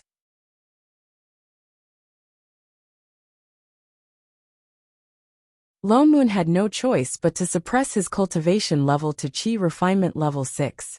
And Shen Ying and I Ching could only continue to be invisible. To be precise, I Ching needed to be invisible. With Shen Ying's presence, no one would notice her anyway. Today happened to be the teaching day at Teacher Respect Hall. Lone Moon thought about it. In order to spoil the invader's mission, he had to build a good relationship with two bucks swa. Just as he was thinking, he saw Zwa Shuming walking in. Lone Moon's eyes narrowed. He walked over directly. This. He was just about to greet him when Zwa Shuming's eyes lit up. He spoke first. This fellow disciple looks unfamiliar. Are you also a disciple who just joined today? Yes. He subconsciously replied. Zwa Shuming hurriedly took out 3 pieces of paper and said anxiously. Then dare I ask, junior brother, have you seen the 3 people in the portraits? As he spoke, he handed the papers in his hands to him one by one. Lone Moon looked down. There were 3 portraits. There were 2 men and 1 woman. Although there were some deviations, he could still vaguely see familiar shadows. This was the portraits of the 3 of them. Wasn't it familiar? This silly girl was still looking for them. The corner of Loman's mouth twitched. A moment later he braced himself and replied, I haven't seen them. Oh, Swordsmanship's eyes, which were initially filled with hope, darkened in an instant. He looked listless. A moment later he replied, Thank you, junior brother. With that said, he sighed and turned to walk into the respect hall. Instead, a disciple at the side saw his confused expression. He could not help but speak up. Junior brother, don't mind him. He pointed at Swordsmanship in front of him. In a joking tone he said, Speaking of this senior brother Zwa, he's a pitiful person. I joined the sect on the same day as him, 3 days earlier than you. That day, he originally had the chance to be chosen by the Soul Formation cultivator to enter Danxia Mountain. But the supremacy suddenly changed his mind and chose another senior brother. Maybe he was hit by the sudden ups and downs. He insisted that the 3 Foundation establishment friends who joined the sect with them were missing. He was looking for them everywhere. These few days, he asked all the disciples in the outer sect. The more he spoke, the more pity he looked at Swordsmanship. He sighed and said, Sigh. He was a good person. He was hit so hard that he went crazy. How pitiful. Lone Moon. I Ching. Shining. Lone Moon silently turned to exchange a look with the 2 invisible people beside him. They were both at a loss for words. They did not expect that in the time it took for them to go back and make a video call to Sister Jing, Swordsmanship, a silly girl, was rumored to be a lunatic with delusions, and he even looked for them for 3 whole days. You're tuning in to the Li Mei's Wuxia Whispers YouTube channel. We're so grateful for your support. And don't forget to subscribe to join us on this incredible journey through captivating stories. Your generosity through donations truly makes a world of difference, as it's the primary source of revenue that allows me to expand and enhance this channel for you. Thank you from the bottom of my heart for being a part of this adventure.